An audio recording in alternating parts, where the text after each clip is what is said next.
Here comes your 1 minute time check for this Auburn broadcast. Mark.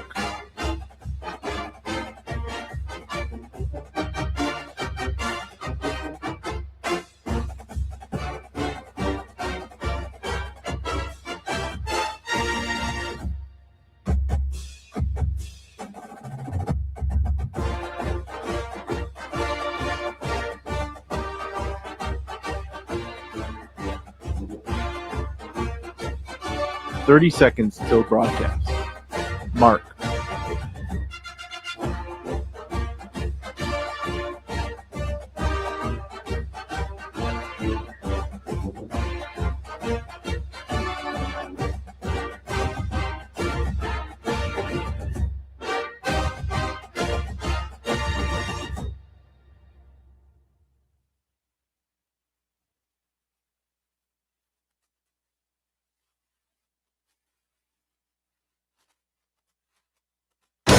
From the Auburn Sports Network and Playfly Sports, Auburn baseball is on the air. 25 NCAA tournaments, 8 regional titles, and 6 trips to the College World Series. Exclusive game day coverage begins with the leadoff show. Now, let's go out to the ballpark. About a quarter mile from Missouri's Taylor Stadium sits Elm Street. Today is Friday the 13th. The wind is howling and the fans are ready to scream. It's the perfect setting for the start of conference play. Missouri's bats have been scary, and the Tigers have borne a resemblance to Michael Myers. They just keep coming back.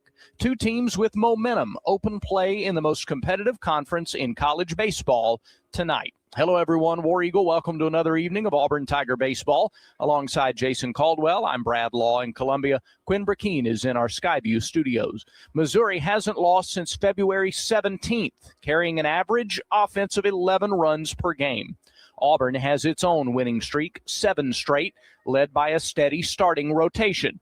Speaking of, Jake Marciano is 2-0 with a team-leading 1.23 ERA. He takes the mound for the 5th-ranked Tigers tonight. Missouri counters with 2-0 lefty Javen Pimental. When we come back, the Butch Thompson pregame report.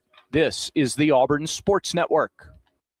Let's be honest, senior living shouldn't feel senior, and it's definitely not all about yelling, bingo! At Atlas Senior Living, we focus on great care, great people, and yes, great days. And no one telling you you can't have dessert before dinner. Well, maybe once. And with locations throughout the Southeast, chances are there's an Atlas community closer than you think. Atlas Senior Living, exceptional care, even better living. Visit atlasseniorliving.com to find a community near you and schedule a tour today.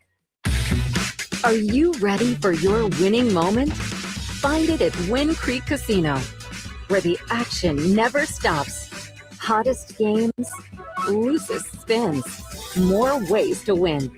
We've got the highest payouts and the most epic rewards. At Wind Creek, there's a win waiting for you around every corner. Wind Creek Casino. Find your winning moment. Gambling problem? Call 1-800-GAMBLER. If you are a fighter, Modelo is your reward. So listen close. You put up with a lot, but you always hold it down for your people. You are strong. You are fearless. You are the baddest on the block. You are an elbow grease factory, a force of nature. You are not to be reckoned with. You are a ride or die, a powerhouse of productivity. You are a fighter, and Modelo is your reward. You've earned every last drop of this rich golden lager, so raise it up high. Modelo, the mark of a fighter. Drink responsibly. Beer imported by Crown Imports, Chicago, Illinois. Yellowwood knows that a 5-star backyard is the place to make lasting memories, like cookouts, cornhole with friends, ooh, a neighborhood potluck with your wife's pasta salad, the one with the feta, oh, sorry, or taking a nap on your deck in a hammock. Naps are memories. I love naps. For 5-star backyards and the most memorable experiences, Yellowwood brand pressure-treated pine. If it doesn't have that yellow tag, you don't want it.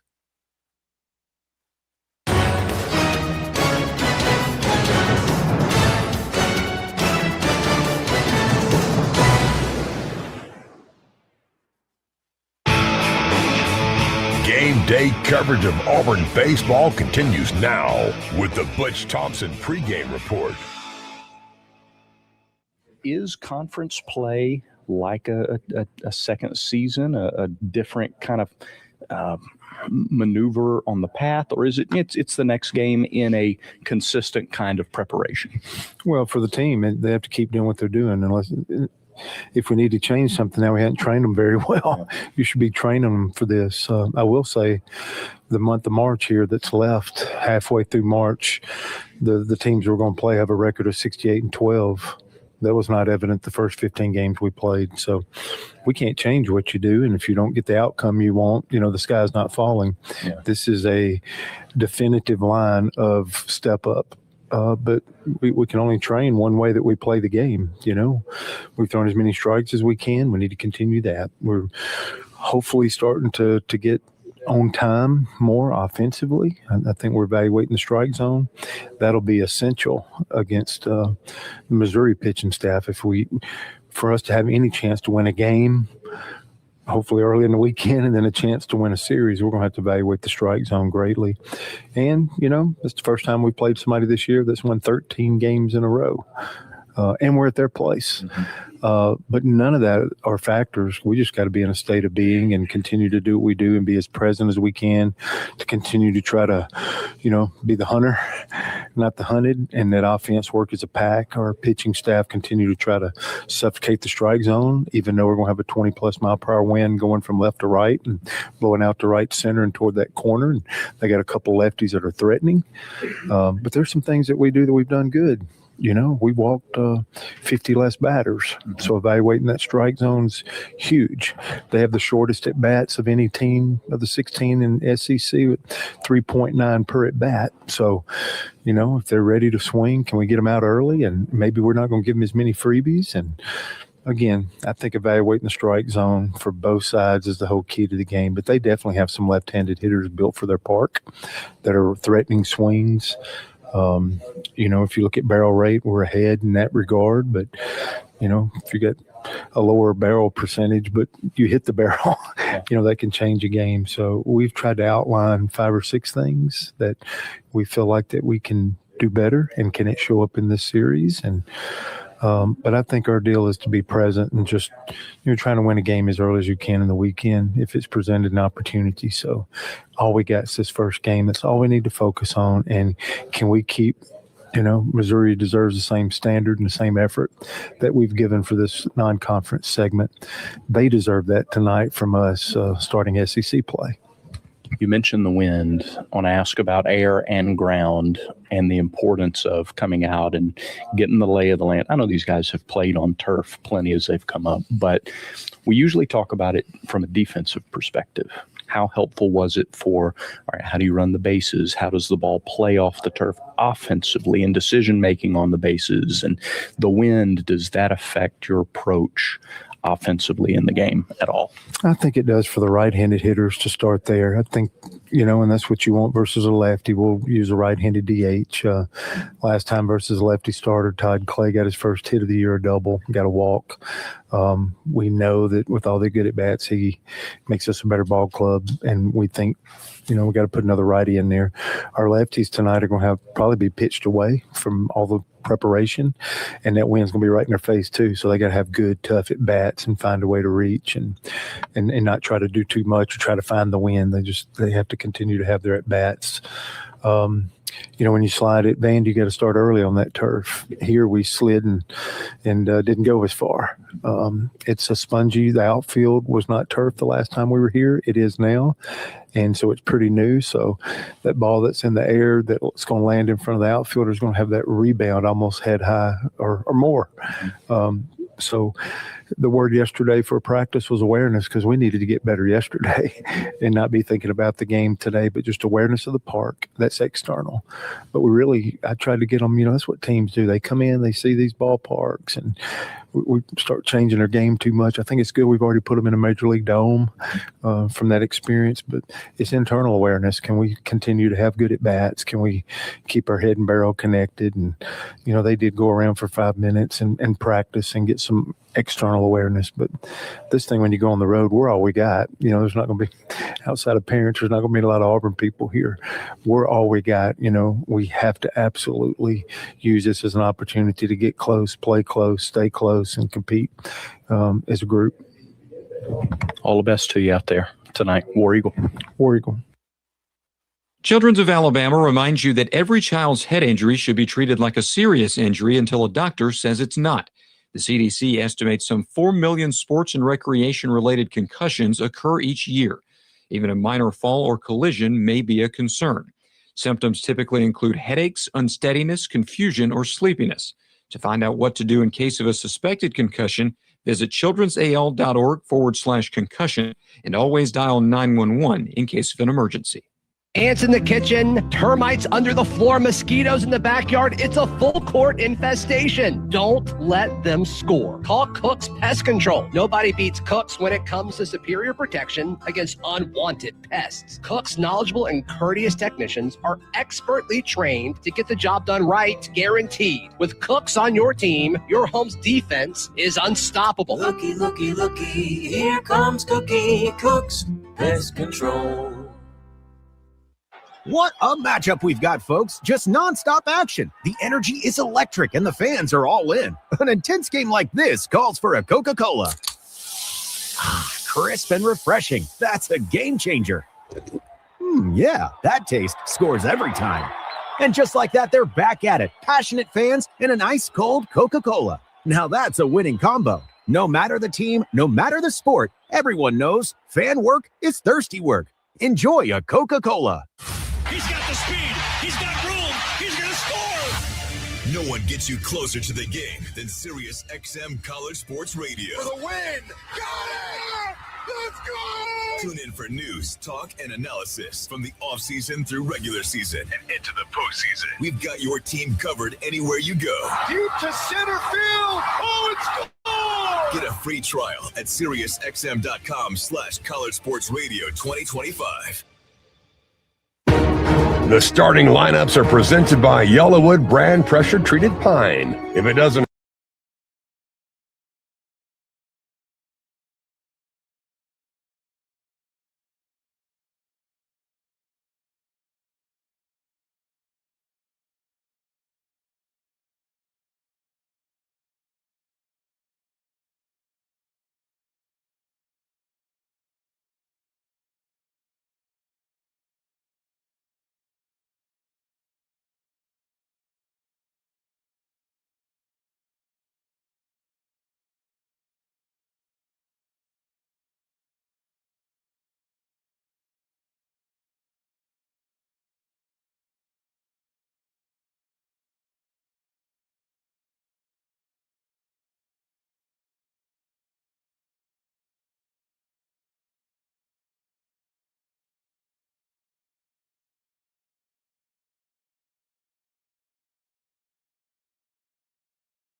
No homers and 11 RBIs. Hey, the Wi-Fi is back, which means the In the Booth cam is back. For now. On YouTube. Rembert stands in there. First pitch to him, way high and outside. 1 ball, no strikes. It is a fastball, slider, change from Pimental. He's faced Auburn before. Faced the Tigers when they were here 2 years ago. Pitch. Drops in there. Off speed. That was the slider. 1-1. I think Auburn is going to sit fastball I think so. early.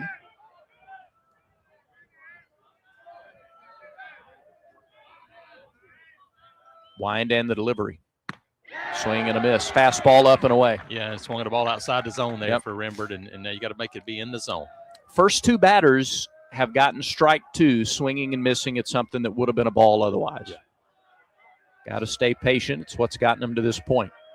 Pimental off the wind, plants and fires, and it's lined into right field. That's a base hit. Rembert goes the other way and gets a hit. Tigers have an early base runner. 1 out single for Chris Rembert. Good at bat there, and like I said, you hit it where it's pitched, and that's exactly what Chris Rembert did. Well, with 2 strikes especially, he's so effective going that way. Here is Chase Fralick.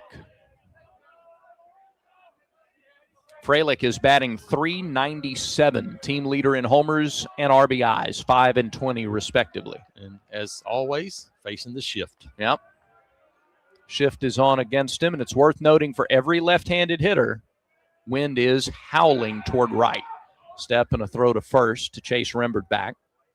Rembert 1 for 3 on the base paths. He was 0 for 2 opening weekend before the injury. Stole a base last weekend against Winthrop. He has hit 3 batters on the season as well as Pimental. Pitch to Fralick. Off speed and there for a strike. Changeup 0-1. That is a slow change. It is. The slider and the changeup aren't called strikes often. I think Auburn would love to see him. He's landed that early so far. Yeah, the slider and the change. Runner at first, 1 out, top of the first inning. Pimental's pitch. There's a strike right through there, and it's 0-2 to Fralick. For every left-handed hitter, they're going to have the urge to try to pull it out of there. Yeah, now they're kind of swapping and putting the shortstop back on the left side. Shortstop to the normal Still short position. Still a shift. The third baseman now moves where the second baseman would be. And the 0-2 pitch to Fralick. Nope, instead a throw to first. This time Rembert is back. Turf all the way around. When we were here 2 years ago, the outfield was still natural grass, but now it's turf everywhere. See if Chase Fralick can do what he does best right now. 2 strike, take a breaking ball the other way and just dump one down the third baseline. Here's another throw to first. No tag applied that time. They're paying Rembert an awful lot of attention. They know the book on Auburn that they have scored first. I think it's 6 of the last 7 games they've scored runs in the first inning. And by being aggressive. Yep. They got Carter on a ground out. Rembert singled, and now the 0-2 pitch to Fralick is swung on and missed. Rembert goes to second. The throw down is a bad one. Short hops the base, and there's nobody at third covering, but Rembert couldn't get up in time. Rembert steals the base. It's a stolen base for Rembert, but a strikeout for Fralick. He's retired on 3 pitches, and it'll take a 2-out hit from Eric Guevara if Auburn wants to score first here tonight.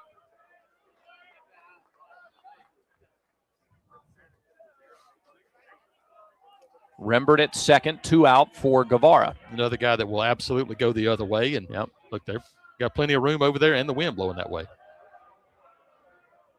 Second baseman shades toward Rembert at second. First pitch is a fastball that missed a little high. 1-0 to Guevara.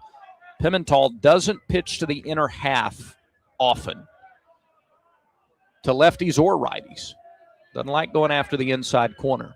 Second baseman playing deep in the hole, so there's some room. Guevara swings and misses at the change. 1-1. Change has been good so far. That's the thing. This has been probably a little surprise that he's been able to land those pitches early for Auburn, because they were expecting a lot more fastballs, I think. Pimental only went an inning and a third in his last start. He had gone 5+ in his first 3. Pitch to Guevara. Takes a strike on the outside corner, and it's 1-2. Again, it's been the off-speed stuff so far. And he's gotten ahead of everybody.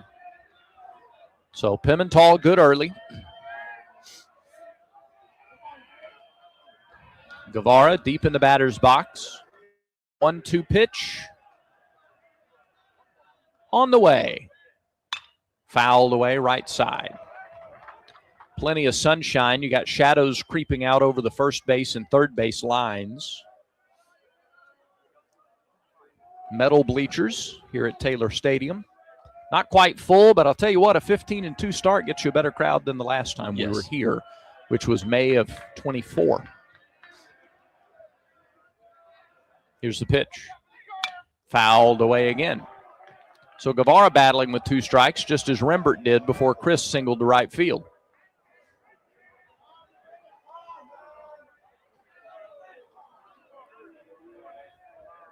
Other games in the league tonight. Tennessee is at Georgia. South Carolina is at Florida. Ole Miss at Texas. Another 1-2 to Guevara. Fouled straight back. Eric hanging in. Mississippi State and Arkansas, that's number 3 at number 5. They're going to play 2 tomorrow because of the weather in Arkansas. Texas A&M is at Oklahoma. Alabama is at Kentucky. And LSU is at Vanderbilt. So plenty of updates on the Yellowwood scoreboard tonight. 1 ball, 2 strikes. Pimental still ahead of Guevara, but Eric has fouled away 3 straight. Here's the pitch. High, ball 2. Tried to get him to chase the fastball up. Guevara said, no, thank you. Count even at 2-2. Yeah. If nothing else here, get a few more pitches in, start working some count early, and Guevara's done a good job of getting deep. Now see if we can get a pitch, because you probably don't want to go full here. Yeah. Guevara hitting .355 for the year. He's hit 4 homers. Rembert at second. Pitch called strike 3. Inside corner. That's right. He doesn't go there often, but he went to the inside corner with a fastball and surprised Guevara. Back-to-back strikeouts for Pimental after the single by Rembert. Auburn, no runs on a hit, no errors, and a man left in scoring position. We go to the bottom of the first inning. Auburn nothing. Missouri coming up. This is the Auburn Sports Network. Auburn baseball tickets are on sale now. Single game general admission tickets are available for as low as $15. Prices fluctuate based on the opponent and day of the week. 8-game mini plans are on sale for $112. Flex plan vouchers are available for home games excluding premium SEC series. Learn more about the pricing structure and availability and buy your tickets today by going to the Tickets tab in the Auburn Athletics app or visiting aubtix.com. Take your place in Plainsman Park this season with Auburn baseball. In the SEC, it just means more. But what is it exactly? It's the fans, the students, the traditions, the legends. It's passion to celebrate deeper, reach farther, think smarter, make an impact off the field. It's that intangible thing that happens when 16 schools raise the bar as one. Because in the SEC, it just means more.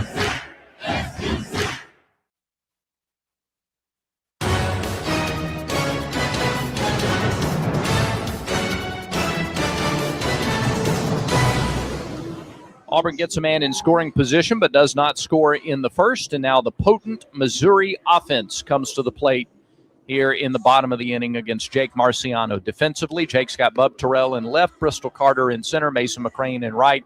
Along the infield, it's Eric Guevara at third, Brandon McCrane at short, Chris Rembert at second, and Ethan Bingaman at first. Chase Freilich reliably behind the plate. And Jake Marciano makes his 5th start of the year. 6'3", 180, sophomore out of Bayville, New Jersey, transfer from Virginia Tech. He is 2-0 in 4 starts, 22 innings, 12 hits, just 3 earned runs, only 1 walk to 35 strikeouts. He's hit 5 batters. Team's batting 160 against Marciano, 2-0 with a 1.23 earned run average. It's a Missouri team hitting .334 as a unit. They have 3 guys in the lineup hitting better than .400 in the early season. Everybody's ready. Except for the but umpire. the DJ. Yeah, the DJ. There we go. Now we're ready. Tyler Macon batting .476. He swings at the first pitch, grounds it to short. McCrane gloves and throws, and he is out. 1 pitch, 1 out. Coach Thompson mentioned in our pregame visit that Missouri has the fewest pitches per at-bat of any team in the SEC. On average, their hitters see 3.9 pitches per at-bat. And so Auburn thinks if they can, again, if they're filling up the strike zone. That's it. And as long as you're getting people out, that's right. a really big positive. Yep. That could extend Marciano a little deeper than he's gone in the game and make for some quick innings. 1 pitch, 1 out. Here's Caden Peer, the center fielder. And the first pitch to him is an off-speed delivery in for a strike, 0-1. Peer batting .391, a homer and 5 driven in. Missouri in the home white jerseys, black numerals, letters, gold trim, black helmets, and he sure did. Off-speed delivery, it never broke, and Peer is hit by the pitch. 1 out base runner for Missouri. Yeah, this breaking ball that just didn't come out of his hand. That's as easy as one's ever going to get for Peer, probably 75 miles an hour. That's about as good as you're going to get. Missouri is averaging 11 runs per game. Against Mount St. Mary's in the finale, they won 34-3. That skews the average a little bit. It does, but now they've had a bunch of other games, where they put it in double figures. First pitch is a fastball that misses high to Cam Durnan. I think it's like 8 out of the last 13 games, something like that. They scored double-figure runs. They lost to Florida Atlantic after the Mount St. Mary's series and then beat New Haven 12-2, 17-5, 18-2. Then beat Arkansas Pine Bluff 15-1. Late swing and miss by Durnan on the 1-0 delivery. A fastball, that'll even the count. They're coming off a 14-6 win over Southern Indiana. Scored 9 against Illinois Chicago. Pitch lifted into right field. McCrane, Wynn pushes it. He's under it. He makes the catch. That's a 3-pitch at bat for Durnan before he's retired for the second out of the inning. And Jace Woida, the designated hitter, comes to the plate. They played a 4-game series with Illinois Chicago. Won all 4 games, 9-8, 13-12, 7-0, and 10-0. They've had a lot of games like those first when they come back. This is a big, imposing hitter in the plate in Jace Woida. Woida started at South Carolina, transferred to Missouri. Auburn soft tosses over to first to see Peer back. He's 2 for 4 on stolen bases this year, is Caden Peer.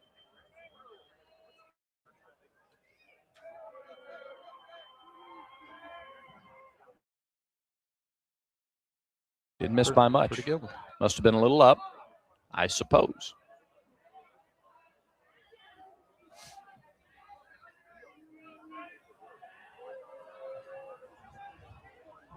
Stretch by Marciano.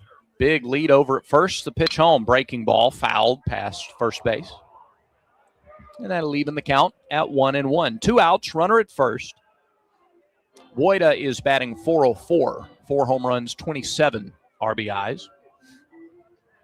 Missouri opens here at home, and they go on the road to Tennessee. They alternate home and away all year.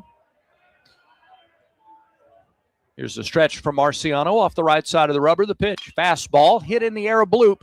Over to third. Guevara's got it a few steps into foul territory near the third base coach's box. He jammed Woida and got the weak pop up to third, and that'll be the third out of the inning. So all at-bats, 3 pitches or less in the inning. A hit batter, but no runs or hits. No errors and a man left for Missouri. We're through 1 in Columbia. No score between Auburn and Mizzou. Auburn baseball continues in a moment.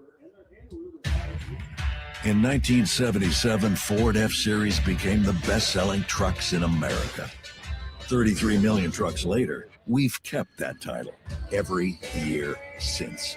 And that's a formula we plan on repeating. Ford F-Series, built Ford tough. The best-selling trucks in America for 49 years and counting. Based on 1977 to 2025 calendar year industry reported total sales. If you are a fighter, Modelo is your reward. So listen close. You put up with a lot, but you always hold it down for your people. You are strong. You are fearless. You are the baddest on the block. You are an elbow grease factory, a force of nature. You are not to be reckoned with. You are a ride or die, a powerhouse of productivity. You are a fighter, and Modelo is your reward. You've earned every last drop of this rich golden lager, so raise it up high. Modelo, the mark of a fighter. Drink responsibly. Beer imported by Crown Imports, Chicago, Illinois.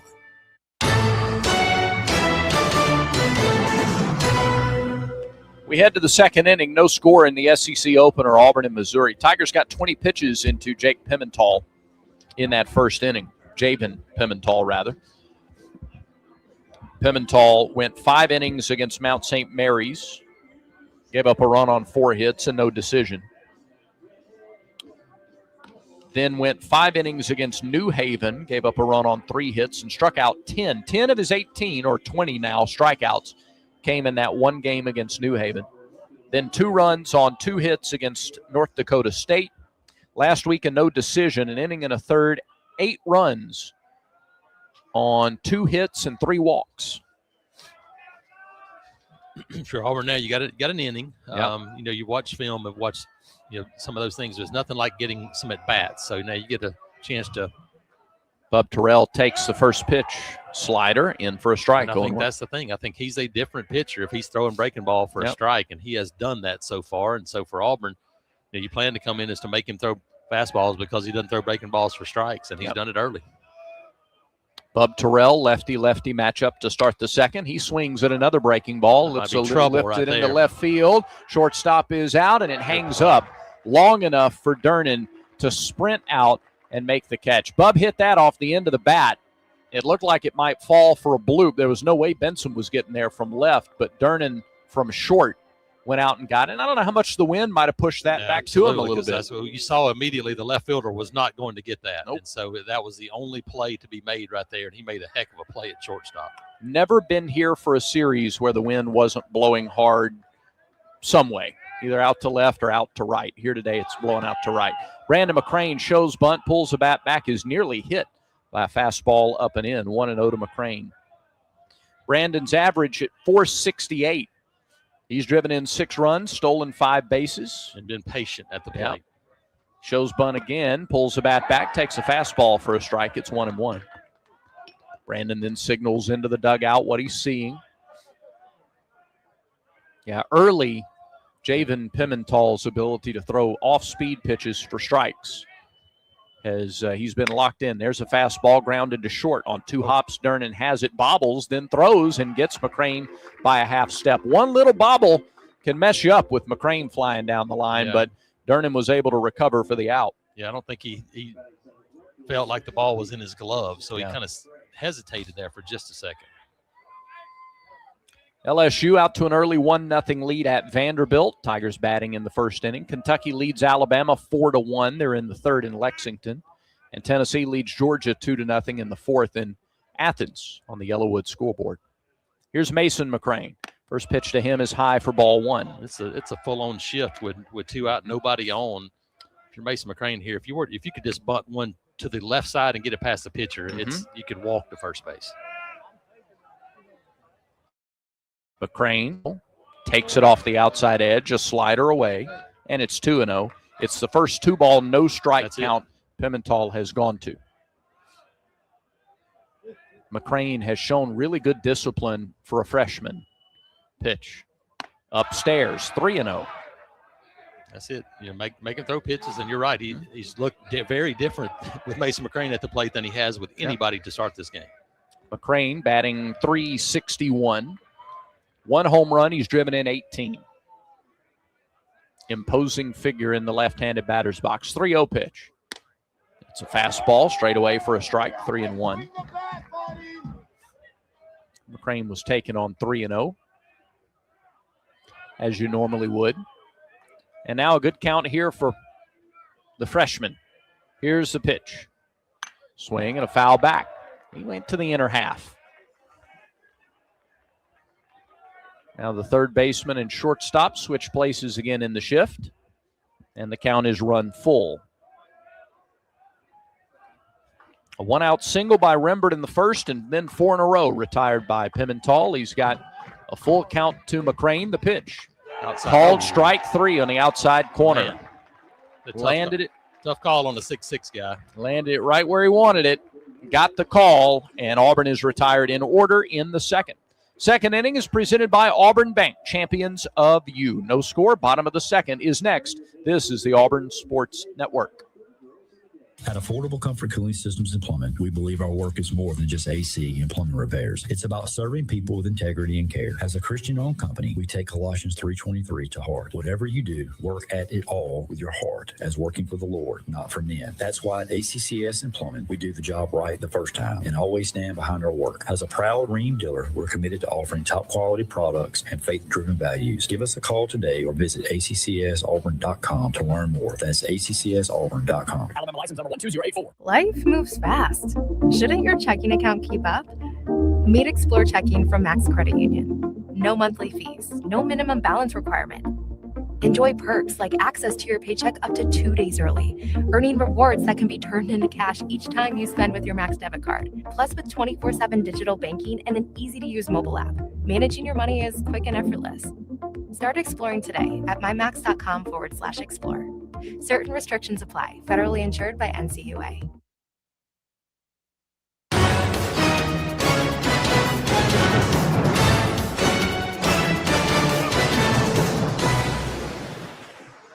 We head to the bottom of the second. Benson, Cerna, and Seals, 5, 6, and 7 hitters due up for Missouri against Jake Marciano. No score. Missouri was 2-2 in their first 4 games of the year. They have not lost since. Carrick Jackson in his 3rd season as the head coach. He was an assistant here for 5 years before he got the top job. Fans are here. It's not a sellout. It's not a big ballpark anyway. Lots of open bleacher seats. Fans who are bundled up watching the action. First pitch of the inning, breaking ball and a beauty. Slider to Benson, 0-1. Cameron Benson batting .425, 3 homers and 12 driven in. Yeah, Eric Guevara obviously shaded in a little bit. Benson's a guy that can run. Pitch to him. Didn't get the call in the same spot that strike 3 was. Yep. In the top of the inning, 1-1. Benson's about 6 foot tall. Mace McCrane's about 6'6". 1-1. Marciano delivers, and it's hit right to second. Rembert, glove down, scoops and throws for the out. 1 away. So all 5 of the first hitters in the game from Missouri have had a result in 3 pitches or less. And now here's Mateo Cerna, the catcher. A couple of homers. He's knocked in 11. He's batting .267.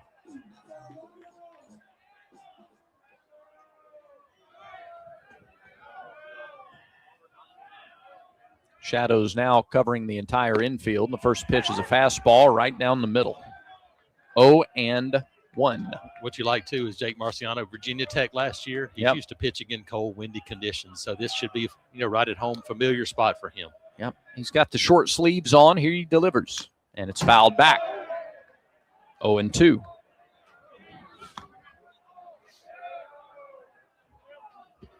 Auburn has a true freshman at first base, a true freshman in right field. McCrane's had 1 shot out there to fly ball, played it well, routine fly ball last inning. Here comes the pitch from Marciano. Strike 3. Woo. Oh, he didn't get that call either. Man. And he's frustrated with it. Be a little something coming from the Auburn dugout here early on. That was a really good pitch. Yeah, good fastball. Looked like it got the inside corner. From here, we're a little bit back to the left of where we are at home. Here it's 1-2 to Cerna, the catcher. The pitch. Swing and a miss. He pulled the string and a changeup. Got him anyway on the very next pitch. First strikeout for Marciano. Second out of the inning. And now here's Pierre Seals, the right fielder. Seals hitting .292, a homer and 4 driven in. Everybody in the lineup, with the exception of the leadoff man, Macon, has at least 1 home run. Yeah. And Auburn, the first time they've shifted against this Missouri. That's right. Team. Yeah, Rembert just to the left of the bag and back beyond the outline of the infield. First pitch Well, that's at the knees, but it's called the ball a little low. Yeah, I mean, it's caused Butch Thompson to step up to the top step of the dugout a couple of times already here in this inning. Scott Kennedy's hearing a bit from the visitors. Big right-handed hitter, Seals. Here's the pitch. Big swing and a miss, 1-1. Nobody on, 2 outs. We're in the bottom of the second. No score.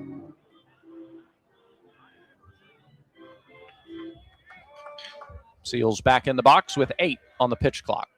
Marciano off the left side of the rubber fires. Breaking ball, missed a little high. 2-1. He is not missing by much. Not missing by much and not getting anything resembling a corner at the moment. Yeah, can't get the inside corner, the outside corner, or the high part of the strike zone. Here's the pitch. Breaking ball. There's a called strike, and it's 2-2. Like mirror images of each other on those pitches, at least from our vantage point. All right, 2 balls, 2 strikes, 2 outs. Long at bat here by Seals. Here's the 5th pitch of the at bat. Marciano plants and fires and missed a little in. Frelick tried to bring it back, but it was inside with a fastball, and now full count. And you're just not, that was in. You're not getting that pitch right now. You have to keep throwing it, but you're not now if you're Marciano. He comes back with a breaking ball here on 3-2. Or the changeup. He holds the glove up in front of his face.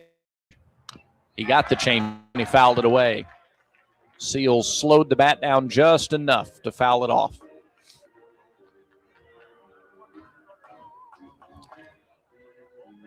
At the Missouri football practice field out beyond the left center field wall, the indoor facility out beyond right field, and the actual football stadium across the road. Here comes the 3-2. Missed outside. So Seals draws a 2-out walk. 2-out base runner for the Tigers. Just the second walk issued by Marciano this season. Yeah. In 23 2/3 innings. Had a couple of pitches that didn't miss by much. Now, the last pitch did. Was well outside, but he threw a couple of really good pitches on there with 2 strikes. Ball 3 was in, ball 4 was out. A couple before that were really close. So it brings up the number 8 hitter, Chris Patterson. 2 homers, 11 RBIs on the year. Short lead at first for Seals. Patterson takes a ball a little bit high, 1-0.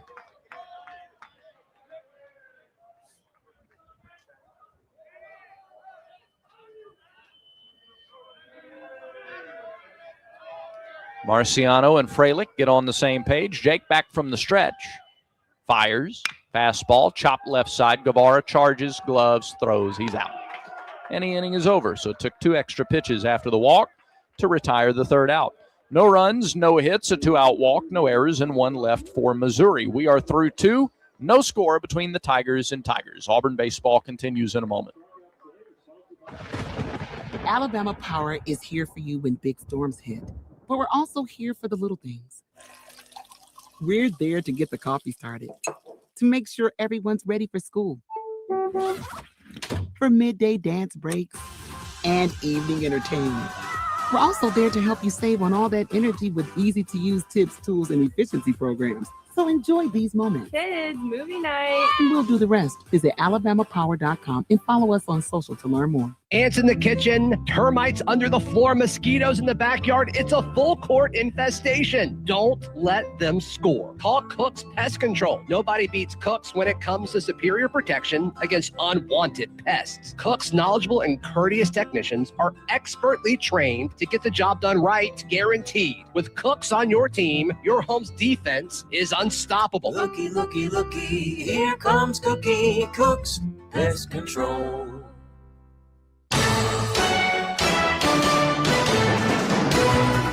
Exclusive play-by-play coverage of Auburn baseball is brought to you by Alabama Power. Alabama Power is a proud supporter of the Auburn Tigers. Bingham and Clay Carter, 8, 9, and 1 hitters in the 3rd inning against Javen Pimental, who's done a really good job over the first 2 innings of throwing strikes, throwing everything for strikes. And so bottom part of the order for Auburn will try to get things going against him here in the 3rd. We've seen Ethan Bingaman, freshman, have some really good at-bats. So opportunity for him to kind of get this started. And listen, Auburn hasn't had a leadoff man on, and so see if they can kind of get that thing started and get Pimental in the stretch and see if they can get some motion going. Bingaman open stance, right-handed batter. The true freshman waits. The first pitch from Pimental misses outside. Fastball, 1 ball, no strikes. I'd like to report on the things they do in between innings at other schools. In Missouri, they have a farm, like a barnyard race. Hang on. Pitch. There's a called strike. Backdoor slider. It's 1-1. So they get 3 people out there in animal onesies. Yeah. Basically. They had a chicken, a pig, and a cow. And they just race. Here's the pitch. Fastball. Oh, that's called a strike. That was low, and it was called a strike. And if the Auburn dugout wasn't already engaged, they will be after that. There's no consistency early with the strike zone. Here's the pitch. Ground ball, Bingaman sharply right to Patterson on a hop. The third baseman fields and throws for the out. Nice play by Patterson over there. It was hit hard, but right at the third baseman who fielded the quick hop. Now here's Todd Clay. If Todd could build on double last time out and start to swing it a little bit, gets another opportunity here against the lefty, and he puts together some swings. Yeah, that double against Winthrop, it came against a left-handed starter. Drove in a couple of runs. Here he bats with 1 out and nobody on. The pitch. That's a called strike, 0-1. The chicken won the race, by the way. As you would expect. Just to punctuate the story. 0-1 to Clay. Swing and a hard hit ball into left field, a base hit.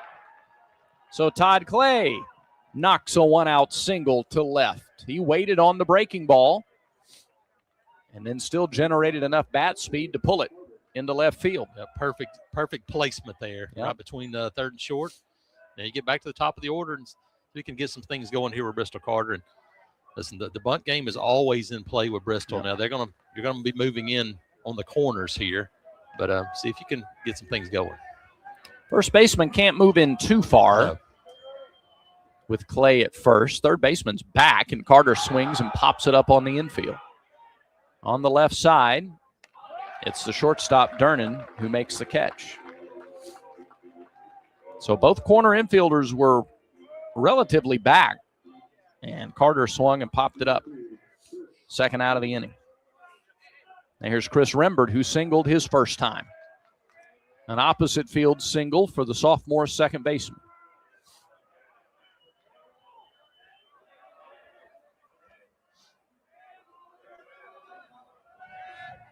Throw over to first, and Clay is back.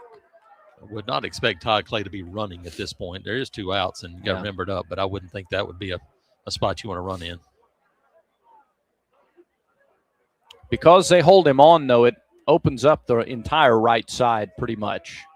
If Rembert can poke one through, go the other way again. Pitch. Breaking ball landed for a strike. And he's been consistently throwing that pitch so far. Yeah. He's done a good job. 0-1 to Rembert.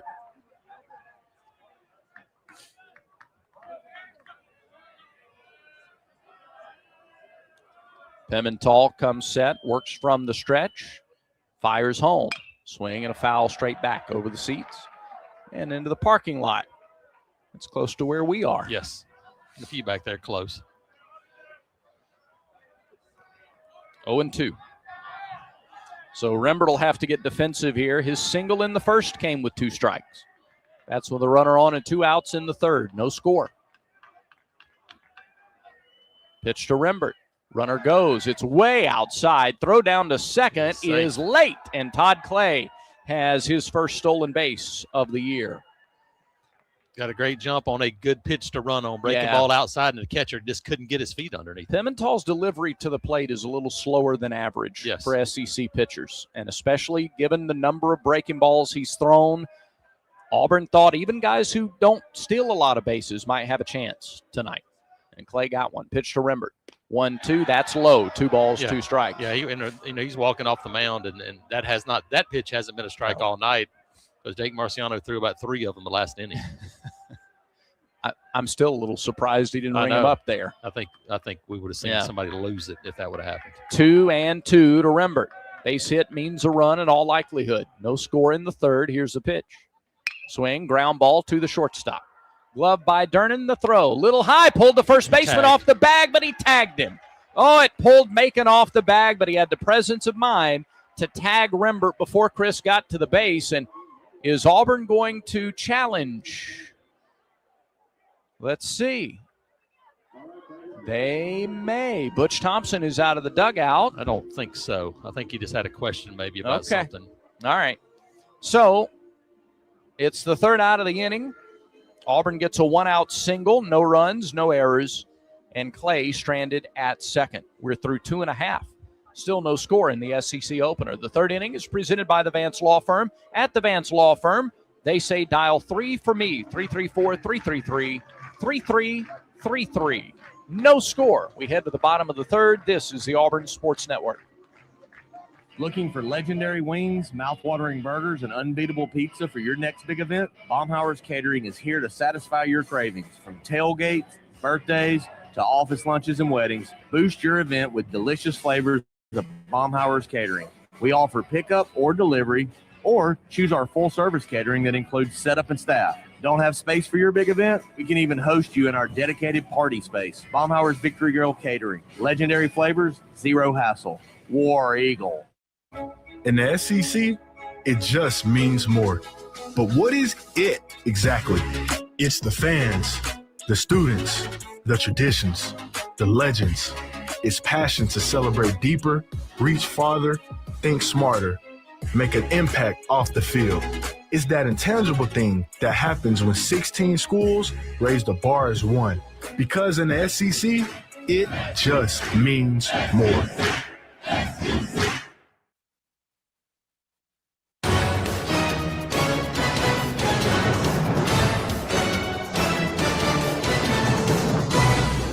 No score. Bottom of the third.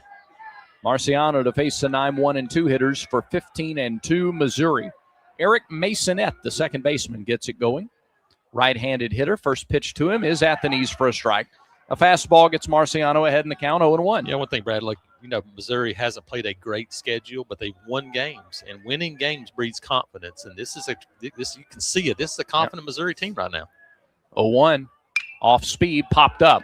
Right side, trouble. Tough play, long run for everybody. It drops in right field and then kicks into foul territory. It's a double, a bloop double that was pushed toward the right field line for the number 9 hitter, Eric Masonette. You could not have run out there and dropped one in a spot any better than that. Yep. Just nothing you can do about it. The only hope I had for Auburn would it blow foul, and the wind stopped blowing. So the wind is not blowing, and it stayed right on the right field line and just dropped down in no man's land. So immediately a runner in scoring position for Mizzou as they try to strike.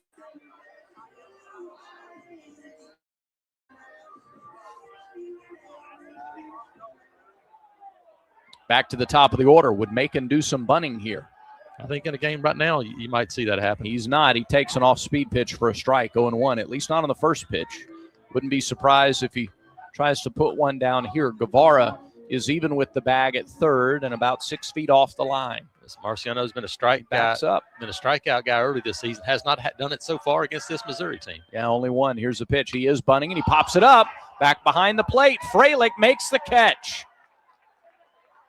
Boy, Macon frustrated with himself. That's as easy a pop-up back behind the plate. Didn't even make it to the Block M logo. Popped up about 15 feet in the air. An easy catch for Freilich for the first out. The only question about that one was, would the home plate umpire get out of the way for Freilich to get to it? Big first out there. Oh, very big, yeah. Here's Caden Peer, who was hit by a pitch his first time. The lefty swings, grounds it back to the pitcher. Marciano looks the runner to second and throws to first. Can't play it any better. Out number 2. Well, Masonette froze and then panicked. He dived back to second quickly. Had to. And so Marciano looked didn't have to take a lot of time even looking him back to second. Because he was already started. Yep. Yeah, he was already running back because he knew he took off on contact, and as soon as Marciano caught the ball, he was scrambling to get back to second base. So on 3 pitches, a foul out and a ground out, and now there are 2 down for Cam Durnan, who flied to right his first time. Runner at second, 2 outs. The pitch. Fastball, hit him. Gracious. Tried to come in on the inside corner, hit him on the outside of that left leg, and Durnan is the second batter that Marciano has hit tonight. You know, and we saw it early last week, trying to be too fine. And Butch is going to ask, hey, did he stick his knee out there? He's asking for a review, or he's asking Chase Fralick. Yeah, did he stick his knee out? And Scott Kennedy, and not really sure what. Head coach on his way back to the dugout.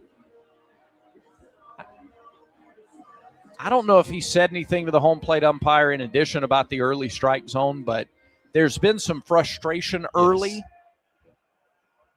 So I just a little reminder that he's over there paying attention. Now here is Wojda, the DH. First pitch off speed, just a little bit high, 1-0. You were talking about earlier, back to Jake, early last week, trying to be so precise that he was missing a little bit, and he's been that way a little bit here. Now, you want to groove pitches against this team, but it feels like he's missing small again today. The 1-0 to Wojda. Hit him. Gosh.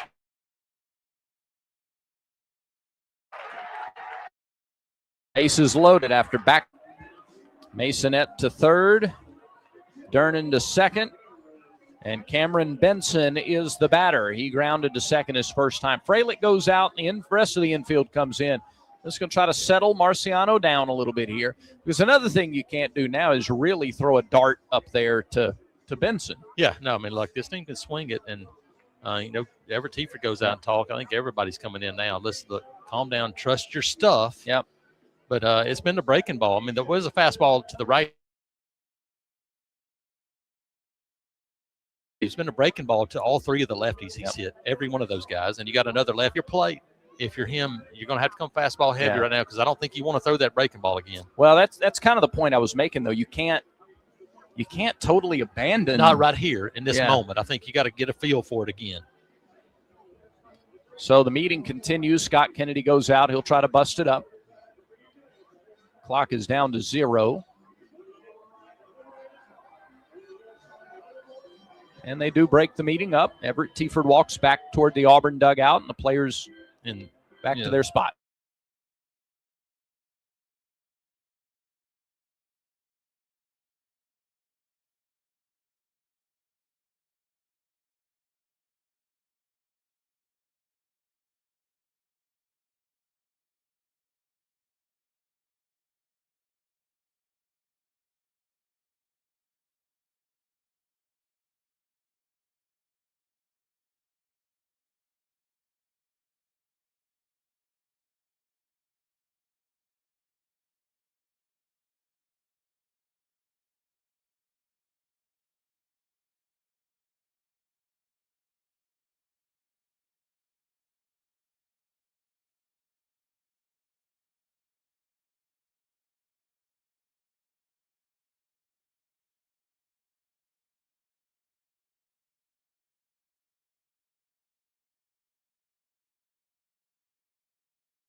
To swing and miss. He gets Benson on 3 pitches. Strike 1, strike 2, strike 3.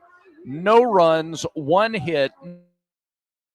Strands 3. We're through 3. Still no score between Auburn and Missouri. Auburn baseball continues in a moment. Check engine, ABS, or maintenance light on? Take the guesswork out of your warning lights with O'Reilly Veriscan. The service is free and provides a report with solutions verified by ASE certified master technicians. And if you need help, we could recommend a shop for you. Ask for O'Reilly Veriscan today. O'Reilly Auto Parts. We'll admit, we've already thrown in the towel on the New Year's resolution. But one healthy new habit we're sticking with is Active Liver from New Nordic. Did you know your liver works around the clock processing food, sugar, alcohol, and everyday toxins? All things that can really impact your health. That's why daily support matters. Active Liver is designed to help protect normal liver function and support your body's natural detox process. Active Liver is available online at Amazon or in stores at CVS, Meijer Grocery, Wegmans, and now at your local GNC. This broadcast of Auburn baseball is brought to you in part by Cook's Pest Control. The best defense for your home is Cook's Pest Control, the South's most trusted name in pest control since 1928, and the official pest control partner of the Auburn Tigers. We've only had 1-2-3 half innings so far, and yet both pitchers have cruised through 3 innings. Pimental at 43 pitches. Marciano at 36. 36 with a couple of hit batters in the mix. And a walk. Yes. So Auburn has Frelick, Guevara, and Terrell. Frelick struck out his first time. And he's going to reach on a bunt single this time. They started the shift against him. Frelick was up there, saw 3 pitches, 3 strikes his first time. Delivers a big swing at a first pitch fastball, fouls it straight back out of play, 0-1. Nothing but strikes to the Auburn catcher so far. Yeah, Pimental's been good so far. He's thrown strikes. Both teams 0 for 3 with runners in scoring position. Their collective 0 for 10 with runners on base. Here is the 0-1. Frelick takes it high. That's a ball, and it's called so. 1-1 the count. Didn't get the top of the strike zone call that time, so the count even. Did not get it, but I think that's a pitch that saw Frelick swinging one out of the zone earlier. If he leaves one in the middle of that zone, could change the score. Pitch. Breaking ball. That's in. That is. But it's called a strike on the inside corner. It's 1-2. Called a strike on the inside corner, but that pitch is in. Well, so now the count 1-2.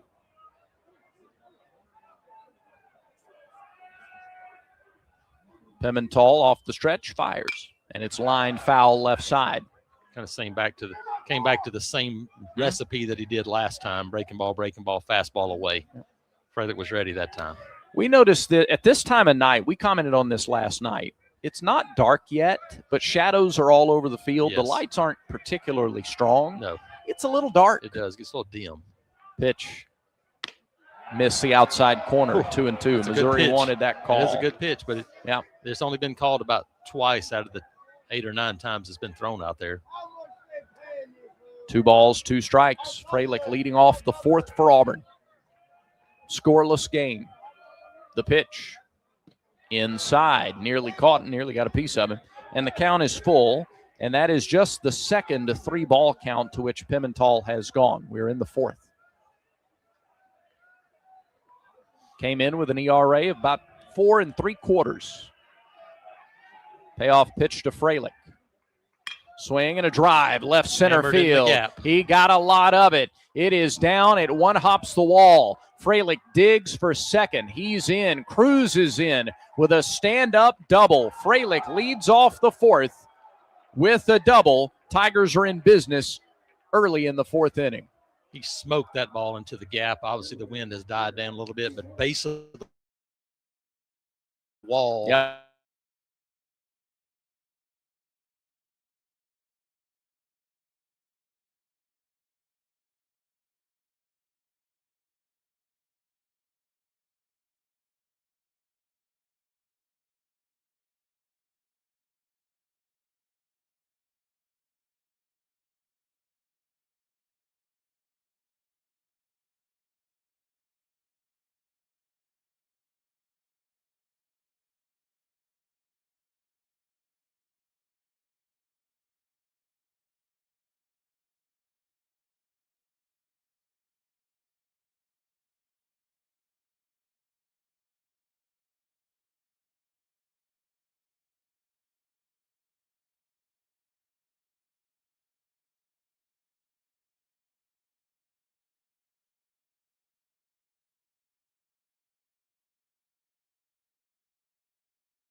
Need a 2-out hit on the road here to see if you can capture some of the momentum. It's been back and forth. Nobody's really grabbed it early.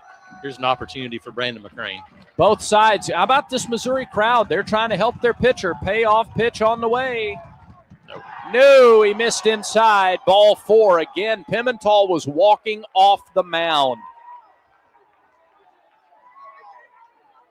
But he didn't get the call. It was in. So a double by Freilich, a ground out that moved him to third. With 2 outs, they're now at the corners for Mason McCrane. Yeah, that pitch hasn't been a strike. Right. It just hasn't. And everybody keeps wanting it, and it hasn't been a strike. At the corners with 2 down, Mason McCrane struck out looking his first time. One of 3 strikeouts the first time through the order for Pimental. He looks to first, he delivers home. McCrane takes a strike, 0-1. I've not seen a radar gun. I don't know if you've seen I've been looking. that. I haven't seen anything there. I would guess low 90s for him. Yeah. Wind picks up a little bit again, left to right. Freilich at third, McCrane at first. Here's the pitch to Mason McCrane. Breaking ball in there for strike 2. That was a hanger there a little bit for him, and Mason just couldn't pull the trigger. Now you're 0-2 and got to protect. See if he catches him with that inside fastball. That's what he got him with for strike 3 in the second You got inning. to shorten up if you're Mason McCrane. Just try to find a hole somewhere. You got some room in on the left side. Here comes the 0-2. No. Missed outside, 1 ball, 2 and strikes. the pitcher once again walked off the mound. That's the 3rd time he's done that in 2 innings. Umpires don't like that I don't very think much. he would like that a whole lot. I'm going to give credit to this Missouri crowd. Now, they're not known to have the best atmosphere, but they are getting after it with 2 strikes and 2 outs. They're making noise. They're trying to help Pimental finish the inning. 1-2, the count to McCrane, the pitch. Little grounder. Out in front of the plate. It's a fair ball. They'll throw to first. Catcher pounced on it, threw it to first for the out. And Missouri gets out of hot water in the 4th. So both teams in the last 2 half innings have had leadoff doubles, but neither one has been able to score. 2-3 on the putout. It's the 3rd out of the inning. No runs, 1 hit, no errors, and 2 left on base. We head to the bottom of the 4th inning. Still no score in Columbia. This is the Auburn Sports Network. Here's a clip from a recent Talking Tigers podcast with Andy Burcham. Auburn baseball coach Butch Thompson. We've always been able to conquer or have a chance in our 10 years to win outside of that first year.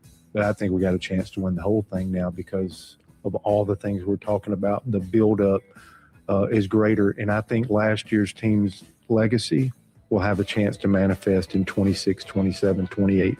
The support our people gave us, it gets the chance to manifest. The new Plainsman Park and everything that's happened, it gets a chance to show out here over the next few years. So this is awesome reflection, but I've never seen the job more urgent or more exciting or more pivotal in the history of our program than it sits right now. New episodes of the Talking Tigers podcast are released Mondays wherever you listen to podcasts. Subscribe to the Talking Tigers podcast exclusively from the Auburn Sports Network.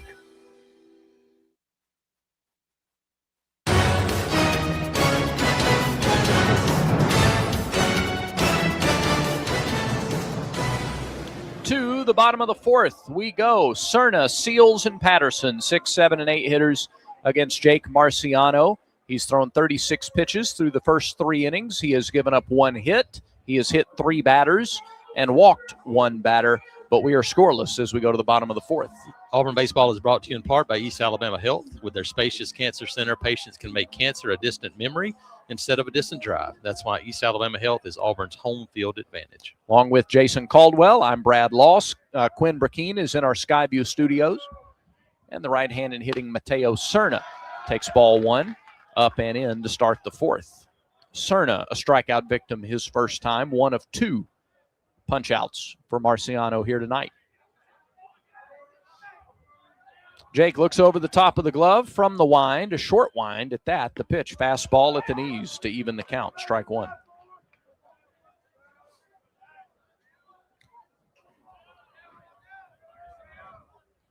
Marciano has gone 5 innings plus in all 4 of his first starts this year. 1-1 pitch is lined hard down the left field line, but that is hooking foul. Some fan tried to catch that barehanded. Better be glad he did not catch that barehanded. It's Not tonight. We got the report. It is much colder now than it was an hour ago when this game started. Everywhere in the ballpark now pretty much in shadows. The pitch. That's lined toward left field. Bub Terrell coming on. He dives. He makes a catch in left field. Bub Terrell, a sliding, diving catch in left on a sinking line drive off the bat of Cerna. One down.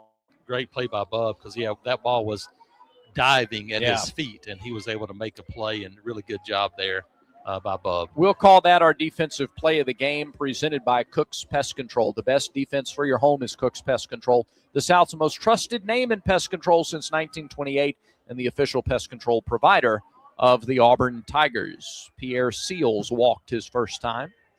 One of only two guys to do that against Marciano this season. He takes the first pitch. Breaking ball for a strike. Was that the change? Yeah, I think it was a breaking ball there. Yeah. I think it was kind of a back foot breaking ball, not quite down there, but it was down and in. Really good pitch. So he starts Seals with a strike, 0-1. Nobody on, one out, bottom of the fourth inning. Seals chops the bat over the plate. Here's the pitch to him.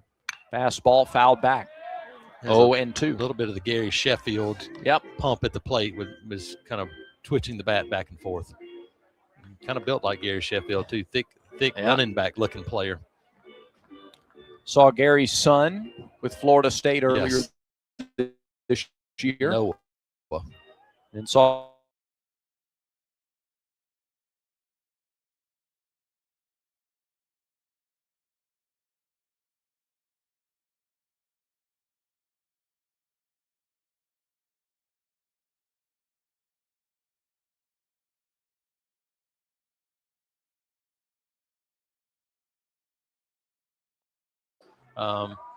you want to be precise, but man, that's too good of a pitch against this team to give up a double on 0-2. Before Chris Batterson bats, let's pause 10 seconds for station identification on the Auburn Sports Network.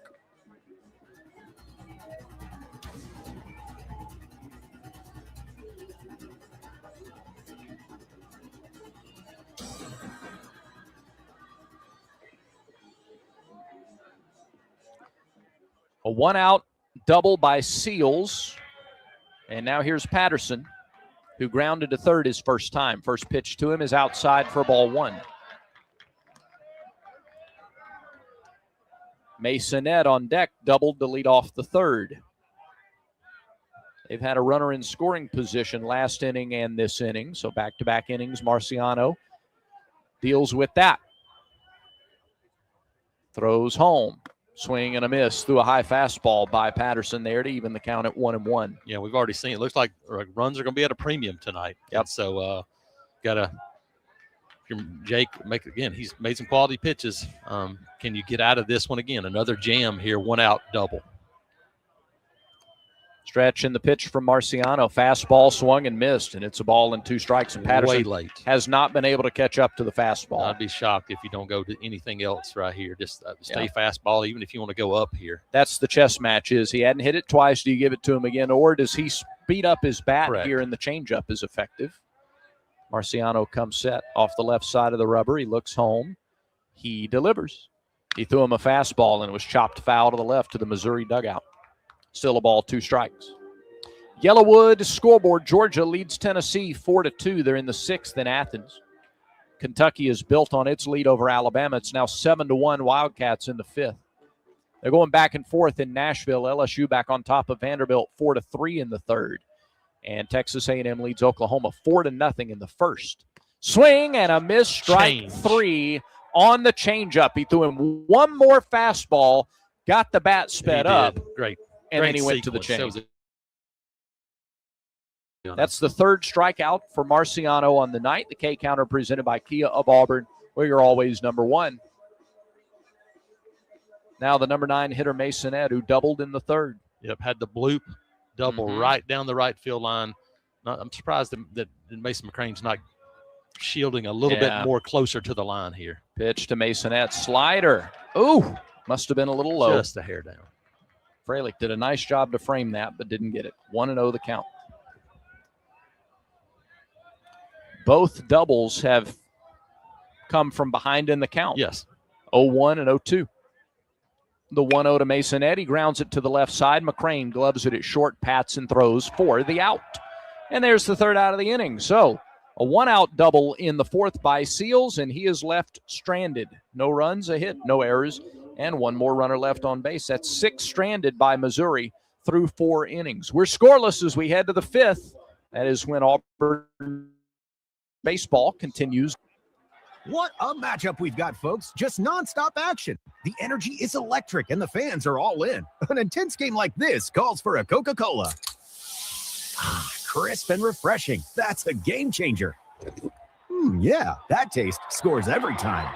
And just like that, they're back at it. Passionate fans and an ice-cold Coca-Cola. Now that's a winning combo. No matter the team, no matter the sport, everyone knows fan work is thirsty work. Enjoy a Coca-Cola. Are you ready for your winning moment? Find it at Wind Creek Casino, where the action never stops. Hottest games, loosest spins, more ways to win. We've got the highest payouts and the most epic rewards.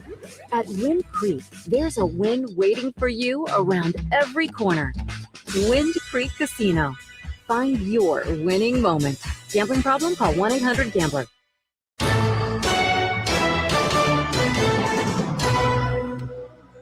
All right, ready for the 5th inning.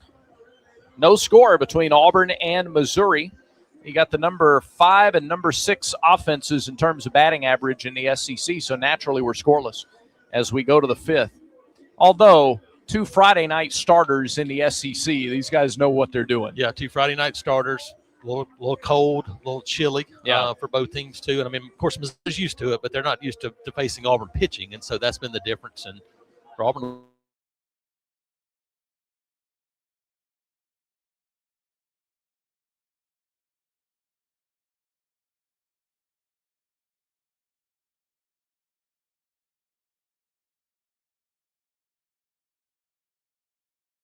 three-run homer for the Tigers has given them an early 3-0 lead. First pitch is a called strike to Ethan Bingham, and 0-1 to the Auburn first baseman. Starting to see some folks moving in the Missouri bullpen, even though Auburn has not had much success early on. 0-1 misses high. Tried that breaking ball, and it was a little too far up. 1 ball, 1 strike. 65 pitches or so, I think. 65 is where he is, yeah. 65 for Pimental. Here's the pitch. Breaking ball way outside, 2-1.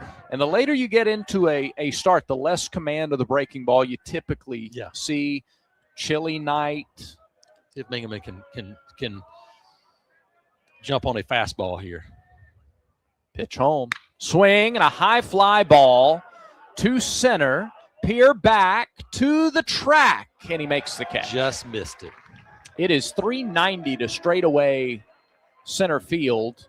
He hit that about 385. Yep, just missed it. Hit it, I mean, just off the, not off the handle, but did not quite catch it full, and that was what kept it in the ballpark.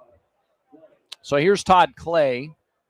He singled to left, pulled one through between short and third back in the 3rd inning.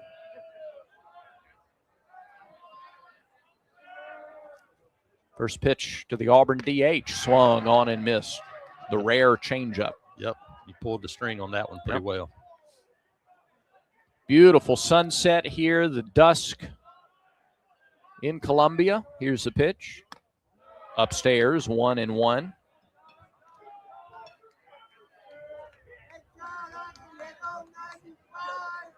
Should be another really sunny day tomorrow. Pitch to Clay. Fastball, strike on the outside corner. It's 1-2. Sunday is when it gets tricky. That's when the rain chances move in and the wind, and they're talking about snow Sunday night. 1-2 pitch to Clay. Fastball outside and low, 2-2. There have been discussions about playing 2 tomorrow. We haven't heard anything. Nothing official. As before this one started, there was no word. Here's the 2-2 to Todd Clay. Swing and a foul off. A defensive swing with 2 strikes. He reached out over the plate, fouled it to the net. Still 2-2.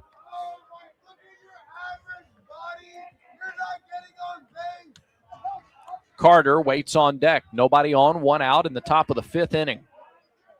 No score. Pimental with a shrug. Into the wind, plants and fires. Swing and a line drive towards center. Peer is there, tails a little, but he tracks it and catches it for the 2nd out. Solid contact there, but again, the center fielder was there. Back-to-back flyouts to center. Now back to the top of the order, Bristol Carter. A rare 0-for-2 start to a game for Carter. Yeah, and see if you try to get something going here. Put one on the ground. I know there's 2 outs, but third baseman's he'll probably ease back in a little bit here. But I think you try to get a bunt down to see if you can get something started with 2 outs. First pitch. Inside and low with a fastball. 1 ball, no strikes. He went after the first pitch in his last at bat, popped it up to short. He's also grounded out to third. No score, top of the 5th. Pimental rocks and deals. Carter shows bunt, pulls back, takes it high. 2-0.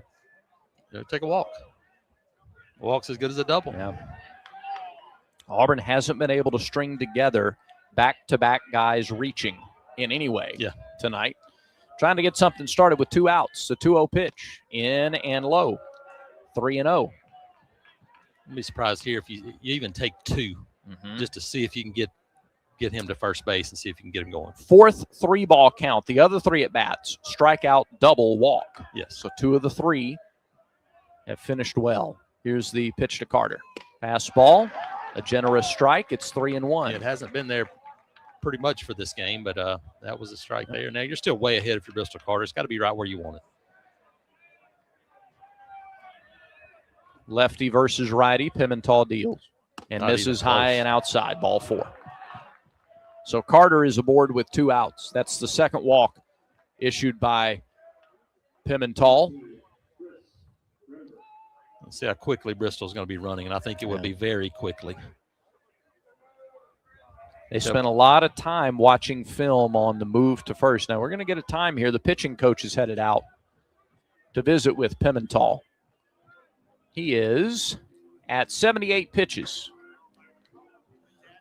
That's probably got to be as many as he's thrown this year, considering he's been shorter in most of his outings. He's already blown past what he did last week, an inning and a half. Had gone 5-5 and then 5 2/3. Locked in a scoreless game here in the top of the 5th. 5th inning presented by Southern Union. Move seamlessly to Auburn to complete a bachelor's degree in selected programs by taking courses at Southern Union and Auburn concurrently at Southern Union's tuition rates. Let Southern Union put you on a path to the plains. Meeting on the mound is over. 82 pitches in the season opener. Yep. Let's see, get to. He's pitched game 1 of every series except Illinois-Chicago, but that was a Thursday, Friday, Saturday, Sunday. 82 pitches in his 2nd start. So he's getting close. So he's right around that number. He's in the neighborhood. Carter gets his lead from first. Healthy lead and a throw to first. There's probably a lot of that discussion was, hey, you know who's at first base. So he's been 82, 84, so somewhere around in there. Rembert, 1 for 2, a single and a ground out. Carter is not going. Rembert swings and chops it to short. They'll go the short route for the force out. Dernan to Masonette, and that is the 3rd out of the inning. 6-4 force for out number 3, and the 5th inning comes to a close. No runs, no hits, a walk, no errors, and 1 left. Tigers have stranded 5 through their first 5 trips to the plate. Halfway home in the series opener of SEC play, the first game between Auburn and Missouri. No score as we go to the bottom of the 5th when Auburn baseball continues in a moment. You've created a comfortable home office. Now let Carrier provide the cash bonus. For a limited time, you can claim up to $1,550 in cool cash rebates on a qualified Carrier home comfort system. There's never been a better time to upgrade to year-round premium comfort and energy savings. Carrier, turn to the experts.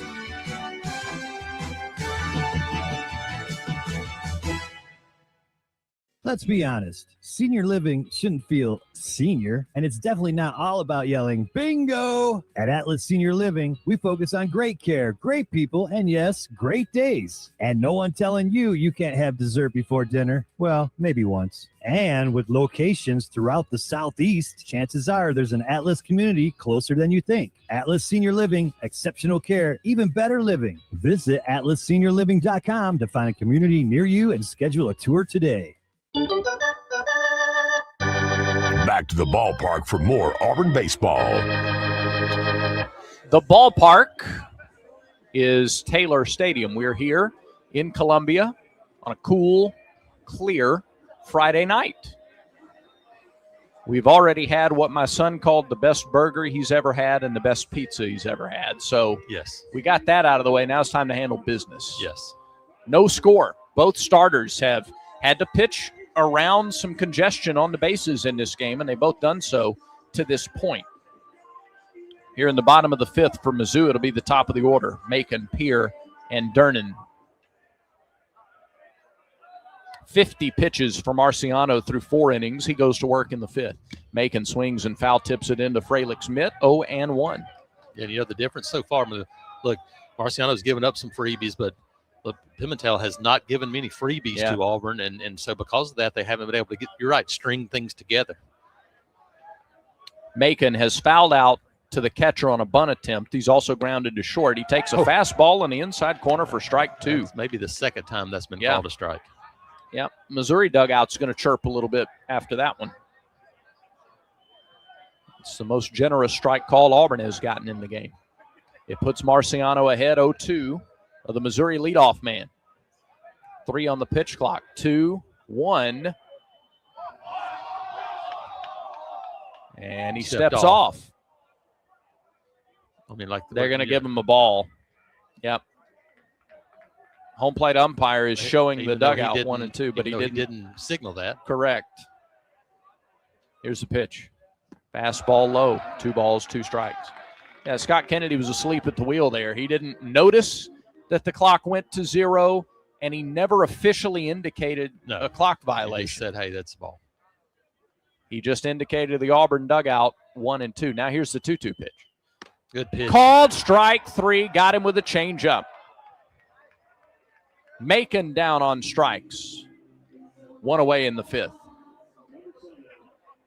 4th strikeout for Marciano. K-counter presented by Kia of Auburn, where you're always number 1. Tigers have retired the leadoff man 4 out of 5 innings. Man, 1 time themselves tonight as Auburn. Here is Peer, the center fielder. He takes ball 1. Yeah, tough to get that pitch. Mm-hmm. Peer was hit by a pitch in the first, grounded back to the pitcher in the third. Bats here with nobody on and 1 out in the fifth. Outside, ball 2. Tomorrow afternoon, it's the reigning SEC Pitcher of the Week, Jackson Sanders, going for Auburn. Game time 4 o'clock, broadcast at 3:45. 2-0. Swing and a check swing, foul ball off to the left. 2-1. Pretty good idea of Jake's stuff there, that's 2-0 and has a fastball down the middle, and he still couldn't pull the trigger. Bristol Carter a step or 2 toward left center for the left-handed hitting Peer, who swings early and fouls a changeup back. He was way in front and under it, and now the count evens at 2-2. A little surprised they're playing the left-handed batter to go the other way as much as they are in the outfield. It's a lot of space for McCrane by himself. Here's the 2-2. Fastball just missed the outside and the corner. on-plate umpire flinched on that pitch. I mean, he started the movement. Yep. Count goes full, 3-2. I think if Peer's a right-handed batter, he gets the call. That's how close it was. Payoff pitch on the way. Fouled back. Got a fastball. Outer half. Count remains full. Bottom of the fifth, scoreless game.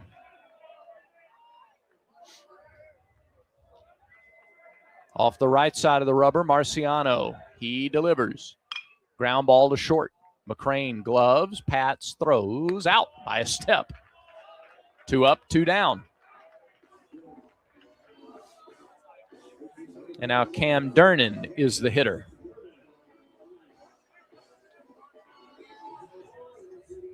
He's ushered to the plate by Caleb Gordon's music.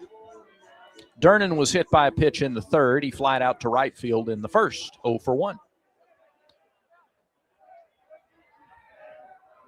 Scoreless game. 2 hits for Missouri, both doubles. 3 hits for Auburn. The pitch. Fastball right through there, strike 1. Good way to start this at bat for Jake as he's looking to finish off a quick inning. That would be nice. Missouri has stranded 6 runners. Auburn has left 5. Marciano's pitch. Whew, just a little low, pretty close to the same spot. Maybe a little low. A little hair down. And now the count at 1-1. Durnan now 9 for 23 on the year. This is his 6th start of the season. Swing and a miss at a changeup. Really good change. Gets Marciano in front, 1-2. Nobody on, 2 outs. Marciano looking for his first 1-2-3 inning of the night. He fires. He gets a swing and a miss. Durnan down on strikes. He chased a high fastball. And Marciano puts the Tigers down 1-2-3 in the 5th inning. No score through 5. Don't go away. This is the Auburn Sports Network. Enjoy baseball and softball season on the Plains with live sports radio presented by Alpha Insurance. Auburn Sports Network broadcasts are available with no delay at both Plainsman Park and Jane B. Moore Field. Every grand slam, stolen base, and strikeout, yours with no delay. Look for the live sports radio kiosks around the ballpark.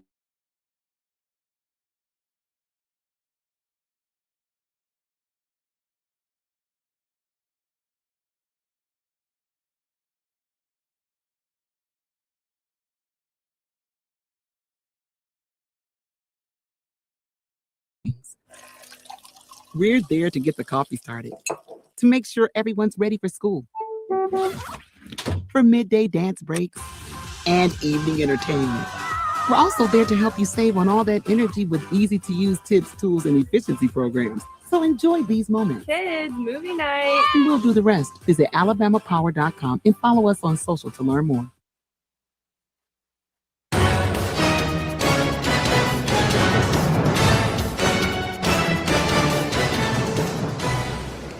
Well, this one has felt like an SEC opener with 2 teams that haven't lost since the calendar flipped to March. Auburn and Missouri scoreless as we go to the 6th inning. Let's update the Yellowwood scoreboard for you. Florida and South Carolina are also scoreless. They go to the 7th in Gainesville. Yes. Tennessee and Georgia are tied at 4 in the 6th. Texas A&M leads Oklahoma 4-2. They're still in the 1st in Norman. Vanderbilt has gone back in front of LSU 5-4. They're just in the 3rd. Arkansas leads Mississippi State 2-0 in the 5th. Kentucky leads Alabama 7-4 in the 6th. And Ole Miss and Texas are underway. They're scoreless in the 2nd. Chase Freilich has doubled and struck out. First pitch, popped up. Right side, wind will push it into foul territory. Second baseman dances with it. Actually, it was brought back. It drifted back into fair territory, but Masonette was there to glove it for the out.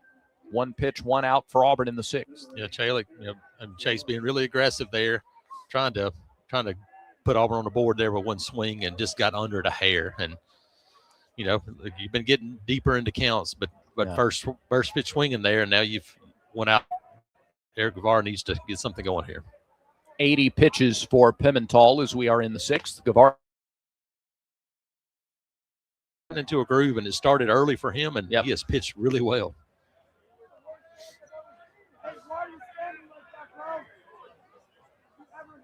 Guevara 0 for 2. Takes a fastball outside, 1-1. Strikeout in the 1st, ground out to the pitcher in the 4th for Guevara. A shrug by Pimental and the pitch. Way outside. Really lost the breaking ball there. 2-1.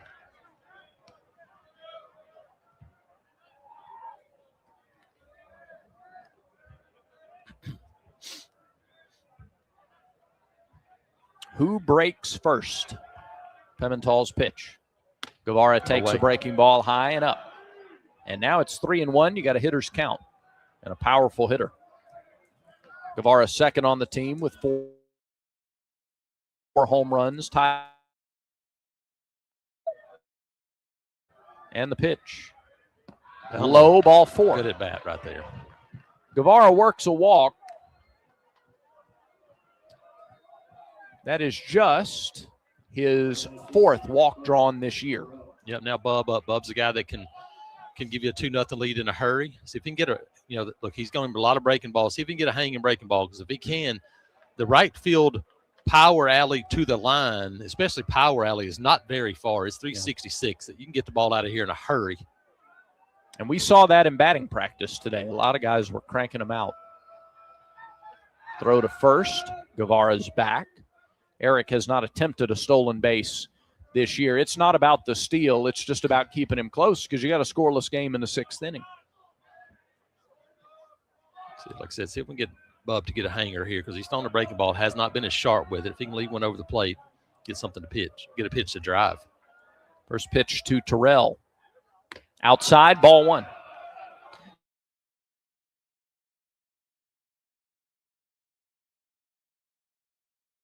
Give that bullpen time to get loose, because he's starting to wander a little bit on the mound.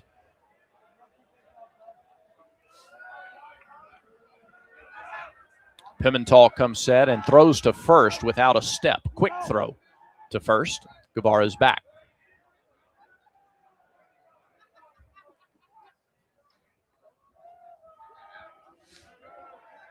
Guevara gets his lead there. We're in the top of the 6th, the scoreless game. 1 out. Terrell waits. Here's the pitch to him. Breaking ball. Called it a strike on the outside corner. 1-1. That's a very generous pitch there that has not been there for much of this game.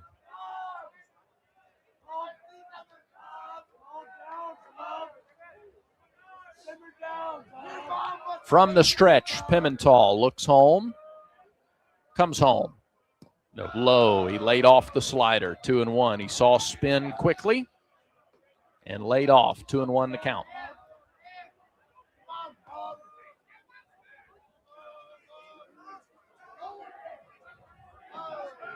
Guevara at first gets his lead. Now time is called. And they have warned Pimental about licking his fingers and going straight to the ball. You get 1 warning before. And you cannot do it on the mound. Right. You can't do it on the rubber, excuse me. So they've given him his warning on that. 2-1 pitch to Bub. Breaking ball. Called strike. 2-2. And that's the thing. That pitch is up. It's called a strike. Now, if your Bub is 2-2, shift is on. You got room on the left side, and we've seen him take shots at left field a lot this season. Shift is on. Third baseman over where the second baseman would be. Here comes the 2-2 to Terrell. Swing and a miss. High fastball. And because the previous pitch was called a strike, he had to go after that. 2 away. And Brandon McCrane will come to the plate.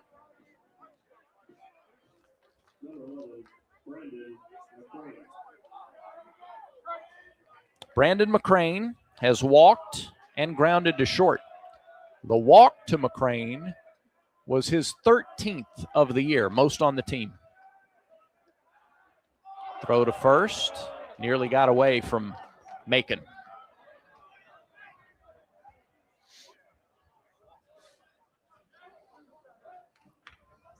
Base hit.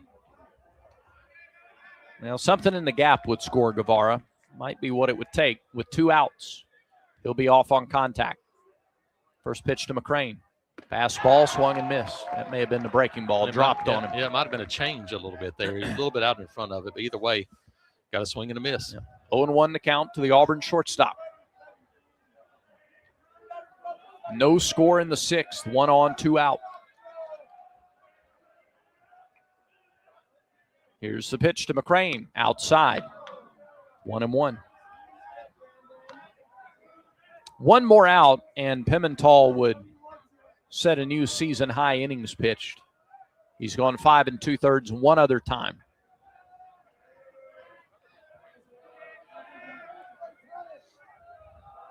Stretch pitch. Swung and lined up the right field line, foul. Good idea there. That might have done it. Even though it's only 339 down the right field line, again, Guevara's moving on contact. I think he would have scored. I think they would have tried him. Yes. So now McCrane behind in the count, a ball and 2 strikes. And here they come banging on the metal again. The 1-2 pitch. High, ball 2, and a good take by McCrane. He did not chase the high fastball.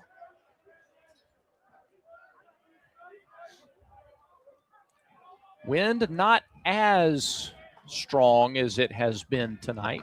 Still enough to probably knock it down in left field a hair. Here's the 2-2 to the Auburn shortstop. On the way. Low, ball 3. Really good strike zone recognition. 3 balls, 2 strikes, 2 outs. Sonny DeShera over to say something to Guevara at first. He'll be off with the pitch. Nope, they throw to first. And Guevara dives back in safely.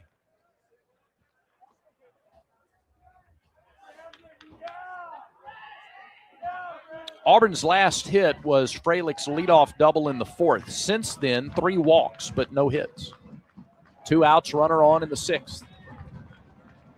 Payoff pitch to McCrane. Nope, another throw to first. And again, Guevara dives back in.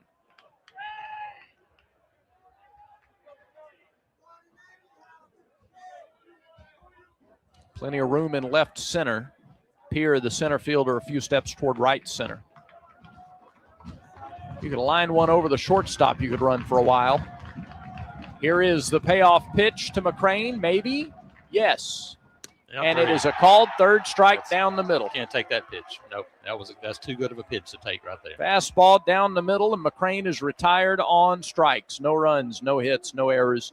1 left for Auburn. We go to the bottom of the 6th inning. Still no score in Columbia. Auburn baseball continues in a moment.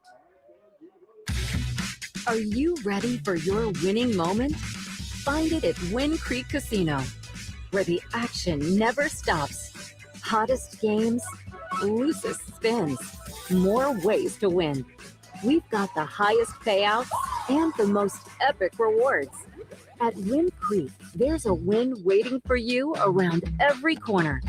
Wind Creek Casino. Find your winning moment. Gambling problem? Call 1-800-GAMBLER.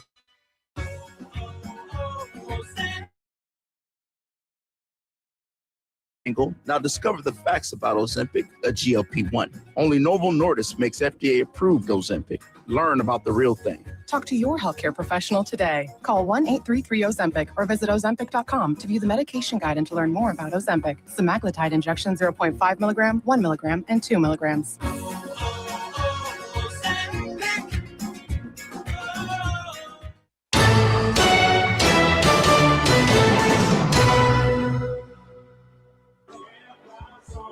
Pitcher's duel here on night 1 of 30 in SEC play.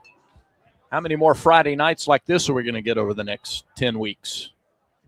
I wouldn't be surprised if it's a couple. There'll be several, yes, before this season's over with. And the thing you wonder, look, not a lot of pitches here for Jake. He's only at 66. Yeah. But if you're Auburn, look, you're in the back half of this game. You've got lots of bullets in your bullpen. Drew Whalen, some guys. Nobody down there yet, but I wouldn't be surprised to see you get really quick here if they were to get something going. For Jake, can you stay ahead and keep delivering pitches like you've done? Middle third of the order, Woida, Benson, and Cerna for Mizzou in the bottom of the 6th in this scoreless game. First pitch. Strike. Little bit high. They appeal to third. Zach Neff says he didn't go. It's 1-0. Pretty good pitch. Whether you're planting a tree or tackling a backyard project, don't risk a penalty. Contact Alabama 811 before you dig. Get your underground utilities marked for free. 1-0 pitch to Woida. There's a strike on the inner half, 1-1. Visit AL811.com or call 811. It's free, it's simple, and it's the law. This feels like one of the guys you need to be careful with, just the way he swings the bat, keeping the ball down. He is the cleanup hitter, and he hits one off the end of the bat, fielded by Marciano, who throws to first for the out. That is a phenomenal, underrated defensive play. It was hit off the end of the bat, a very slow-rolling grounder on turf that's not fast turf. If Marciano doesn't jump on that, field his position, there's a chance Woida is able to reach. So one away in the sixth, and Cameron Benson to the plate. He's 0 for 2. He struck out and grounded out.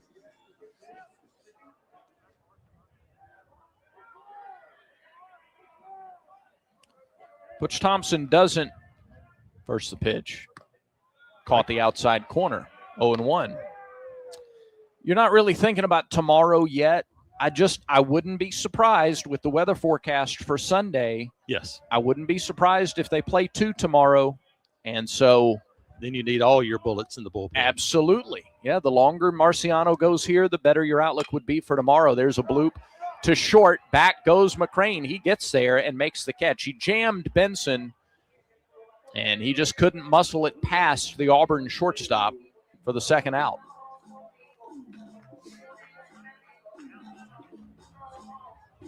Again, they're right now, they're coaching to win this game. You win game one of a series, it's always the most important. You have to worry about that, and you have to be prepared to do whatever you can to win tonight. But the secondary benefit of Marciano going deep and not having to use a lot of bullpen guys, would you have more available if you wind up playing 2 tomorrow? And I wouldn't be surprised if that happens. Yep. Yeah, now we get an offensive timeout. Yep. To try to break up the rhythm of Jake Marciano. Yeah, Carrick Jackson coming out. Marciano has retired 7 in a row, going back to the 4th inning. The last base runner was a Seals double with 1 out in the 4th. It'd be different if you were talking to somebody who had not been in this game. Yeah. Like you're teaching him how to, work on this pitcher. This is a guy that's already batted a couple times tonight. Strictly to break up the rhythm. You called it. Cerna has struck out and lined out to left. Pretty good bat on the ball his last time out, but Terrell made a diving play on a sinking line drive and left. I wonder if that's some of that, too, is they got somebody throwing in a bullpen. Maybe they're going. First pitch, changeup, swung on and missed. To give them a little extra time to throw. Third time through the order, he's gotten more swings and misses on the changeup. No score, bottom of the 6th. Marciano's 73rd pitch of the night. Fastball fouled back, 0-2. He's got him in between swings with the changeup and the fastball. Yeah, you got to feel like if you're Auburn, if you could get out of here a quick inning and get a couple of runs on the board, you'd feel really good about your chances tonight. Cerna in a hole, 0-2. Marciano trying to finish him off, the wind and the pitch. And he does. Called strike 3, a fastball. 3 up, 3 down. Goes Mizzou in the 6th. Back-to-back 1, 2, 3 innings for Marciano and Auburn. We are through 6, still scoreless in the SEC opener. This is the Auburn Sports Network. Here's a clip from a recent Talking Tigers podcast with Andy Burcham. Butch Thompson. When we went 12-3 in our home conference schedule this year, I don't think it was a coincidence. I think it had something to do with these renovations and the atmosphere now that's provided. Everybody's always enjoyed coming to Auburn because the people are great. It's a beautiful venue, but it wasn't the most challenging weekend. That's changed, baby. Sure. Moving forward, it absolutely has that feel to where I always want, well, that's an Auburn thing. People come to Auburn and people leave and like, that's an awesome place and has awesome people. But I want them to come and go say the same thing, but like, my God, it's tough to play those jokers. That's a tough environment. That is a challenge. New episodes of the Talking Tigers podcast are released Mondays, wherever you listen to podcasts. Subscribe to the Talking Tigers podcast exclusively from the Auburn Sports Network.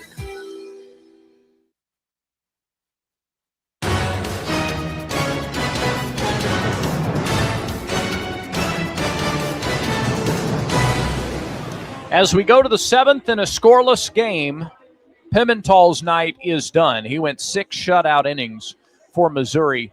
gave up 3 hits, walked 3, struck out 5. He threw 96 pitches. He gives way to freshman J.D. Dorman, Dohrmann. Dorman, a freshman out of St. Louis, Missouri. He is 1-0, 15 2/3 innings, 10 hits, 7 runs.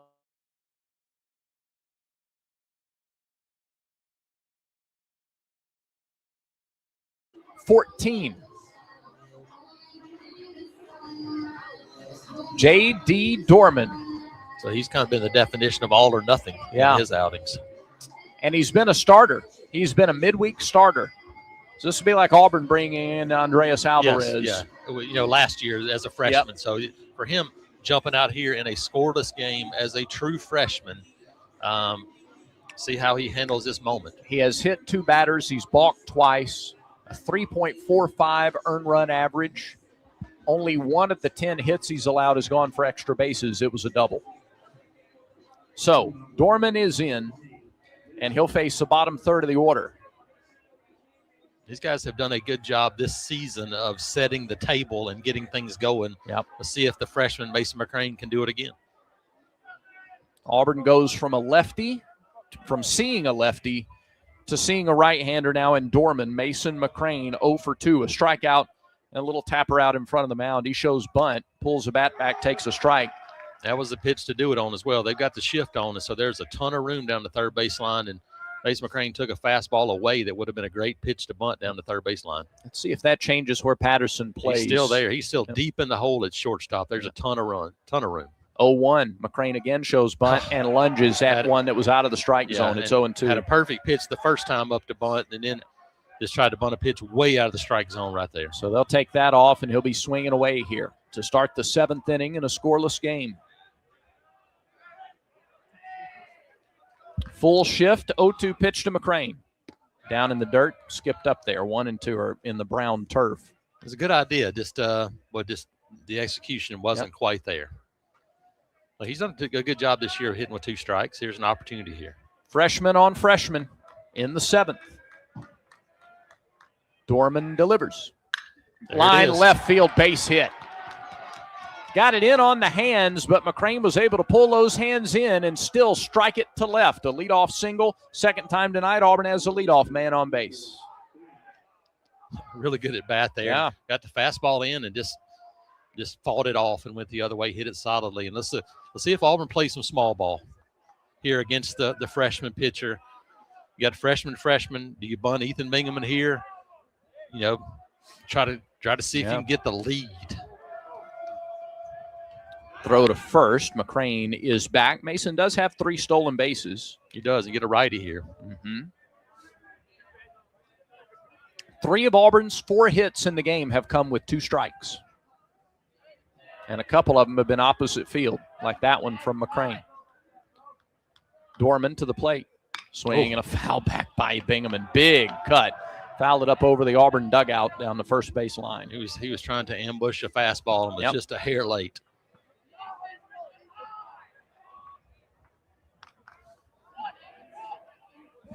Auburn won its first series of conference play last year. Took 2 of 3 from Vanderbilt. Pitch to Bingaman. Way outside, and now the count moves to a ball and a strike. Auburn has only lost 3 series since the next to last series of the 2024 season. Yeah, been pretty good. Been pretty consistent. That streak started against Missouri here in 24. The 1-1 pitch. There goes the runner. It's chopped foul back behind the plate. Got a pretty good jump there from Mason McCrane, but Ethan Bingaman you're trying to protect. Now 1-2. You got a lot of room on the right side. See if Bingaman can use that. It'd be great to see him just slice a single to the right side, give you first and third with nobody out. That would be a great start to this inning for the Tigers. Bingaman behind 1-2. They throw to first. McCrane is back again. Diving in safely.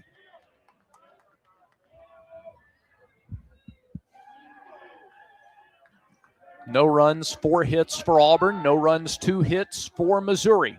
Right side of the field is open. The 1-2 pitch to Bingaman. Grounder right side into right field. Hit That's him. a base hit, and it hit. No, did not. He said no. All right. He just made sure. I think he had to slow down to get out of the way, and boy, just missed him, but it kept him from being able to get to third. But he did exactly what we needed to do. First and second, nobody out. Todd Clay up here in the 9-hole.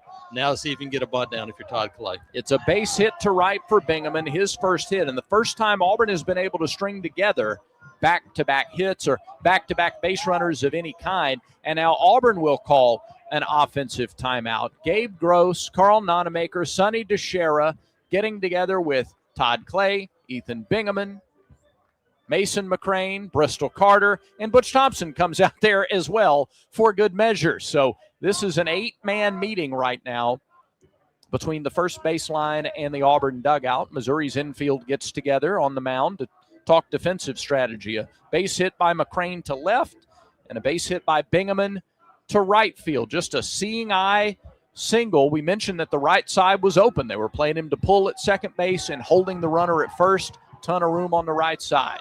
And the Auburn dugout is fully engaged right now, too. Yep, an opportunity here. Like I said, you got a lot of options if you're Auburn. You got a veteran guy up in Todd Clay. Hasn't been swinging it great. They're obviously going to expect the bunt. If you're Auburn, though, you got the freshman on the mound. A lot of pressure on him right now. See if you can make him deliver some pitches. Because, look, this is an opportunity to have a wild pitch situation here, too, because you're trying to be so precise. He's balked twice this year, too. So there's some things to watch for here. The freshman, Dorman, comes set, delivers. Clay bunts it up in the air, caught. No, he dropped it. He dropped the ball. They throw to first to get the out, then throw to second to tag Bingaman. The worst. That was the worst than the actual scenario. Yep. So it was popped up down the first base line. Both Bingaman and McCrane assumed it was going to be caught. And you had to. You had to. Macon dove and dropped the ball, and it rolled harmlessly beside him. So he was able to pick the ball up, throw to first for the force, and then Macon threw down to second to tag Bingaman. So it's 2 outs on the play. McCrane is at third, and you're back to the top of the order, and Bristol Carter. So 3-4 on the put out of Clay, and then 4-6 on the put out of Bingaman for the second out.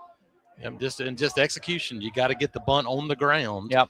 Pop it up, and look, you can't fault runners. They have to go back on that to get avoid the double play.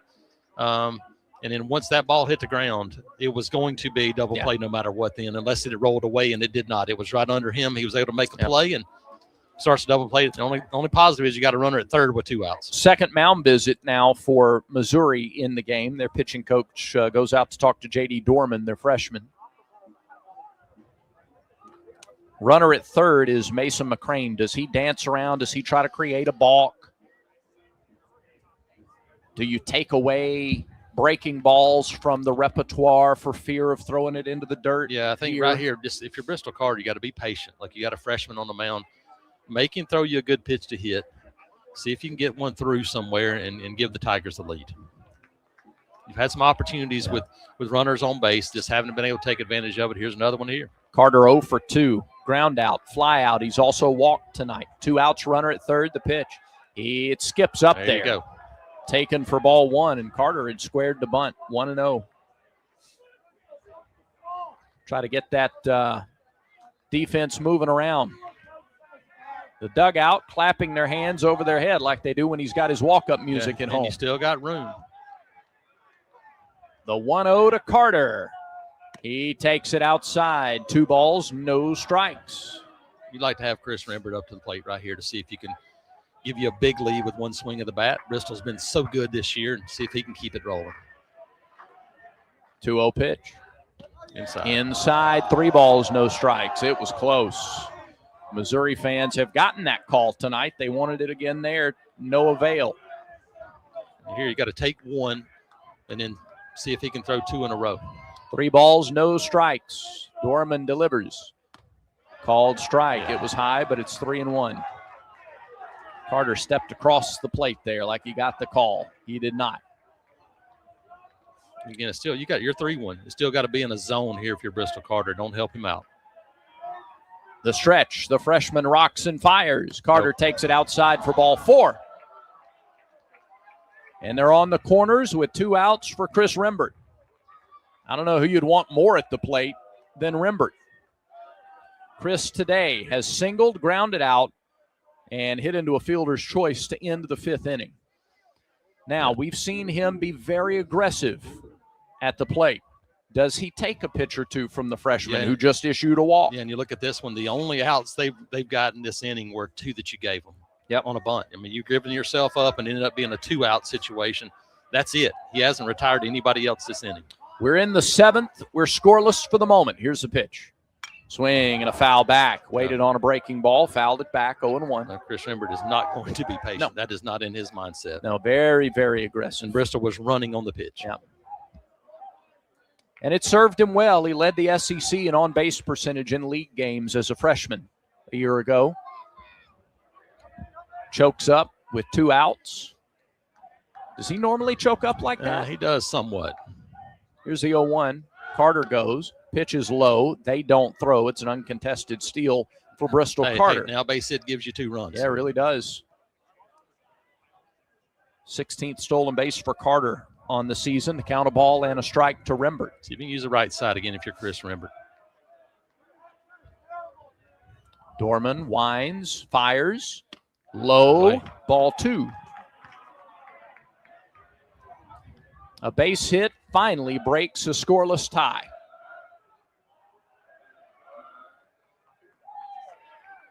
Rembert gets that back foot right on the edge of the batter's box, the near corner.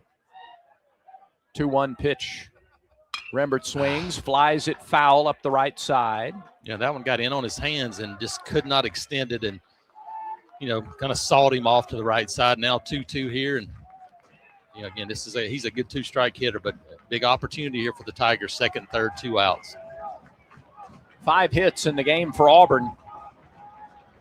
4 of them have come with 2 strikes. Can Rembert do it again? 2-2. Swing and a chopper. Left side, fielded by the shortstop. He throws. He got him. Durnan rifled it over to first for the out. And the inning is over. No runs for Auburn on 2 hits. No errors and 2 left in scoring position. Auburn has stranded runners in 5 straight innings. Here in Columbia, still no score between the Tigers and Tigers, and Auburn baseball continues in a moment. There's team pride, and then there's extra Tiger pride. When I'm carrying the Auburn University Regents Visa debit card or prepaid Regents Now card, that's exactly what I get. Whether I'm grabbing some extra Auburn gear or picking up an extra dozen wings for the game, this card always brings it. Sometimes I get an extra War Eagle from the cashier too. Visit Regions.com/Go Tigers to get yours. Extra changes everything. And at Regions, Extra is our ordinary. Official bank of the SEC, member FDIC. Alabama Power is here for you when big storms hit. But we're also here for the little things. We're there to get the coffee started, to make sure everyone's ready for school, for midday dance breaks, and evening entertainment. We're also there to help you save on all that energy with easy-to-use tips, tools, and efficiency programs. So enjoy these moments. Kids, movie night. And we'll do the rest. Visit alabamapower.com and follow us on social to learn more. This game recap is presented by Regions Bank. Regions is a proud partner of Auburn University and the official bank of the SEC. Pretty simple game recap from Regions Bank. Both starting pitchers were elite, have been elite to this point. Pimental's night is done after 6. Jake Marciano out there to work the 7th. No score as we go to the bottom of the 7th. Auburn has 5 hits and 8 runners stranded. Missouri has 2 hits. They have stranded 6. The teams are a combined 0 for 13 with runners in scoring position. And 0 for 13 with 2 outs. Yeah, if you're Auburn, you hope that 0 continues in this inning and you can get back to the plate. Where you built some momentum the last inning and you got to the bullpen. See if Jake can pick up where he left off. Seals has been on twice. He's walked and doubled. He is the last base runner that Missouri had. First pitch to him is a strike right through the heart, 0-1. His 1-out double in the 4th. The last base runner allowed by Marciano. He's retired 9 in a row. make that 8 in a row. 0-1 pitch. Off speed. It wasn't that far in. Corner. It wasn't. Yeah.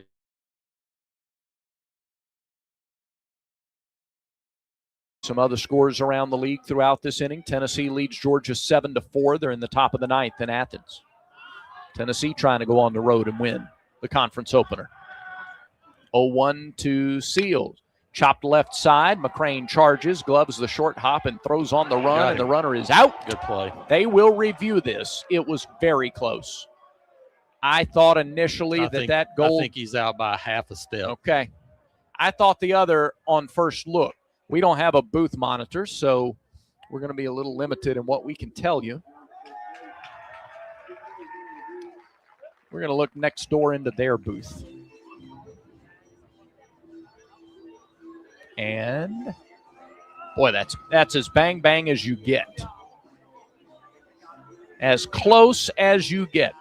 Centralized replay. None of the umpires have to leave the field. Conference office in Birmingham. Replay command center. They'll take a look at it and hopefully return a verdict quickly. Call on the field was out on a chopper to short, and here comes the call. There you go. Yep. It's confirmed as out. Yep. I thought and it wasn't a half a step. It might have been a quarter of a step. But a good play by Brendan McCrane. Really was. The last hop was a short one. And that's not an easy transfer to make on the run like that. He did it for the out. So Seals is retired for the first time tonight. This isn't the only scoreless game late. South Carolina and Florida still scoreless there in the 8th inning in Gainesville on the Yellowwood scoreboard. Here's Chris Patterson. He's 0 for 2. Ground out, strike out, and he grounds one to first. Bingham waits for it, gathers, goes to first, quickly 2 away. That's 10 in a row retired by Marciano, and now 2 are out in the 7th. Kentucky leads Alabama 7-4. They're in the bottom of the 8th inning in Lexington. Vanderbilt now up big on LSU. It's 10-4, and they're only in the 4th in Nashville. Wow. Texas A&M leads Oklahoma 5-2 in the 3rd. Ole Miss and Texas tied at 3 in the 4th. In Fayetteville, Arkansas leads Mississippi State 3-2 in the 6th. Here is Maisonette. First pitch to him. Loops outside for ball 1. Maisonette is doubled and grounded to short. He's 1 for 2. Auburn plays him to pull on the infield. Remember, not quite behind the bag at second, but he's close. And a lot of room right center and down the right field line. Swing and a miss late on a fastball. 1 ball, 1 strike. Yeah, and it got him played up the middle. You know, the double was a blooper right down the right field line, so he's gone the other way earlier in this game. Action in the Auburn bullpen. There are a couple of guys throwing down there, just softly loosening up. 1-1 pitch. Maisonette fouls it away right side, and it's 1-2. I would expect that a combination of Drew Whalen and Ryan Hetzler would be the guys you look at, but it's scoreless, and so probably don't go to a closer situation unless you can get on the board. And Marciano just now at 81 pitches. Pitch number 82 is strike 3. Marciano has retired 11 in a row since the 4th inning. And 1-2-3 goes Mizzou again in the 7th. Scoreless through 7. You've got yourself a 2-inning ball game here to open SEC play. We go to the 8th when we come back. This is the Auburn Sports Network. Looking for a street legal golf car? Diamond Golf Cars has the largest selection in the state, and the Auburn store is right off O'Blacker Road, closer than you think. With locations in Auburn, Birmingham, and Huntsville, they've been raising the bar since 2012 in golf car sales and service. Need a tune-up? Diamond Golf Cars is full service for all your golf car needs, and they offer pickup and delivery. Carrying brands such as EasyGo, Club Car, Yamaha, and much more. Visit DiamondGolfCars.com today and drive different. Drive Diamond. The Goose Performing Arts Center at Auburn University is Alabama's premier destination for the arts, bringing you the very best of Broadway, dance, music, and more. Learn more about upcoming performances and see the calendar of events online at gougecenter.auburn.edu. That's GOGUE center.auburn.edu. Or call the box office 334-844-TIXS.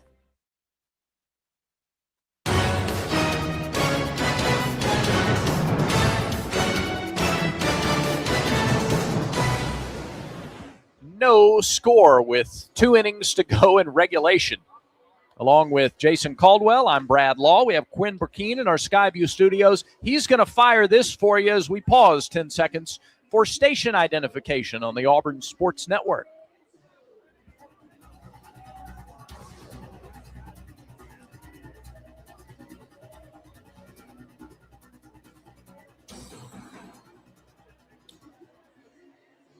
If you're just tuning in, you have missed a lot of really good pitching. We're scoreless. Freilich, Guevara, Terrell in the 8th for Auburn. SEC opener. And it has lived up to the billing to this point. First pitch to Freilich. Down and in, ball 1. Yeah, see, Chase, good swing earlier tonight. See if he can put another one here and get the Auburn Tigers started here in the top of the 8th. Wind and the delivery from Dorman. Outside. That misses the outside corner, 2-0. That's it. I mean, listen, you think about it. We talked about it. The only outs you gave up were the bunt earlier and Rembert ground ball there. You got to make him throw pitches here. Shift against Freilich. 2-0 pitch. That's through there. Now he's seen a strike, 2-1. He didn't think so. Was not happy about that. That was outside. Yeah, and he's been sitting behind that plate for the entire game, too. It's all right. Get a 2-1 fastball here and hammer it off that building in right field, and we'll be good. 2-1 pitch. Got a fastball and took it for strike 2. He did. Shortstop, third baseman. They switch in the shift. 2 balls, 2 strikes. Nobody on, nobody out in the 8th. Dorman in his second inning of relief. Freshman right-hander off the right side of the rubber. Pitch clock down to 3, and now he steps off. Yeah, that's a ball, right? Ball, yes, and it is. It is. That is the indication. Yeah, that's 3-2. So the count goes full to Freilich.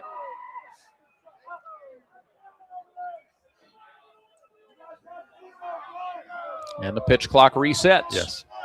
And it's at 15. It's rolling now. And he's not climbed on the rubber yet. He's there at 12. Here is the pitch. Low ball 4. And I think, Jason, that whole sequence affected him. It impacted him. It sure did. So a walk to Freilich, and Auburn's got the leadoff man aboard in the 8th. For Eric Guevara, who has walked, struck out, and grounded to the pitcher. Auburn baseball brought to you in part by Wind Creek Casino, where the action never stops. Hottest games, loosest spins, more ways to win. Wind Creek Casino. Find your winning moment. See if Auburn can find the winning moment right here. It's going to take one here in the last 2 innings. Guevara looking for his first hit of the game. The pitch. Inside yep. Ball 1. You got to make him throw pitches. And that's the thing. We've seen this, 3+ outs he's gotten is make him throw quality pitches, and there's nobody throwing right now. A lot of room down the left field line. Pitch to Guevara, way high, ball 2. I think they'll start to get some action here in just momentarily. Now, Dorman, the freshman, has gone multiple innings, but he's struggling a little bit to find the strike zone consistently here in the 8th. Yeah, he really slow walked to the mound by the catcher. Clock is started. If this is timed, there's not going to be a whole lot of discussion. It's at 17. The 30-second clock's at 17 by the time Cerna got out there to talk to Dorman.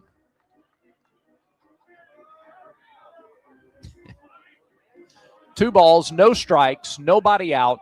Guevara at the plate. Freilich at first after drawing a leadoff walk. Clock's been at 0 for a long time. Finally, Scott Kennedy goes out. He gets halfway there. They're still talking. Cerna breaks it up. But he's talking on his way back.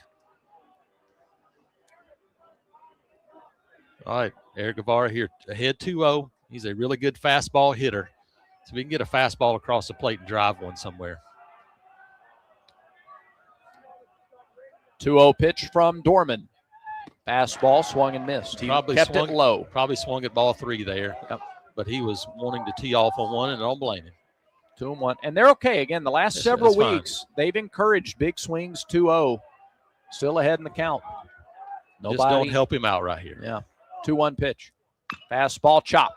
Left side. Third baseman Patterson. Fields throws. He charged and fielded, made the throw just fine. It moves Fralick over to second, and now there's one away. We have seen about a dozen of those from Auburn hitters tonight. Yep. Just beating the ball into the turf, and they're on top of it, but they're not getting the line drives right now.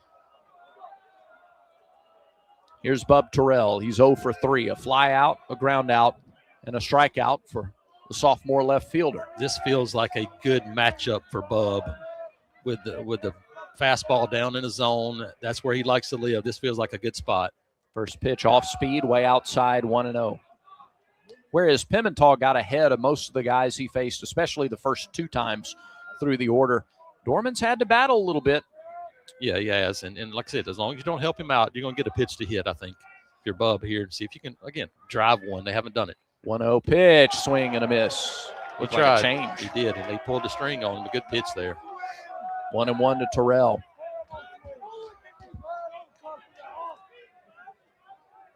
Got some vocal Missouri students in the crowd tonight. Yeah, we do, right They're behind. right in front of us. Right, right there on the front row, right beside the microphone. 1-1. Terrell fouls it back, had a good swing and a high fastball. Now, Pimentel got him with a high fastball in his last at bat. Yes, he sure did. See if they try to climb the ladder again. Wouldn't be surprised.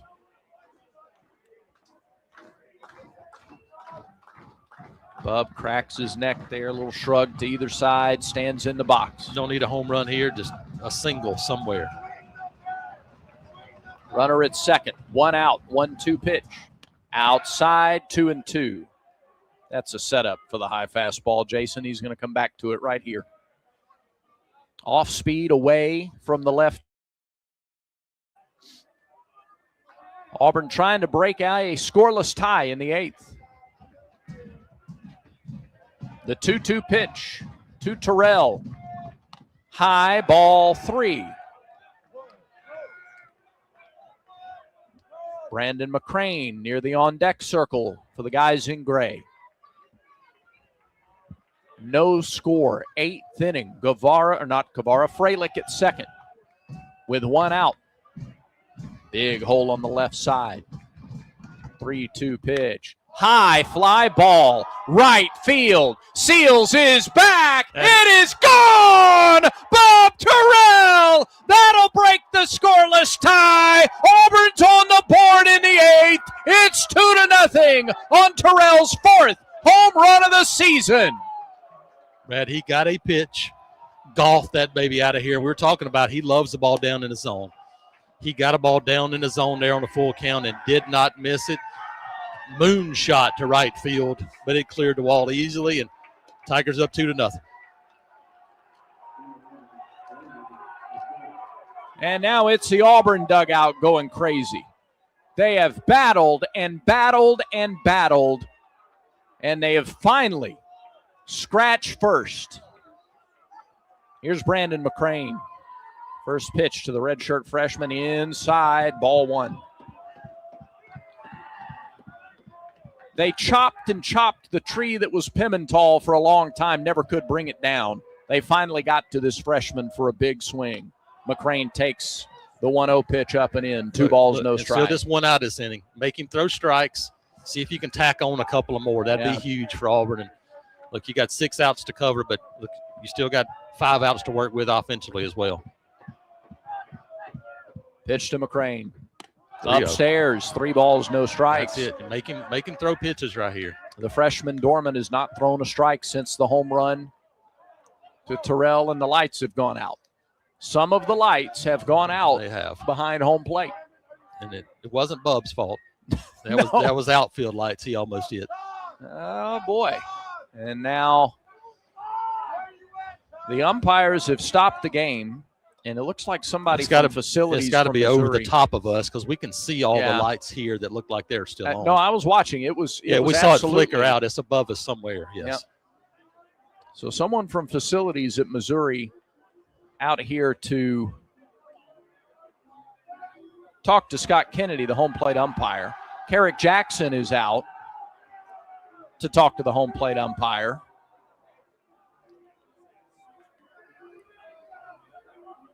And they'll talk about how to proceed. It's not too dark to play. We were talking about how it was about. It's about like how it was at 6:30. Now that makes it a little darker. Yeah, another one just went out. There are light stanchions to the left and right of the press box area. The one on the left went out before. The one on the right just went out. And now it is too dark. And now they're pulling Mizzou off the field. And I wonder if they have to. These aren't updated lights like Auburn has. No. So I wonder if you cut these lights off, if there's a warming back up period that we're going to have to deal with here at this point. So, and Butch Thompson is getting the lowdown from the officials. And what this, depends on what kind of delay you have, too. Yeah. This might end the night for Jake Marciano, which would be that'd be a terrible situation for Auburn. But if you have a break here, it might do it. And, it's hard to see. This one is completely out right here. But, they have pulled the team off the field, and we're in a light delay.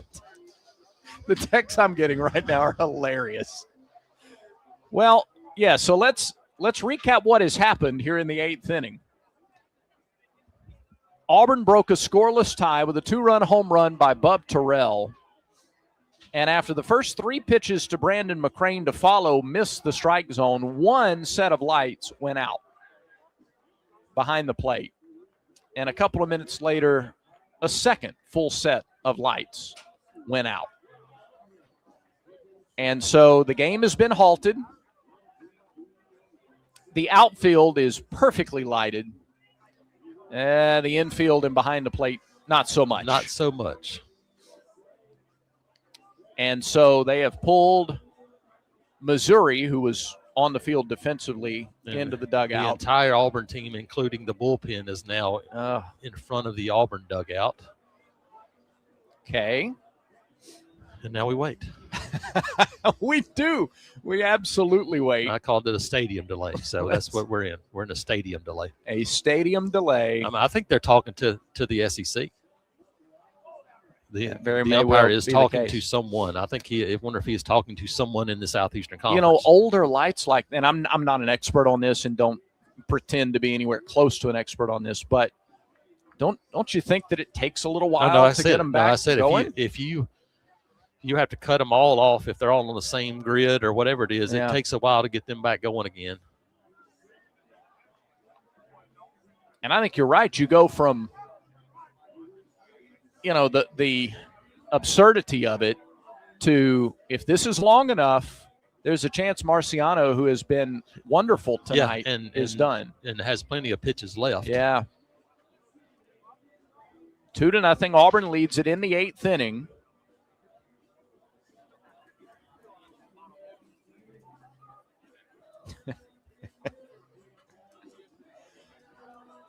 The Auburn team standing around, trying to stay warm. You've got Auburn administrators out there looking up at the lights. And speaking of staying warm, might be time for my jacket. Get a little cool. This game was scoreless going to the 8th. And then the 8th began with a walk to Chase Freilich. And after an Eric Guevara ground out, Bub Terrell unloaded a long home run to right to give Auburn the lead. This is the show me state. We're trying to find enough light to show us the rest of the ball game here in Columbia. We're also trying to formulate an on-air plan. We have never had a lighting delay before. We've had lightning delays before. There's no first in this one. Never a lighting, Just a lighting delay. That's a great question. Andy, I don't think Booch's delivers. And Bo can't drive to go get any. So I think we're in trouble there.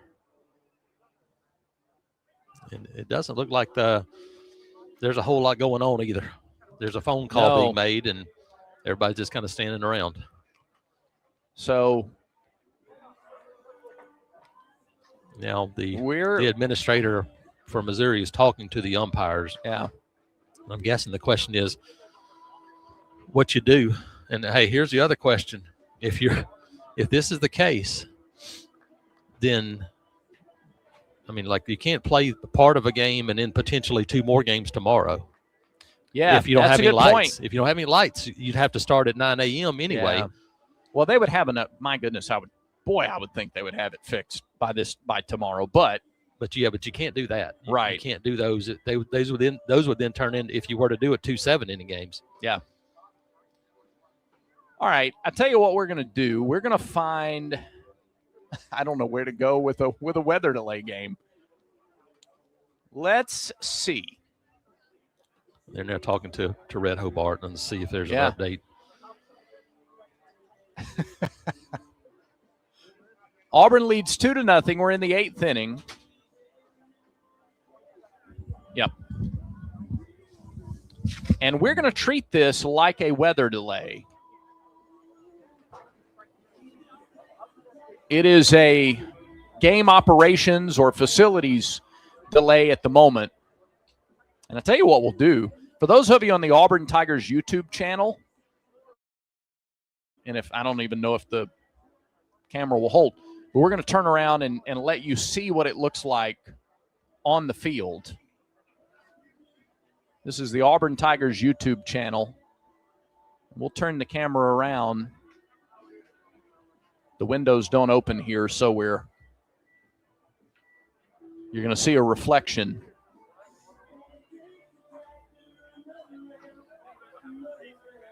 But those of you on the Auburn Tigers YouTube channel watching the in the booth feed, you can see how dark it is behind the plate relative to the outfield area. So as they continue to talk,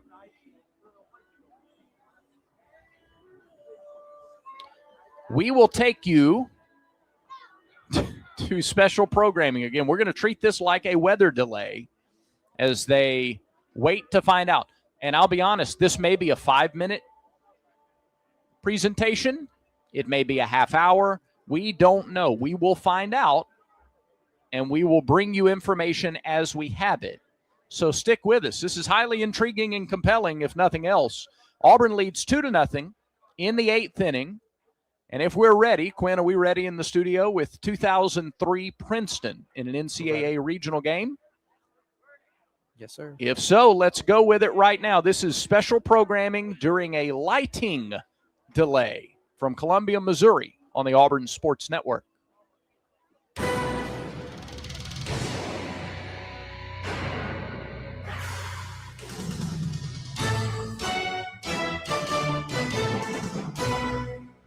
Back at Plainsman Park. 2 pitches into the night's nightcap. Auburn and Princeton. Steve Young in the batter's box for the Tigers. Lavelle Spigner on the hill.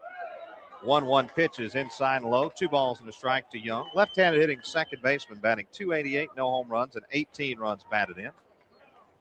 Senior Spigner with the 2-1 bounced foul into the seats over the left side. The count's 2-2. Paul Ellen will set the defense as we go along here at the top of the first.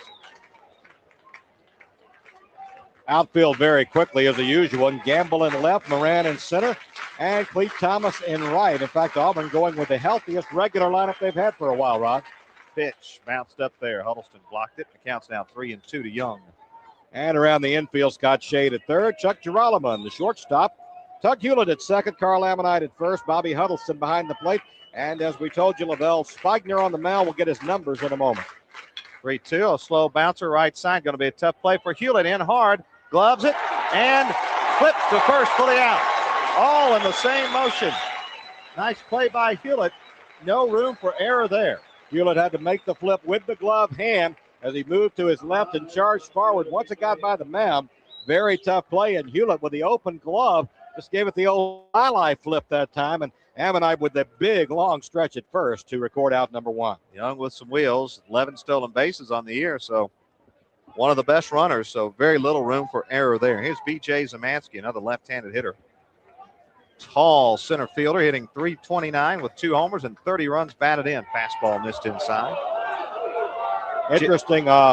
Princeton has tapes on Auburn because of the telecast Auburn's been on this year. Auburn had no tapes on Princeton at all. Foul back into the screen, and it counts even at 1-1. So as a result, Auburn, at least the first go-around, till they see stances and tendencies, are going to be playing most people fairly straight away against Lavelle Spigner. Szymanski, a sophomore, 6'5", 190 out of Texas. Pitch just off the corner. 2-1 the count. Jeff Jenkins behind the plate calling the balls and strikes. Scott Graham at first, Dale Luker at second, and Terry Mann is at third. There's a foul ball into the screen. And the count is even 2-2. If you're just tuning in, Ohio State with a win in game 1, 10-8 over Clemson, the 3 seed beating the 2 seed. So Ohio State awaits the winner of this one tomorrow afternoon at 3. The 2-2 from Spigner. Swing and a miss. We didn't get to the numbers on Lavelle Spigner, but what a great year he has had.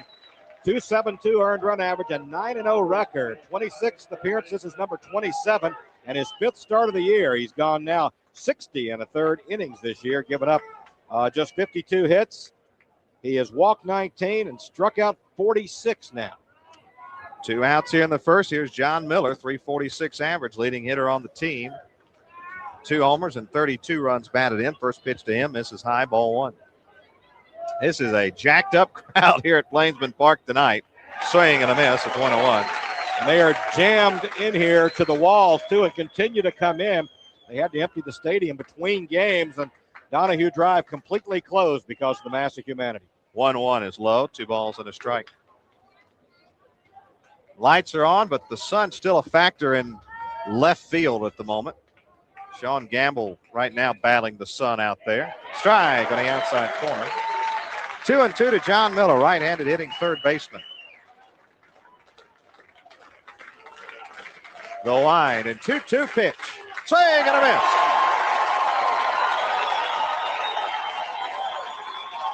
Three up, 3 down go the Tigers of Princeton in the top of the first. We go to the bottom half. Princeton nothing and Auburn coming to bat. Auburn baseball continues in a moment. Back here at Plainsman Park, we get set to go to the bottom of the first inning. Defensively for Princeton, Adam Balkin in left field. It is B.J. Zamansky in center field. And Andy Salini is the right fielder. John Miller is at third. Mike Chernoff, the shortstop, Sean Young at first base, or at second base. And over at first base is Ryan Eldridge. Tim Leahy behind the plate. And on the mound will be Ryan Quillian, the Atlanta, Georgia native, making his 11th start of the year. All his appearances as a starter. He is the bell cow of the Princeton staff. 64 2/3 innings, an earned run average of 3.06, a 6-4 record overall. He leads them by far in starts and in innings pitched. He is a solid pitcher. 49 strikeouts, has walked only 15. Opponents have hit 250 against him, so he's going to put it in the strike zone. Auburn's got to be ready to swing the bat. He is the leading starter for the Princeton Tigers. And we mentioned Princeton hasn't worked at all in 3 weeks since they beat Harvard in the playoffs in the Ivy League. So it'll be interesting to see. They're a solid defensive team as well. We go to the bottom of the first. The voice of the baseball Tigers, Rod Bramlett. Sean Gamble will lead it off. Tigers wearing their white uniforms tonight. Orange numerals, blue trim. Princeton in the black tops and gray trousers. White numerals and lettering and orange trim. Gamble, a left-handed hitter out of Montgomery, hitting .302 on the year with 3 homers and 32 runs batted in. Lavelle Spigner set him down in order in the top of the first. Bottom half of the first starts off with a strike from Quillian. And folks, we're not lying to you when we tell you that Auburn is going to see in Quillian an SEC caliber pitcher. Gamble swings at the 0-1 and flies it into left center field. Center fielder over and underneath it. B.J. Zamansky makes the catch, route number 1 here in the first. Kind of jammed him a couple of times, pitching Sean Gamble inside, and he was unable to get a turn on that. He got it right into the hands and kind of popped it up a little bit. We mentioned Quillian, a native of Atlanta, played a little summer league baseball with Jonathan Sherholtz, former Auburn player. And he has been to the Auburn campus a number of times as a Georgia football fan. First pitch to Javon Moran, taken for a strike under the hands, 0-1 the count. Moran hitting .329 with 4 home runs and 37 runs batted in. 0-1 delivery. Swinging a line shot into left field, but right at and Adam Balkin, who makes the catch, shades down, 2 outs. Moran hit it right on the button, came in hitting 329 on the year. Smoked that one, but they had him positioned perfectly. Give Balkin a lot of credit staying with that. It was hit straight at him and straight into the sun. He is squinting out there now as the shade from the grandstand reaching deep left field, but he was just past the shade and had to play that ball right out of the sun. He stayed with it very well. And Tug Hewlett now bats. 2 outs and nobody on here in the bottom of the first. Pitch on the way from Quillian. Fastball high and away. Hewlett, Auburn's leading hitter, 373 on the year, 2 homers and 34 runs batted in. Pitch misses low, 2-0 now to Tug. Sophomore out of Shreveport, Louisiana. First team all SEC at second base. Chosen by the league's head coaches. Second in the SEC and hitting at 373. Pitch. Up and in, 3-0 now to Hewlett. Auburn, of course, likes to work deep in the count, especially against a team that may not have a lot of depth in pitching. But in these conditions, you're not going to wear Quillian out. 3-0 taken for strike one. 77 degrees and 42% humidity. This is more like Princeton, New Jersey weather in May than it is Auburn, Alabama weather. It has really been a nice day. The 3-1 pitch. Bouncer down the line at first, but foul, and it's full now to Hewlett. And good weather expected the rest of the weekend. Remember, the action gets started tomorrow morning at 11 with an elimination game between Clemson and the loser of this one. Then the 2 winners will meet at 11:30, excuse me, the first game. Then at 3 o'clock, the 2 winners get together. 3-2 on the way. Inside ball 4, and a 2-out walk to Hewlett. Then tomorrow night's action concludes at 6:30 p.m. Central Time with another elimination game. Bobby Huddleston coming to the plate now with a man on base and 2 out. I think Bobby was ready to play about 2 o'clock this afternoon. He was dressed up down in the media room watching the first game on television. He paced in and out at least 20 times just in the couple of hours we were down there, Rod. He was ready to go. He's ready and feeling a lot better. He was banged up, as was Carl Ammonite, Chuck Geralman, but the week off, at least from playing, they practiced, but I think took it pretty easy. But the week off from the grind of playing really helped Auburn heal a little bit. First pitch to Huddleston drops in for strike 1 from Quillian. 327 average, leading home run hitter on the club at 12. 61 runs batted in. Senior out of Montgomery. As Quillian steps off, Hewlett not a real big threat to steal. He does have 3 stolen bases in 6 attempts. Not what you would consider a speedster. 0-1 is flied into center field. Zamansky will have room. And he makes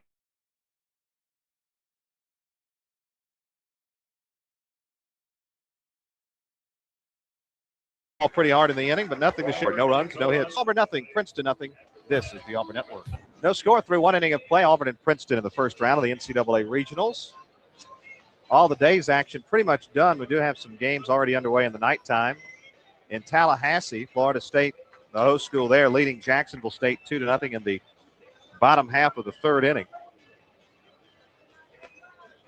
We'll get you up to date on some other scores as we move along here. In the bottom of the fourth at Wilson, North Carolina, that's the regional that NC State is hosting. It's NC State 1, Lemoyne 0 in the bottom half of the fourth inning. Virginia Commonwealth won game 1 of that one, 6-0 over Western Carolina, a one-hitter for the Rams. Down in Miami earlier today, Florida Atlantic defeated Florida 4-3.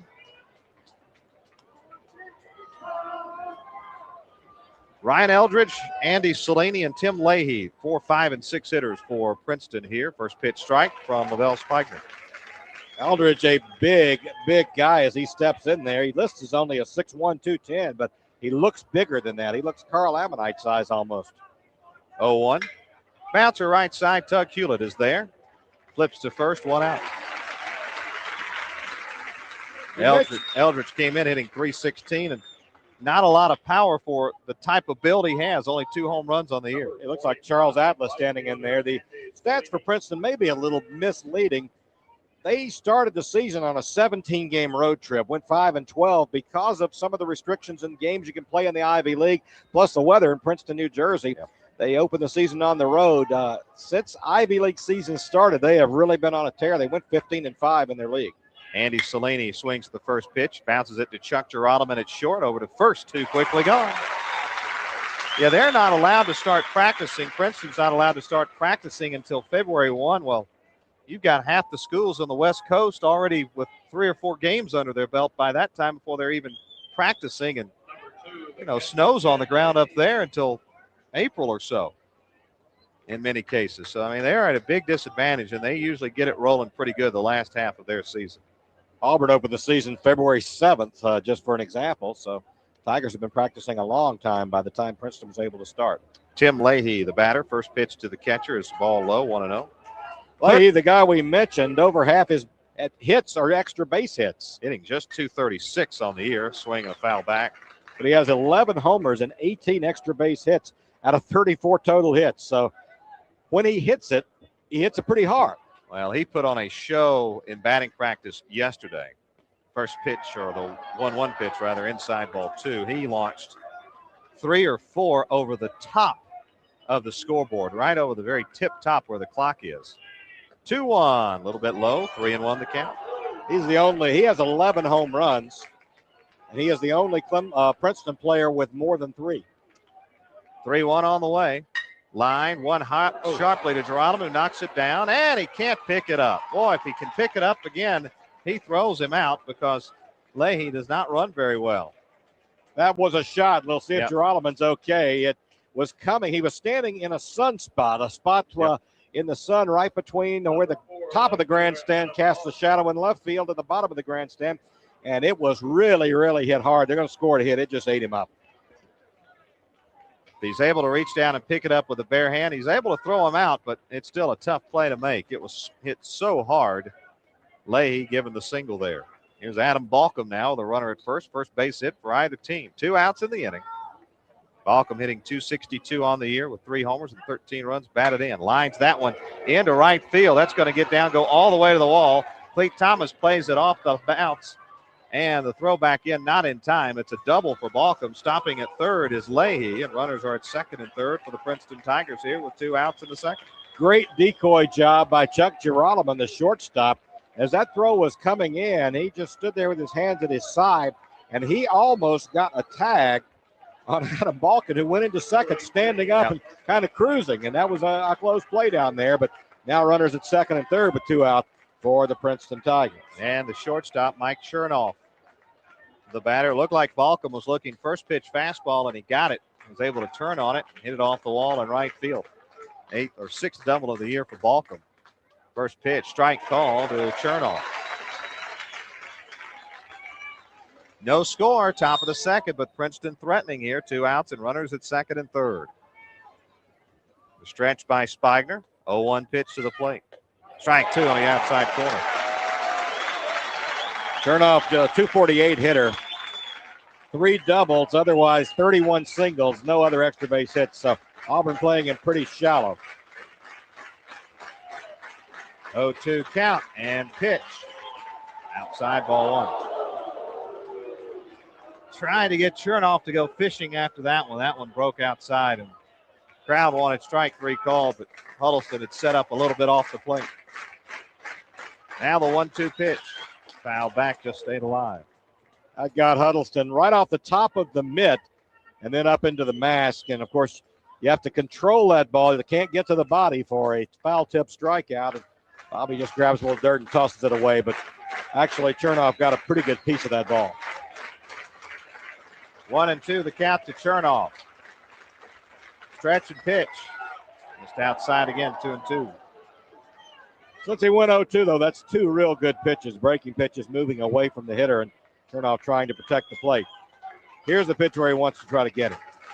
Senior Mike Chernoff digs in from the right side. 2-2 pitch, struck him out. Got him swinging, inning over. 3 strikeouts for Spigner. No runs, 2 hits. No errors, 2 left in scoring position for Princeton. Through an inning and a half, it's Auburn nothing, Princeton nothing. Auburn baseball continues in a moment. Carl Ammonite, Cleet Thomas, and Scott Shade here in the bottom half of the second inning. Rod Bramlett, Paul Ellen along with you. Studio engineer tonight, Michael Buchanan, and Chad Cleveland. Glad to have you along on this Friday night. Clemson falling in game one, the number 2 seed losing to the 3rd seed Ohio State Buckeyes by a final score of 10-8. As Ryan Quillian completes his warm-up tosses before we go to the bottom half of the inning. Chance to take a look at a few more scores. Rice had to score a run in the bottom of the 10th to avoid a major upset today at the hands of McNeese State. Number 1 seed and national 5 seed Rice Owls won 3-2 in 10 innings. Wichita State and Ole Miss playing the nightcap. That's at the Houston Regional. Carl Ammonite steps in. First pitch from Quillian. Swing and a high pop-up right side, foul ground. Eldridge over. Now the second baseman, Young, calls him off the last minute, makes the catch and foul ground. 1 pitch and 1 out. Here in the second. Alabama a winner earlier today, 9-3 over Houston at the College Station Regional at Texas A&M. Just underway, no score between Oral Roberts and Texas A&M.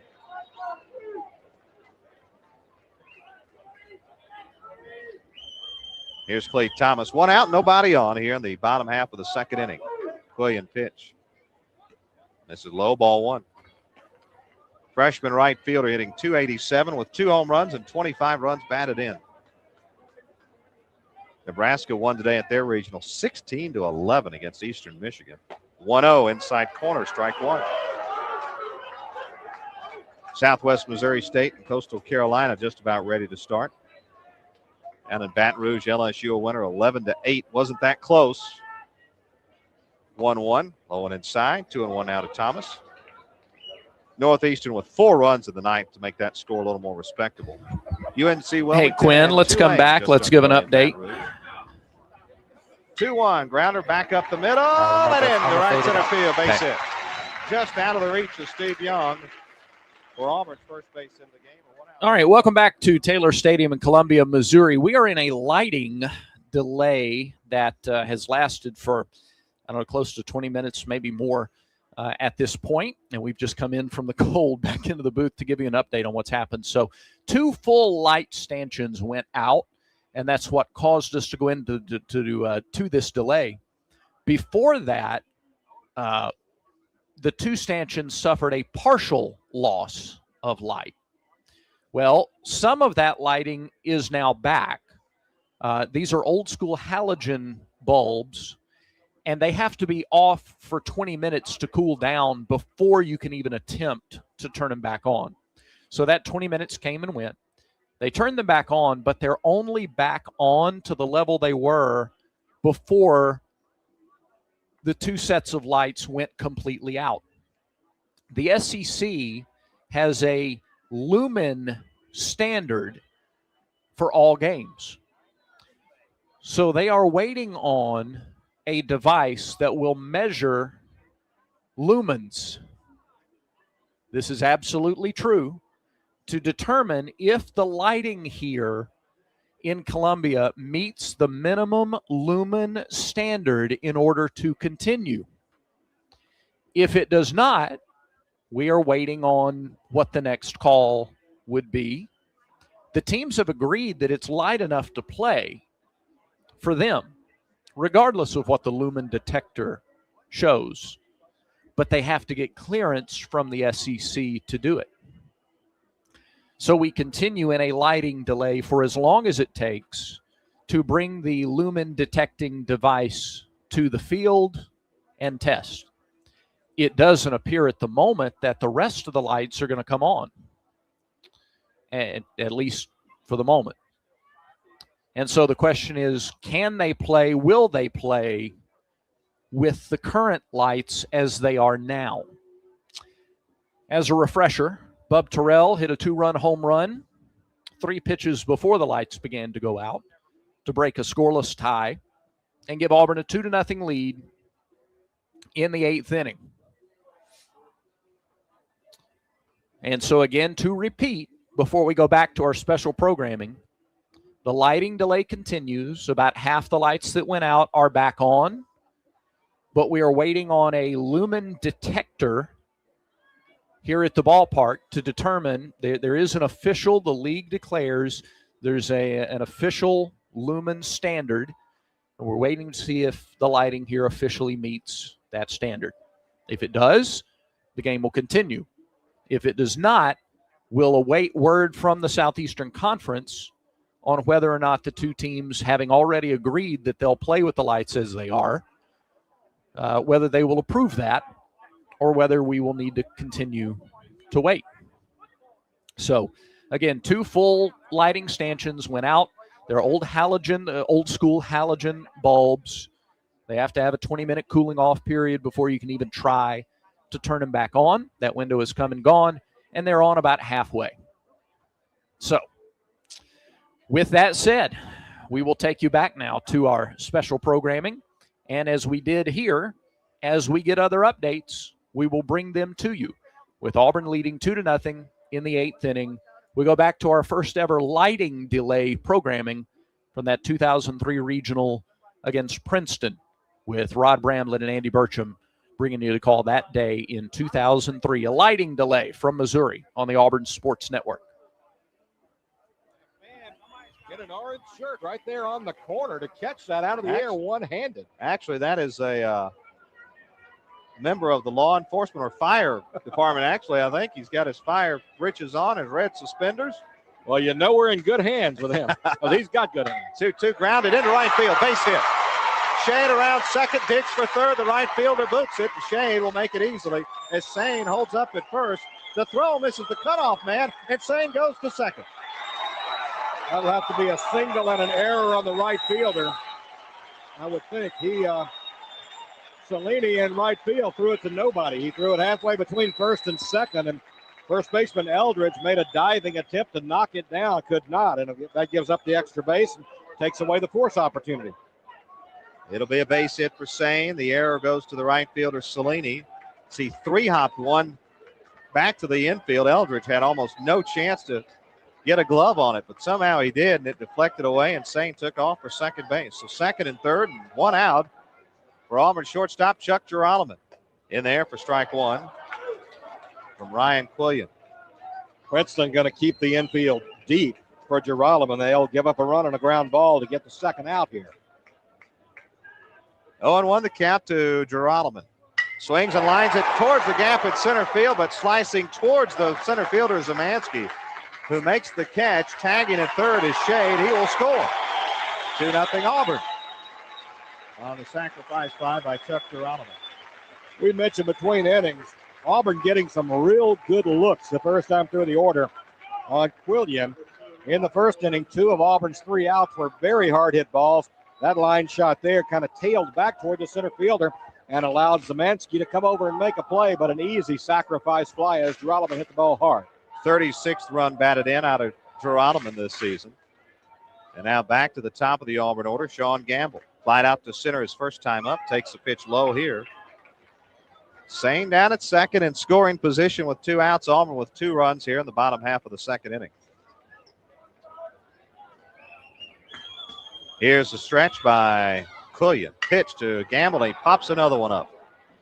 Left side, left field. Balcom makes the catch, and the inning is over. But Auburn scores 2 runs on 3 hits. 1 Princeton error and 1 man left. Through 2, Auburn 2, Princeton nothing. And this is the Auburn Network. The Auburn Tigers with 2 bottom of the second inning runs to take a 2-0 lead over the Princeton Tigers. Here at Plainsman Park, Rod Bramlett, Paul Ellen. Lavelle Spigner's first pitch is fouled off the plate by Eric Fitzgerald, the designated hitter. 284 average, 3 home runs, and 18 runs batted in this season. 0-1 on the way. Missed low with a fastball, a ball on a strike. The sun no longer a factor as the entire field in shade, and of course the lights on here. 1-1. Lined up and over the left side seats. 1-2 now the count. Thus far, Lavelle really on his game. He has struck out 3. He's not really a strikeout pitcher, but struck out 3 through the first 2 innings. He's been ahead of almost every hitter. Pitch through the wicket of Bobby Huddleston down in the dirt. Counts even 2-2. Jinxed him with that. A packed crowd here at Plainsman Park. The place is full. The 2-2 pitch. Missed inside. Counts full now to Fitzgerald. Taking some other scores from other regionals. First, the 3-2 pitch. Swing and a miss. Just got the fastball past him there, and it's the fourth strikeout of the game for Lavelle Spigner. One out in the inning. Number 1, second baseman Steve Young. Now Steve Young, the batter. Grounded out to second his first time up. Spigner works quickly. The pitch. This is a little bit high. Ball 1.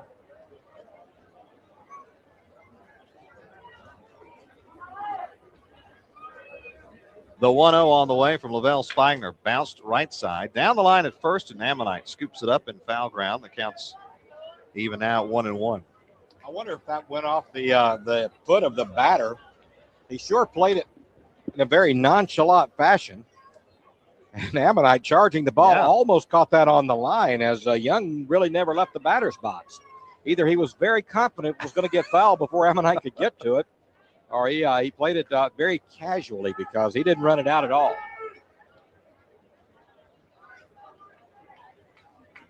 1-1 the count. The Stanford Regional in Palo Alto, first game underway. Bottom of the ninth, UC Riverside leading Richmond 10-6. That's the 3 seed winning that game. 1-1. Strike at the knees. 1-2 now to Young. 5 ninth inning runs for UC Riverside, the difference in that ball game. There's a swing and a foul tip by Young. The count remains 1-2. B.J. Zamansky on deck. Long Beach State hosting a regional. First game, top of the 7th. Their 3 seed Washington Huskies leading Minnesota 3-1. 1-2 to Young. Low. Counts even 2-2.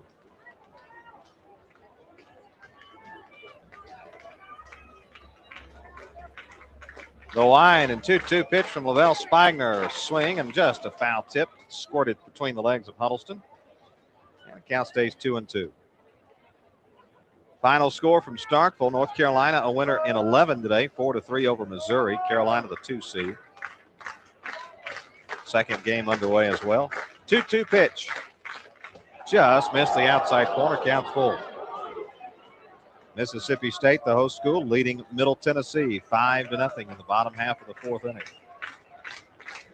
3-2 pitch, bounce to first. Ammonite there, takes it himself. 2 gone. 2 outs here in the inning. And the number 2 hitter, B.J. Zamansky, steps to the plate. Number 9, center fielder B.J. Samansky. In Atlanta, Georgia, Georgia Tech hosting South Carolina, 5-hitter today for the Gamecocks. They beat East Carolina 4-0. And in the top of the 6th inning, Georgia Tech leading Stetson by a score of 2-0. It is a busy, busy day to say the least.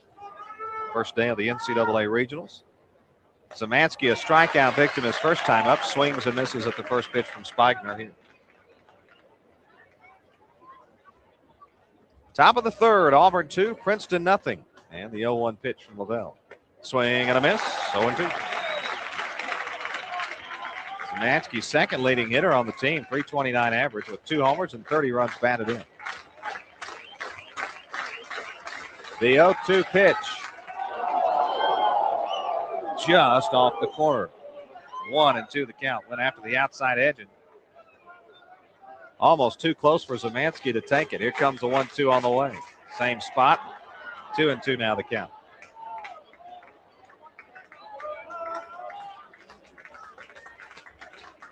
Line and pitch. Low ball 3.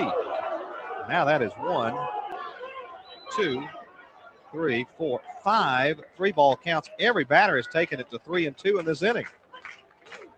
Pitch on the way. Line in the left center field. That's trouble. Moran over to cut it off in the gap. Zamansky will hold it first with the long single in the left center field. A 2-out base hit for Zamansky. Number 25, third baseman John Miller. And now John Miller, the batter. He struck out swinging his first time up.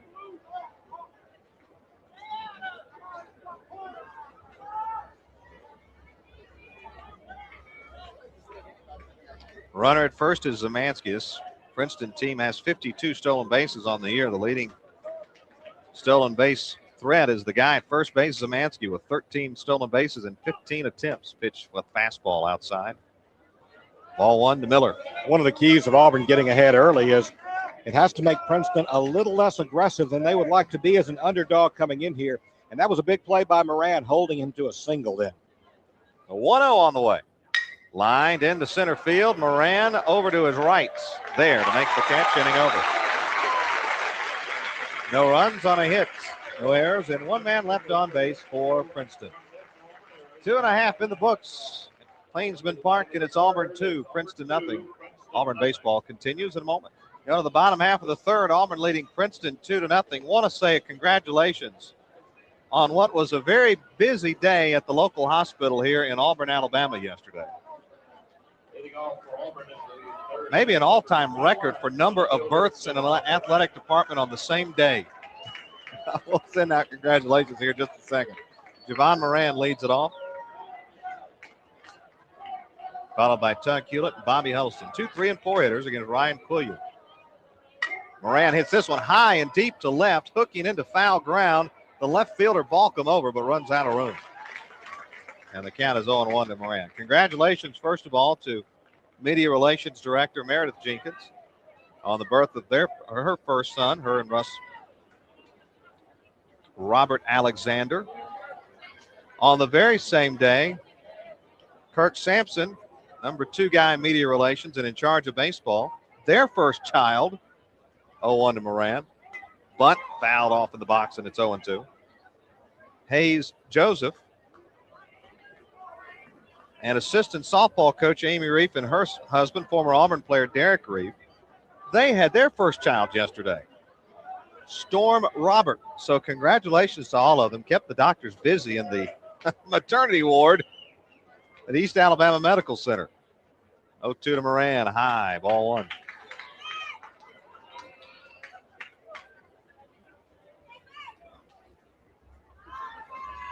One ball, 2 strike count. Pitch on the way. Curveball, swing, and a miss. Boy, really carved Moran up. Good job of pitching that time by Ryan Quillian. Kind of had Moran on his heels after that first pitch.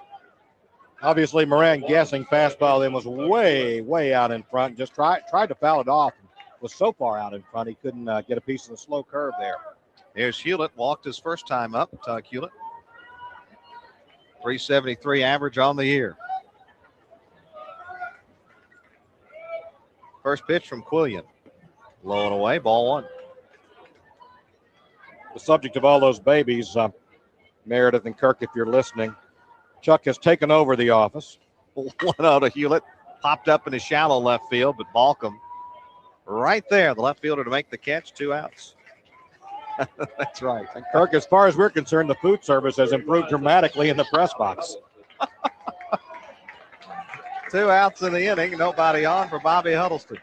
With a large press contingent from all over the country here, they're impressed. Very impressed.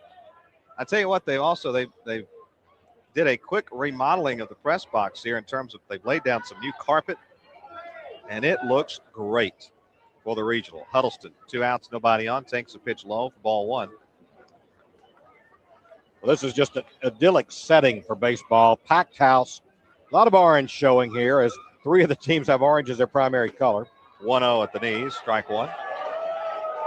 And, of course, perfect weather. Clear skies, temperature mid-70s, very little breeze, and low humidity. You don't get weather like this much. 1-1. Ooh, just missed. Low, I guess. 2-1 now to Huddleston, who flied out to center his first time up. 12 homers on the year, 61 runs batted in. And the 2-1 swing and a pop-up. He had one to drive there and got underneath it. Foul ground, the catcher. Now the first baseman, Eldridge, makes the catch, and it's a 1-2-3 inning for Ryan Quillian. No runs, no hits, no errors, no one left through 3. Auburn 2, Princeton nothing. This is the Auburn Network. We go to the top of the 4th inning with Auburn leading Princeton 2-0. 3 hits apiece for both the Tigers of AU and the Tigers of Princeton. Princeton with 1 error on the board. Lavelle Spigner with 53 pitches in him through 3 innings. Princeton's done a nice job of working the pitch count. But Auburn has a 2-0 lead with 2 in the bottom of the second to take you through the middle 3. The next American Idol, Paul Ellen. Thanks, Rod. You know, fans continuing to come in. You see the grills being lit out behind the dorm out to our right over the right field line, and out in right center field. The hill is covered with people, and capacity crowd inside. Great atmosphere for baseball as we get set to go to action. We had a momentary delay as Bobby Huddleston made the final out and just getting in settled behind the plate. 4, 5, and 6 to bat for the Princeton Tigers against LaBelle Spigner here in the top of the 4th.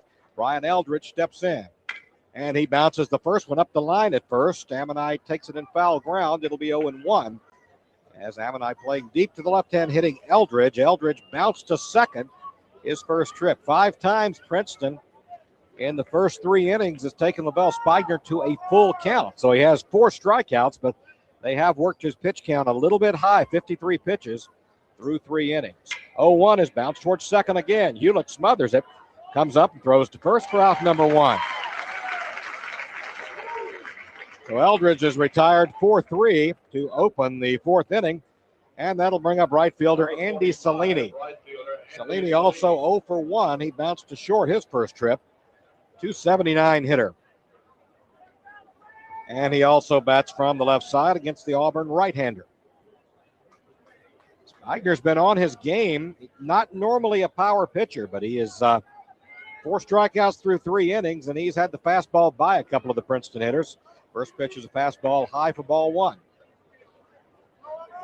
Auburn leads at 2-0 as we play in the top of the 4th. First round NCAA regional action from Auburn, Alabama. The pitch is a strike on the inside corner at the knees, and the count evens at 1 ball, 1 strike on Andy Cellini.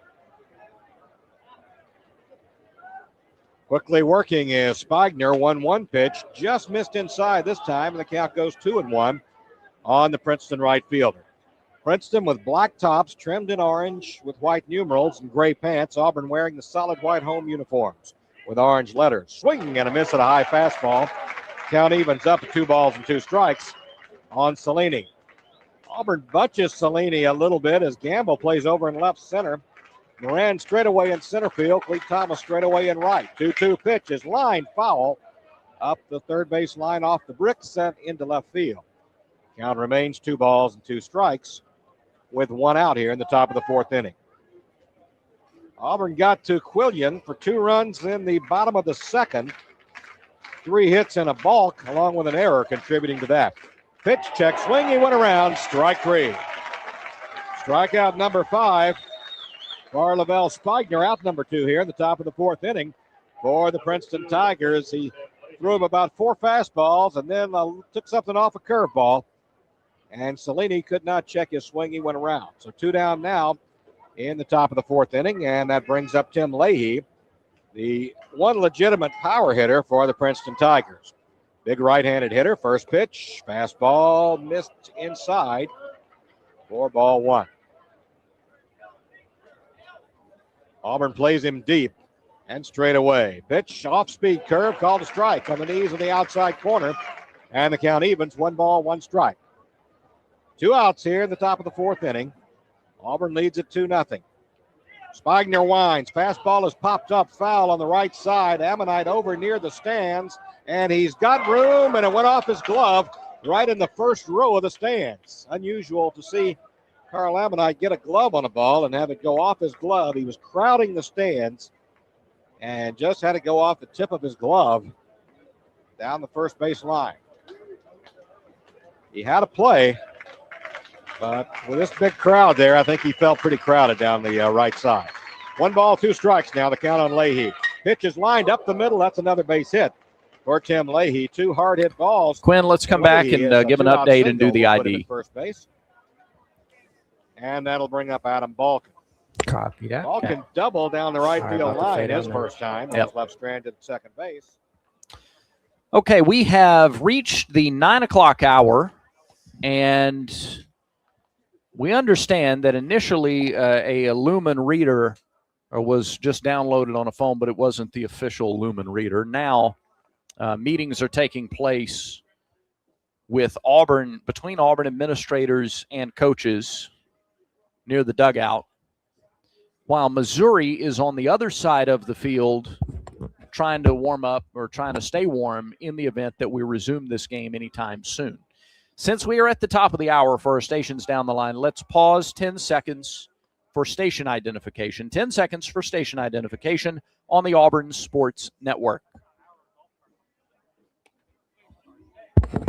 It's going to be silent.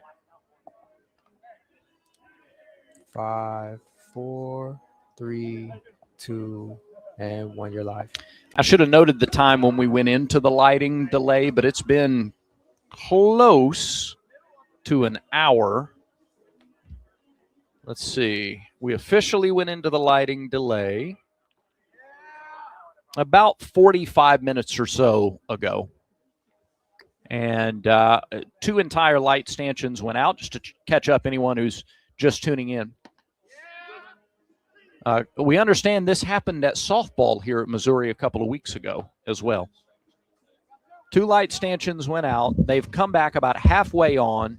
There is a lumen standard for play set by the SEC, and right now we are under that standard. Yeah, there's been some discussions back and forth. The administrator, I think, has returned. They did look like they had a reader. We don't know what that is, but obviously it must not be good enough because we haven't seen Auburn go back to start warming up.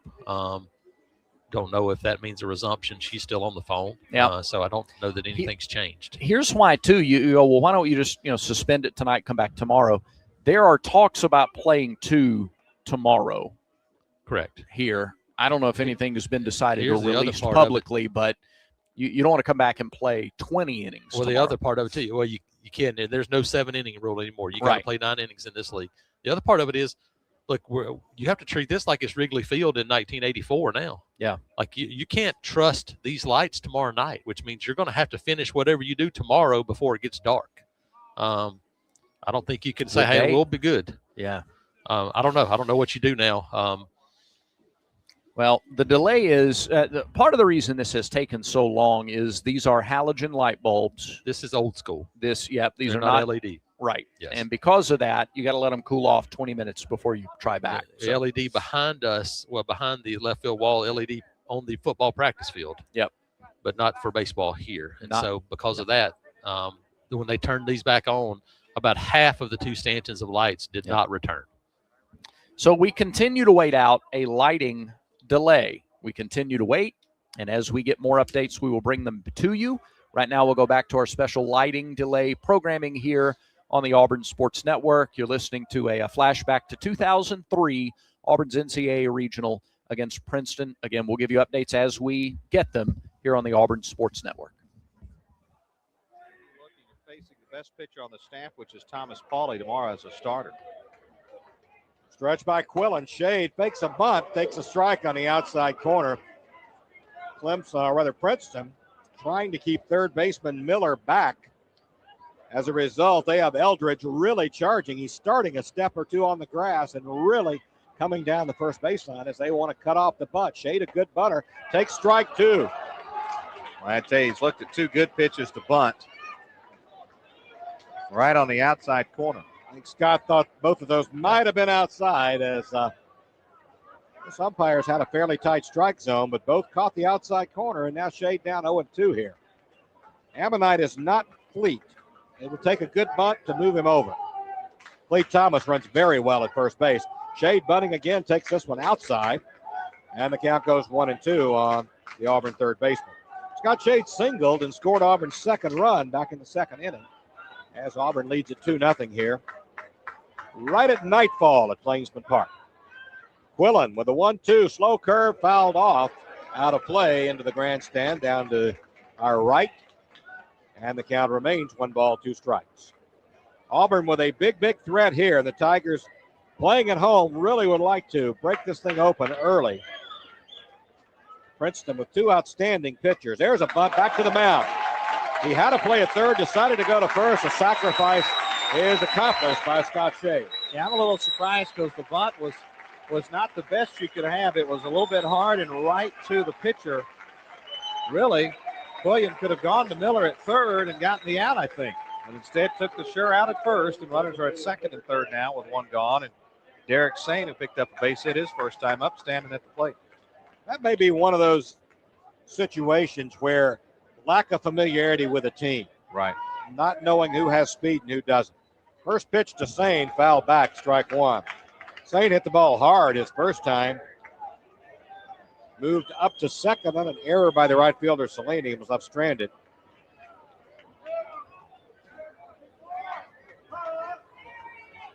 Quillian pitching from a stretch with runners at second and third. Pitches high, and the count goes 1-1 on Derek Sain.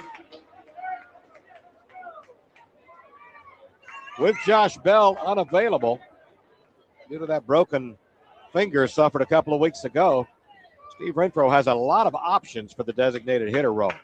Stretch, 1-1, missed inside, count goes 2-1. We saw one option against left-handed pitching at the SEC tournament where Carl Ammonite actually is the DH. And Josh Todd is inserted at first base, a better defensive first baseman in that scenario. 2-1 to Sain, fouled out of play behind him, and the count evens, 2 balls and 2 strikes on Auburn's designated hitter. First game this afternoon, Ohio State beat Clemson 10-8. After Clemson got out to an early lead, Auburn with an object lesson from that as the Tigers lead it here 2-0. Runners lead, pitches fouled back again. The count remains 2 balls and 2 strikes on Derek Sain. Of course, Auburn out to a 2-run lead early in this game and trying to add to that lead here with 1 out and runners at second and third for Derek Sain. Adam Quillian, the big right-hander from Atlanta, on the mound for Princeton. He stretches. 2-2 pitch on the way. Missed inside. Count full now on Derek Sain. Trying to get it in on the hands of Derek Sain that time to Quillian and just left it up above the belt a little bit. Stretch by Quillian. Payoff pitch on the way to Sain. Missed inside, ball 4. And the bases are loaded for Chuck Girolamo. Good at bat for Derek Sain. He was at 2-2 and got a curveball that he was really fooled on and kept the hands back enough and got the bat on the ball just to stay alive and then work the walk on the next 2 pitches. So the bases are loaded now with Sain at first. Thomas, outstanding speed at second. Ammonite at first, 1 out. Girolamo had a sac fly and an RBI his first trip. Hit the ball very hard. He takes a fast strike, and it's 0-1. Playing Girolamo straight away. Infield bunched a little bit, maybe just a step. They'd like to get 2 if they could. The 0-1 pitch. Taken outside. The count evens. 1 ball, 1 strike. They play Girolamo straight away, and they play him fairly deep, especially in center and right. He hit the ball very hard to center field his first trip. Stretch by Quillian. 1-1. Pops foul out of play. And the count goes 1 ball, 2 strikes on the Auburn shortstop. 2-0. Auburn leads it in the bottom of the 4th inning. 1 out. Auburn with the bases loaded against the Princeton Tigers starter, Adam Quillian. Girolamo wanting to put this ball in play somewhere. Stretch, 1-2, slow curve way outside. And the count evens at 2 balls and 2 strikes. Girolamo has been so productive down at the bottom of the order. 4th on the team in RBIs, and that's not bad coming from the number 9 hitter. 2-2 on the way, popped up on the infield. Infield fly rule is now called and in effect, and the runners will all have to hold as the second baseman, Young, moves over and gloves it right near the foul line. Got it in fair territory for out number 2, so everybody has to hold. And now pressure on Sean Gamble to pick Auburn up here. Tigers got the first 2 men on, had the bases loaded with 1 out. Now 2 down and nothing across for Auburn in this inning. And Gamble has done nothing but popped it up twice. So let's see what kind of adjustments he's made. First 2 at-bats against Quillian. He's gotten under the ball and flied it into the outfield on an easy couple of fly balls. Stretch by Quillian. Runners lead. First pitch missed inside, ball 1. Quillian does not walk very many. Pitched over 65 innings, has walked only 16. Pitch bounced foul by Gamble, and the count evens. 1 ball, 1 strike. Gamble has outstanding speed. Auburn with great speed at second base, average speed at first in the person of Derek Sane.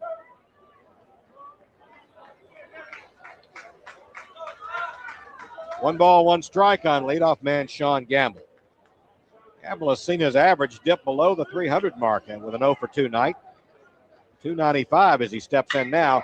There's a high fly ball on the right side. The right fielder is back. Salini, short of the track, comes in a step now and makes the play for out number 3. So Auburn threatens but does not score. The Tigers no runs on 2 hits. There were no Princeton errors and 3 men left on base. We played 4. It's Auburn 2, Princeton nothing. This is the Auburn Network. We move to the 5th inning. Auburn leading Princeton by a score of 2-0. 8-9-1 for Princeton. Set to face Lavelle Spigner. Spigner through 4 innings. Princeton with no runs, 4 hits, 1 error. Auburn 2 runs on 5 hits and no errors. All 4 of the Princeton hits have come after 2 outs. So Lavelle Spigner has had 4 excellent innings so far. Mike Chernoff steps in to lead things off. Auburn right-hander winds and delivers a curveball high for ball 1. Chernoff struck out swinging back in the 2nd inning. He's 0 for 1. Pitch is a curve that missed outside this time. Quickly 2-0. The count on the Princeton shortstop, Mike Chernoff. Auburn plays him way around toward right field. Don't think he's going to pull Spigner, and there's a fastball high. And Lavelle Spigner struggling with his control here to open the top of the 5th inning. 3-0 pitch on the way. Fastball way outside. And a 4-pitch walk for Princeton's number 8 hitter. Auburn squandered a golden opportunity with runners at 2nd and 3rd, 1 out, and the bases loaded and 1 out. In the bottom of the 4th, didn't get anything out of that opportunity. Designated hitter Eric Fitzgerald steps in. He's 0 for 1 with a strikeout. Chernoff leads at first. First pitch is high for ball 1, and that's 5 straight that have missed the strike zone badly for Lavelle Spigner. Bobby Huddleston going to call a timeout, go out and talk to his fellow senior battery mate. These 2 guys have been through a lot at Auburn together. Huddleston, a 5th-year senior. Lavelle Spigner in his 4th year on the Plains. Now we're set to go. 1-0 pitch. Called a strike at the knees. Good fastball. And the count evens at 1-1. Lavelle Spigner trying to rebound from what was one of his worst starts of his career last year in the regionals in Tuscaloosa against Florida Atlantic.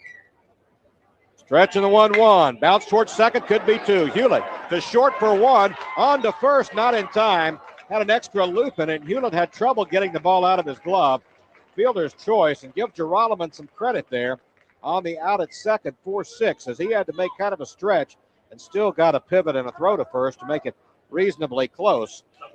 1 man retired. They get the leading man, and Eric Fitzgerald is at first base with 1 out. We go back to the top of the order, and Steve Young steps in. Young is 0 for 2. He's bounced to second and bounced to first.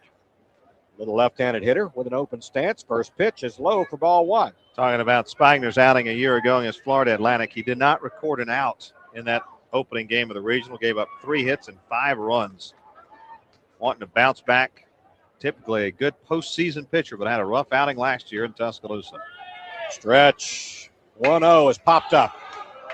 Short center field out behind second. Even on the dirt is Hewlett, and he'll make the play for out number 2. Spigner, one of my earliest memories of Lavelle, he had a solid freshman year, and worked his way into the starting rotation about halfway, a little more than halfway through the season. But he had an outing against Georgia Southern in the regional in Atlanta at Georgia Tech that Auburn just had to have. As a true freshman, he went 6 innings, 6 2/3 innings, got the win in an elimination game and kept Auburn alive in that regional and just showed a lot of grit and determination as a freshman. Here's B.J. Zamansky with the runner going on the first pitch. Slow curve, throw to second. Great throw, but he's in safely with a stolen base as Eric Fitzgerald with a huge jump that time on Lavelle Spigner. 7 stolen base and 8 attempts for Fitzgerald, so he obviously has run a little bit this year for Princeton, and they're just trying to make something happen now. They got a runner in scoring position with 2 outs. They wanted to be aggressive. Auburn grabbed that early 2-0 lead, and right now that's standing up. 1-0 is fouled back to the screen. The count evens 1-1 on B.J. Zemansky. Zemansky 1 for 2, struck out swinging in the first and had a 2-out single in the third. Big, tall, left-handed hitter is Zemansky. Stands 6'5", 190. Stretch, 1-1, line into right field, base hit. Thomas is charging. They're going to hold the runner right there. And the throw gets away and will come to the screen. And Fitzgerald is sliding in safely, and the runner moves down to second. Well, Thomas rushed the throw a little bit. As it turns out, he didn't need to because they had planned to hold the runner at third anyway. And the throw was a two-hopper that came off of Huddleston and all the way to the backstop. Spigner was backing up, but it got past Lavelle too and went all the way to the backstop, and that allowed the runner to score on from third. Spigner in position. If they had it to do over, Ammonite would have cut it off, but of course he can't. He doesn't have eyes in the back of his head. He couldn't know, and it wasn't a bad throw, but it just skipped off the mitt. 2-1 now, tying run in scoring position. There's a line drive foul by John Miller. 0-1 the count on him. Single for Zemansky, and then the E9 on Cleet Thomas in right field that allowed the run to score. No RBI on the play. Stretch by Spigner. Runner leads at second. 0-1 on the way. Call, strike two. Good fastball on the hands of the Princeton third baseman, John Miller. They play him away as well. A lot of room in left center for Miller. Szymanski leads at second. Pitch is outside, and the count goes 1-2 strikes on Miller. Auburn leads at 2-1. As right now, what would be an unearned run for Princeton has come across the plate. Stretching the 1-2. Pops foul out of play. Count remains 1-2 strikes on John Miller. John Miller, a native of Washington, D.C., went to the famous Friends School there.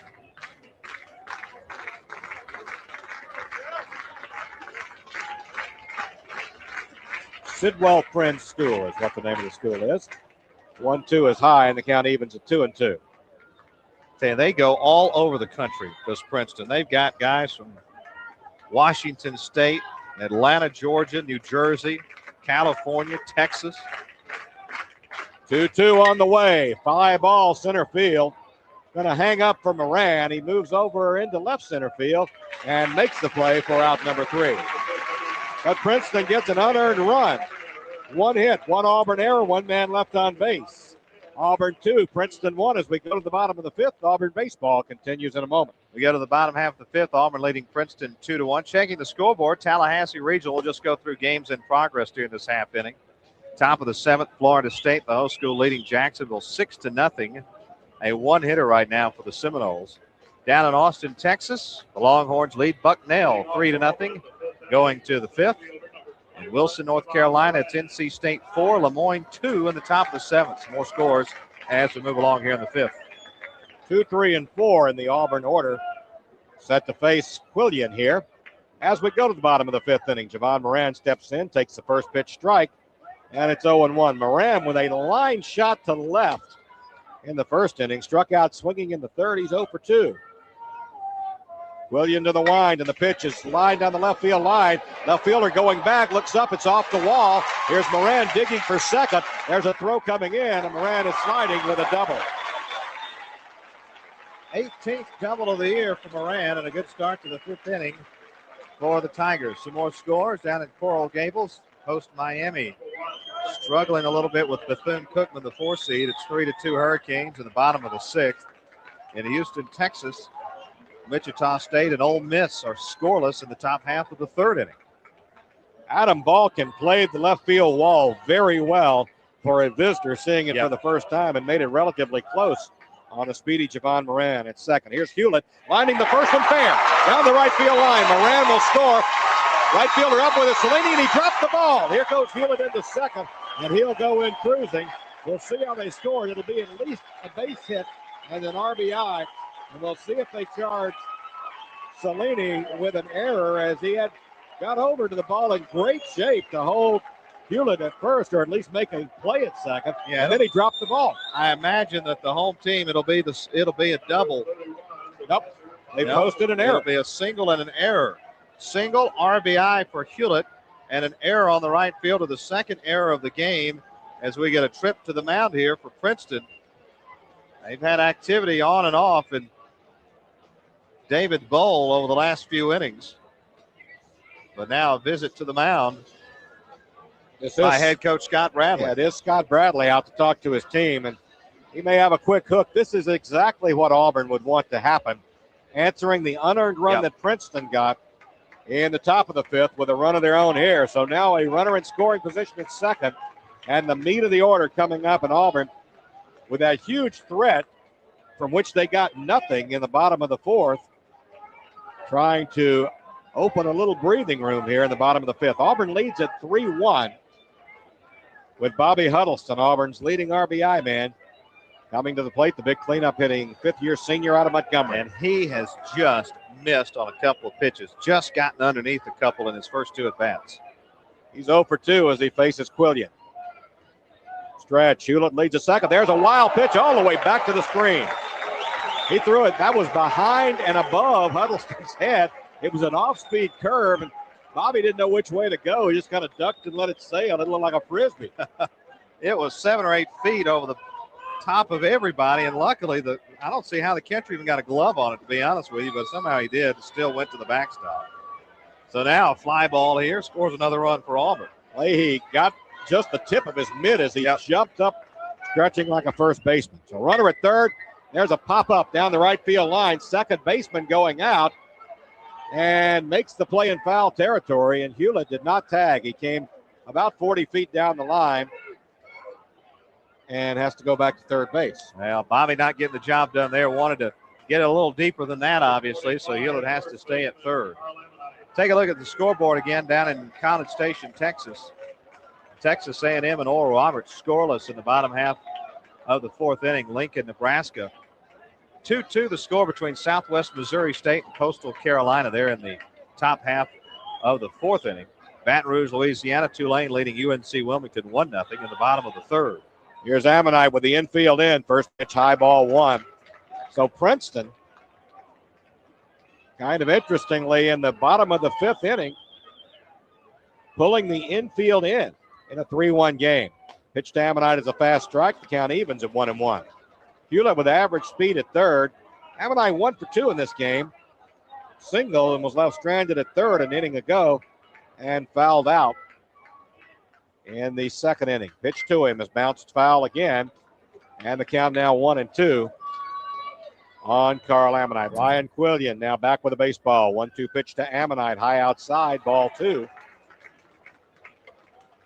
With 1 out and a man at third. Somewhat critical juncture in the game here in the bottom of the fifth inning. Auburn leads at 3-1. Stretch, pitch, missed inside, and the count full now on the big Auburn first baseman, Carl Ammonite. As we mentioned, Tigers wasted a huge opportunity to break this game open in the fourth inning. Now with a man at third and 1 out, here's the pitch. Fly ball, short right field. Second baseman out. Hewlett tagging this time. And the fielders collide. Here comes Hewlett home, and he's going to score. And it's because those two fielders collided out there. Young and Cellini miscommunicated, and they're lucky that the ball was even caught. Well, when they collided, Cellini stumbled, and that was all that Tuck Hewlett needed to tag and score from third base. That play looked like a team that had been off for 3 weeks, It Rod, really did. and they have been off for 3 weeks, and that is maybe the cheapest sacrifice fly an RBI Carl Ammonite will ever get. The ball went maybe 140 feet into right field at the most, but Cellini was stumbling, and Hewlett tagged up and scored. It's Auburn leading 4-1 as Cleet Thomas steps in. He fouls the first pitch off, 0-1. And most importantly, as you mentioned, Auburn has answered and then some here in the bottom of the fifth after Princeton picked up the unearned run in the top half of the fifth. Quillian to the line, the 0-1. Missed outside, the count evens. 1 ball, 1 strike, and Leahy fires the ball back over the mound. Tim Leahy, in addition to being the best, one of the best hitters on this Princeton team, is one of the most animated players behind the plate as well. Thomas bluffs a bunt and takes a pitch inside, has to jump out of the way, and the count goes 2-1 on the Auburn right fielder. 4-1. Auburn leads it here with 2 across in the bottom of the 5th. 2-1 pitch, fly ball left field. Left fielder Balkan lost it for a moment. Now moves back about 3 steps and makes the play in right field for out number 3. But in the inning, Auburn with 2 runs on 2 hits. 1 error, nobody left on base. We played 5. It's Auburn 4, Princeton 1. This is the Auburn Network. Well, they finished raking the infield here at Plainsman Park. An opportunity to finish up the scoreboard for you in the Hattiesburg Regional at Southern Miss. Baylor leading Murray State 4-0 in the bottom half of the 4th inning. Tempe, Arizona, 1 game in the books. A final in 11 innings. New Mexico State, the 3 seed, beats UNLV 14-12. The final there. Cal State Fullerton Regional, bottom of the 9th. Notre Dame 13, Arizona 4. Fighting Irish, the 3 seed in that regional.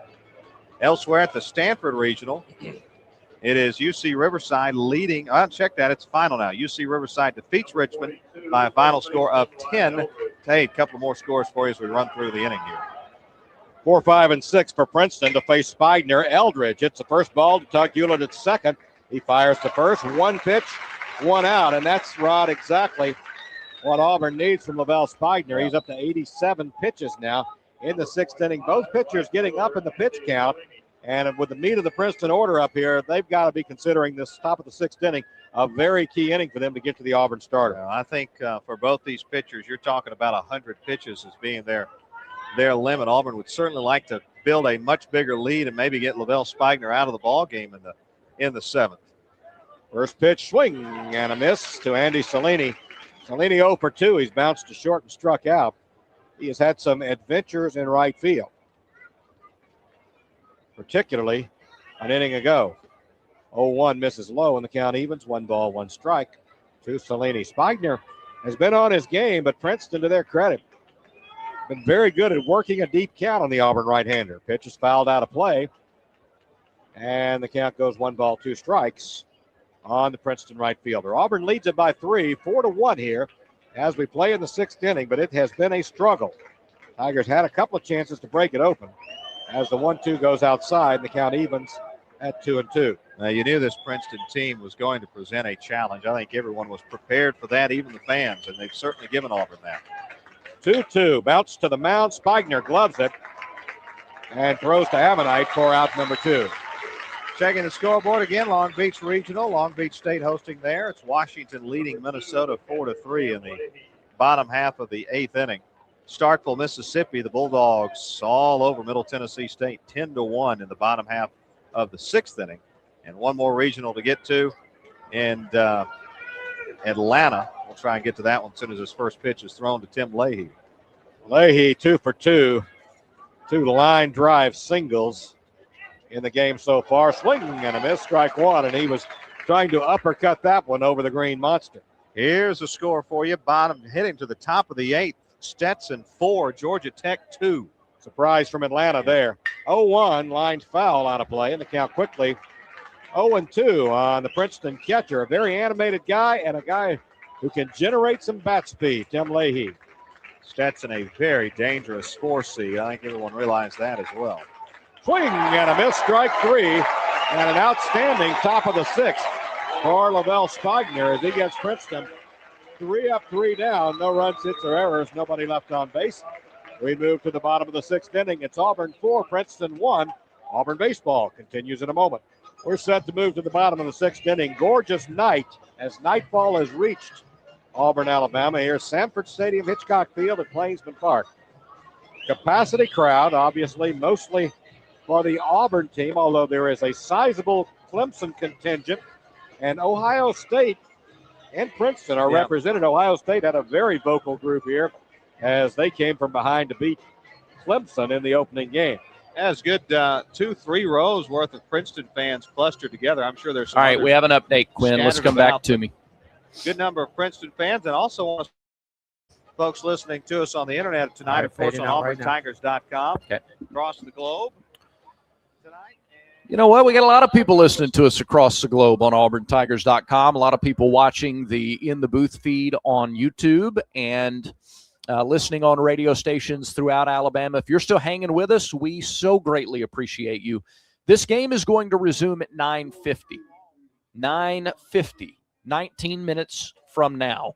The Lumen readings, I'm judging from the discussions on the field, this is not an official report, but just judging from the conversations on the field, they didn't have enough lumens to meet the SEC standard. The league gave permission, if both teams agreed to play, that they would play the game. Missouri was allowed to put its pitcher on the mound and throw, and they talked to the catcher first, Cerna. And so I sort of deduced from that if Cerna, the catcher, the guy closest to the darkness or the dimness, if he was okay, if they felt comfortable, then we would play. It was the home team's call, and at the end of the day, the home team kind of had the ability to say yay or nay, and Missouri said, let's go with it. We're good. And so the teams are going to get 20 minutes to warm up, and then we will resume this game at 9:50. After about an hour and a half worth of a lighting delay. Jason Caldwell has come back to the booth. Jason, you've been down on the field. What an interesting, fascinating display for the last hour and a half. Yeah, they checked the lighting, and I don't believe it was up to standard. That's what I thought. Because of that, they then had to contact the Southeastern Conference office, who then in turn said, hey, we'll leave it in the hands of the coaches. Okay. And Butch Thompson said then, look, it's your home field. You make the decision. Mm-hmm. And Missouri chose to play, and then so they gave the catcher and the home plate umpire a chance to see if they could see a few pitches. It's hard to tell, but it is definitely darker from the mound to the plate than it is the rest of the field. It's still light enough that you can see it. Yeah. But, look, what you don't want to hear is to have an injury because of lighting. Right. Or to have a play where you have a pop-up somewhere and it falls. And that's what you're dealing with now. Missouri made the choice to play. So we got a 20-minute warm-up session. I believe for Auburn, that's going to mean Garrett Brewer will be the guy that will come in on the mound. Jake Marciano's night will be done. Okay. And it was fantastic. But for Auburn, here, look, you got a 2-0 lead. Mm-hmm. Got a chance to add to it in this inning. Now with one out in the top of the 8th, which seems like a year ago. Yeah, that's true. Yeah, Bub Terrell's 2-run homer was an hour and a half ago. Brandon McCrane is at the plate. The count is 3 balls and no strikes, and there's one out in the 8th inning. Dorman, who had been pitching, went out to throw the pitches, but they also went and talked to him before he threw the pitches. I don't know if that means he's going to be back out there or if it'll be somebody. I can't imagine it looks like him. 24 is long tossing. Yeah. For them, and so we'll see. But it's been a noticeable delay. Yeah, you're right. Let's see how long ago. It was well over an hour ago. Yeah. So the reason for the 9:50 start is they made the decision to resume. The decision was made at 9:30, and you got to have a 20-minute warm up. It was 8:10 p.m.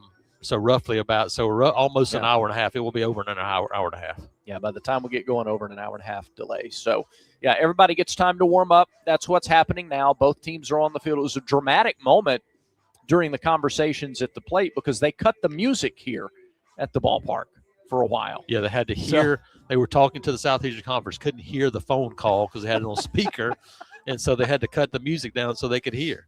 Man.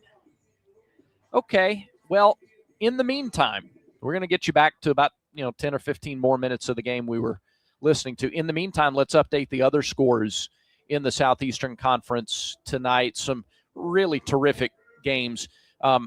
In Nashville, LSU has come all the way back to take the lead over Vanderbilt 12-10. They're in the 9th inning there. They're in the bottom of the 6th in Norman. Oklahoma and Texas A&M are tied at 7. In the bottom of the 8th in Austin, Texas leads Ole Miss 4-3. Finals tonight, Florida in the 10th walked off South Carolina 1-0. It was Arkansas nipping Mississippi State 5-4 in Fayetteville. Kentucky with a 7-4 win over Alabama in Lexington tonight. And so those are the Those are and Tennessee beat Georgia 7-4 on the road in Athens to take game 1 of that series. So those are your scores throughout SEC baseball tonight on the Yellowwood Scoreboard. We will have baseball at 9:50 when we resume. Auburn will have Brandon McCrane at the plate with a 3-ball, no strike count, 1 out, and leading this game 2-0 thanks to a Bub Terrell 2-run home run earlier in the 8th inning. For now, let's get you back to about 12 more minutes of that 2003 Princeton regional game. We'll come back at about 9:48 just to reset, and then this game resumes at 9:50. This is Auburn Baseball on the Auburn Sports Network.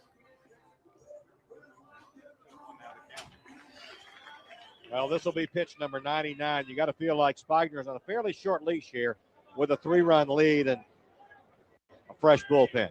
2-1 swing and a miss by Balkin. Tried to reach down and missed it. 2-2 now. The count. On the other end, he's retired 4 in a row and went 3 up, 3 down, an inning to go on 9 pitches. So the 2-2 pitch from Spigner. Bouncer back up the middle. That will make it into center field for the leadoff single. 2 for 3 night for Adam Balcom. And that'll bring up Mike Chernoff, who has struck out and walked. Number 18. And it puts the tying run on deck for Princeton here in the top half of the 7th. 6th hit of the night for the Tigers of Princeton.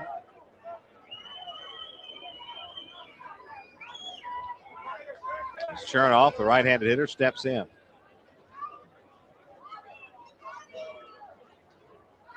Stretch by Spigner and pitch. Bouncer right side. Going to be a tough play for Ammonite. Backhands it. Only play to Spigner at first, who steps on the bag, stabs it with his left foot for the outs. LaBelle thought he was closer to the bag when he received the throw, and he turned around, and he was still a couple of feet away. that was a very, very difficult play with a fast man. And Chernoff, because it was hit so slowly with those 2 big loops in it, actually, Ammonite had to come in a couple of steps on the grass, turn around and throw behind him, if you will, to a pitcher covering. So you couldn't really use the timing play that you would normally use there. And Lavelle Spigner trying to make a catch on a very good throw and then stab at the bag, and it was a close play.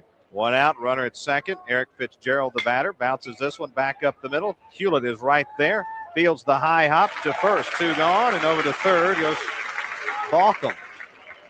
Hewlett had broken towards the bag at second, then back moving to his normal position, and he was still moving when the ball was hit, so he had to right back to his right, back towards the bag at second to make the play. And I'll tell you, a week of sunshine has made this infield bounce a lot higher. That high chopper, along with Fitzgerald's speed, made that a very close play. Runner at third, top of the order, Steve Young. First pitch high with a fastball, 1-0. Young has grounded out twice and popped out. He's 0 for 3 on the night.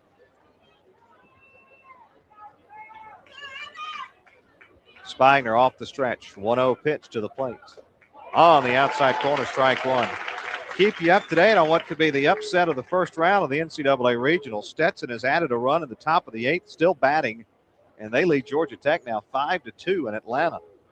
That's the 4th seed there, beating the 1. There's a breaking ball blocked by Huddleston. Good job by Bobby. And the count is 2-1 now to Young. Surprised they don't ask the third base umpire for help as Young checked the swing on a pitch in the dirt. That's going to go as a ball. 2-1 pitch to Young. Bouncer back out towards second. Backhanded stop by Hewlett. Loops it over to first. Inning over. Oh, what a beautiful play by Tug Hewlett to get the speedy Steve Young and save a run. No runs on a hit, no errors, and a man left. We go to the bottom of the 7th. 4-1, Auburn leading Princeton. And Auburn baseball continues in a moment. Time for a Singular Wireless call to the bullpen. Sign up with Singular and get 5,300 minutes for just $29.99 a month, plus nationwide long distance is included. Check out the deals at your local Singular Wireless store. The Princeton Tigers have gone to their bullpen, and they go to number 35. David Bowl is 4-2 on the year, 3.74 earned run average, making his 11th appearance, just his second out of the bullpen. 55 1/3 innings pitched, 67 hits, 29 runs, 23 of them earned. He's walked 13 and struck out 43. Opponents are hitting .294 against David Bowl, who is a right-hander, a senior out of Redwood City, California, 6'2", 185 pounds, the new pitcher for the Princeton Tigers. You can close the book on Ryan Quillian, a solid outing, 6 innings, 7 hits, 4 runs, 3 of them earned. He walked 2 and struck out 1. And Bowl will face Javon Moran, Tug Hewlett, and Bobby Huddleston here in the bottom of the 7th, with Auburn leading 4-1. Pitch up and in to Moran, ball 1. Moran with his 18th double of the year his last time up. The only extra base hit for Auburn tonight. 1-0, ground ball back out towards the middle. Backhanded stop by the second baseman. Throw to first, safe. Boy, that's a nice play by a second baseman in this ball game. Steve Young made it very, very close at first on the speedy Javon Moran. I thought he had no chance running away towards center field. Fielded that ball on the ground. Didn't get a good hop to throw with and made an excellent throw to first. And Moran just beat it out for a base hit. And you got to think Moran's running here. Excellent move by Scott Bradley, I think, going to Bowl, as really he didn't want the meat of the Auburn order to get another look at Quillian. Quillian, at 100 pitches, had really given him everything he could hope for tonight. Outstanding outing, solid outing, kept this Princeton team in the ball game. They're still in it, only down by 3. But Auburn an opportunity with the leadoff man on here at the bottom of the 7th. Bowl with the pitch to Hewlett, high with a fastball, 1-0. Tug is 1 for 2, singled and scored in the 5th, flied to left earlier, and drew a base on balls.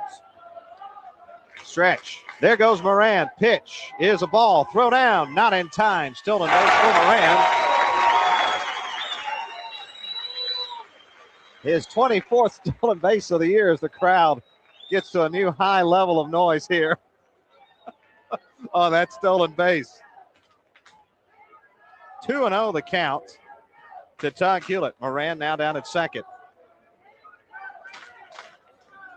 Here's the stretch by Bowl and the 2-0 pitch. Hewlett shows bunt, takes it for strike 1.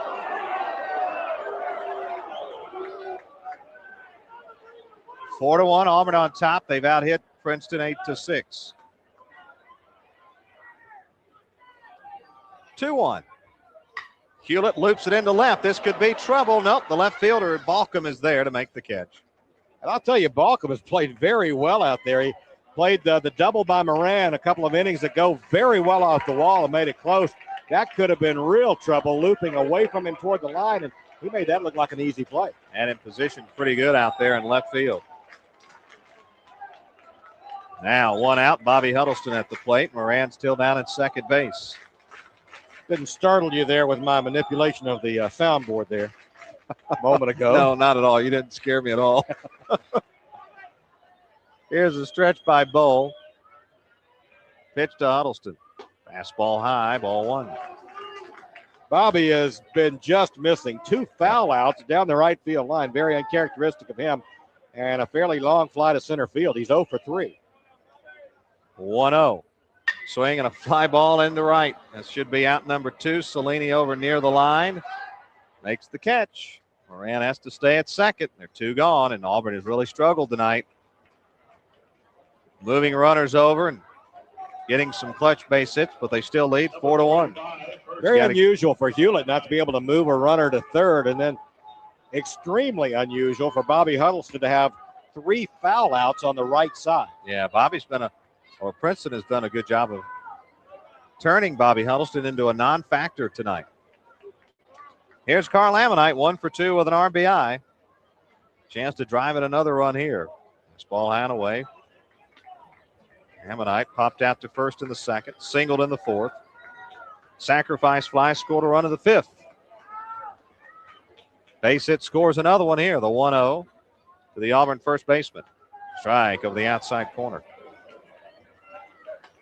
This would be a big run if Auburn could get it in. Tigers leading by 3. You like to have it to get 4 or 5, so at least it takes a bases loaded pop to tie you. 1-1. Off-speed pitch, just stayed outside. 2 balls and a strike. 4-1, Auburn on top of Princeton. We're 2 outs in the bottom of the 7th. 2-1. Outside, ball 3. 3-1 now the count to Ammonite. Another left-handed hitter, and Cleet Thomas waiting on deck. No wind to speak of right now. The flags are still out in right center field. 3-1 to Carl. Breaking ball and a dandy on the inside corner for strike 2. Takes a lot of confidence to throw that pitch on 3-1 to Ammonite. He got it to break in on the inside corner. So a full count now. And the pitch from Bold, Ammonite. Just off the end of the bat, foul, rolling towards the Auburn dugout. Ammonite fooled by the pitch, but got a piece of the bat on it to stay alive. Bowl, a senior, veteran of 3 NCAA teams at Princeton, and was a former California high school state championship quarterback. 3-2 pitch. Curveball ripped down the line and right. If it's fair, it's trouble. It's a foul ball. They were playing him right on the line. Cellini only about 5 steps off the line. Not a lot of foul ground down there, and it just hooked foul. We play here with 2 outs in the 7th inning. Stephen Register is up and throwing in the Auburn bullpen, as you would expect in a 3-run game right now. Full count pitch again due to Ammonite. Bowl off the stretch. And the pitch. High and away, ball 4. And runners are at first and second with 2 outs now for the freshman Cleet Thomas, who's 2 for 3 on the night. Very good at bat for Ammonite. After he fell behind in the count, working the base on balls against the senior right-hander.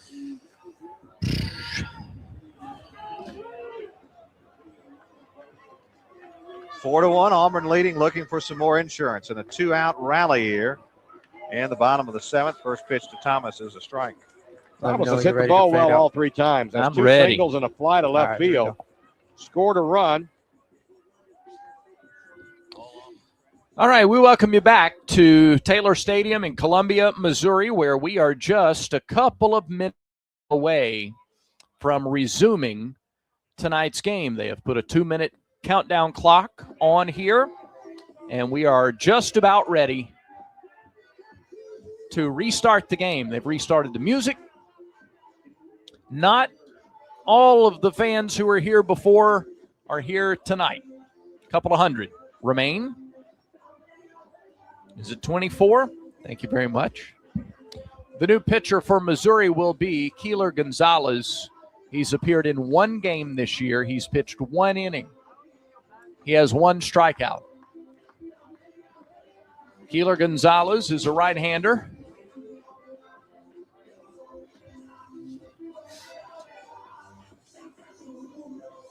And he comes into the game. He inherits a 3-0 count on Brandon McCrane.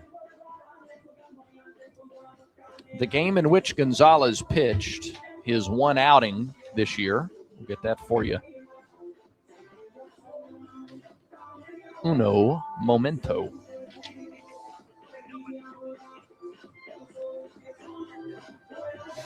No, he's not in the notes, so we'll get it another time. Gonzalez will be the pitcher following a lighting delay of more than an hour. The delay itself will be a full almost hour and a half, since just after Bub Terrell's 2-run home run and then a 3-0 count to Brandon McCrane. Gonzalez, the new pitcher. He is from Santa Clara, Cuba. 5'11", 195, a right-hander. Keeler Gonzalez. Thanks very much for hanging with us tonight. Auburn leads 2-0. Glad we're able to get this game to you and try to finish it. Try to finish it, that's right. Here we go. The pitch to McCrane is high, and that's ball 4. A 4-pitch, 90-minute walk to Brandon McCrane. Yeah, that will set a record. So many discussions about, well, why not just push it to tomorrow? Well, with the weather on Sunday, my guess is we're going to play 2 tomorrow. And I don't know if anything's been decided officially or announced, but Yes, and now you look here, opportunity, maybe a running opportunity here for Brandon McCrane to try to get something going and try to add to a 2-run lead right now, because you still got to get 6 outs. If you could come out of the delay and then when you go on defense again in the 8th inning, have about a 4 or 5 run lead. That would be very beneficial right now. All right, Mason McCrane singled his last time up. First pitch to him here, outside and high, ball 1. And Missouri is using a guy that has pitched 1 inning this year in 1 game. Yes. Just haven't seen much of Gonzalez. And again, right now, you got to make him throw strikes if you're Mason McCrane. But listen, this is where you can hunt a fastball. Hunt a fastball, Mason McCrane, and see if you can make it 4-0. Brandon at first. They throw to first, and McCrane is back. And did you notice, like, the first baseman had a hard time catching that ball? Yeah. Like it kind of fought it a little bit there. Is that because of the lights? Because it's more dim? It's a little bit dim out there. It is. It's definitely not back. Hey, it wasn't great to begin with, right? As we mentioned before, it's definitely a little worse now. 1-0 pitch to McCrane. Inside and low. 2 balls, no strikes. You have to make them throw strikes. Yeah, Gonzalez hasn't thrown a strike yet since the game resumed.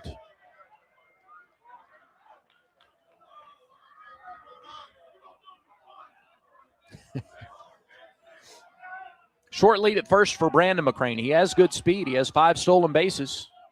Pitch. McCrane takes a strike, outer half, fastball. Just a get me over fastball on 2-0. And McCrane was being patient there. It's 2-1. Again, still ahead to count. Opportunity here to find something to drive. See if he's running here too. Stretch from Gonzalez off the left side of the rubber. The pitch. He's not, and it's grounded back to the pitcher. They'll go to second for 1 and on to first, not in time to turn the double play. By the pitcher. Sure was. He took away a potential base hit up the middle. Gonzalez reached out, gloved it, then almost threw wild to second, but they cut down Brandon McCrane on the force. That's the second out of the inning. A fielder's choice for Mason. He's at first, and here's Ethan Bingaman. 2-0 Auburn, top of the 8th.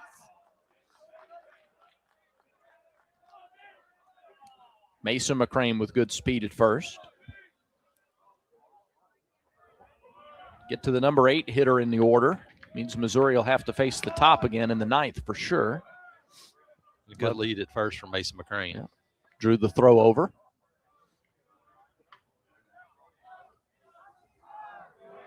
Bingaman tonight. A ground out, a fly out, and a single. Bouncing ball through the right side. That was with McCrane at first. He's there now. First pitch. Bingaman takes a fastball for a strike, 0-1. Gonzalez has found the strike zone with that fastball the last couple of times. Yeah, and see, Bingaman's a good fastball hitter. See if he can get one to hit right here. Look, we've seen him show some power this year. Earlier in the game, he just missed one. See if he can get a good swing off. Stretched by Gonzalez, and the pitch. Swing and a foul back. Something off speed there. Good pitch. He's ahead of Bingaman. No balls, 2 strikes.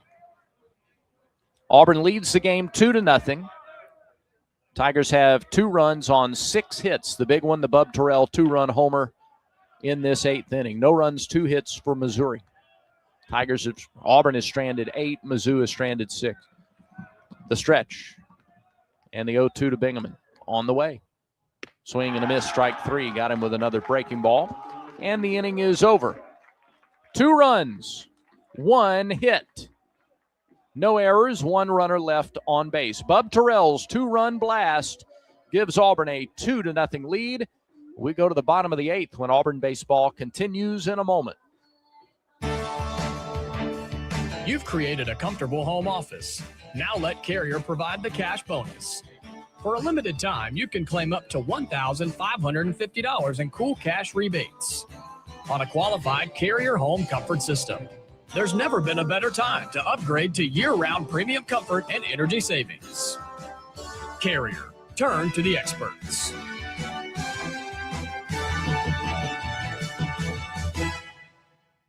Yellowwood knows that a 5-star backyard is the place to make lasting memories, like cookouts, cornhole with friends, ooh, a neighborhood potluck with your wife's pasta salad, the one with the feta, or taking a nap on your deck in a hammock. Naps are memories, I love naps. For 5-star backyards and the most memorable experiences, Yellowwood brand pressure-treated pine. If it doesn't have that yellow tag, you don't want it. Exclusive play-by-play coverage of Auburn baseball is brought to you by Alabama Power. Alabama Power is a proud supporter of the Auburn Tigers.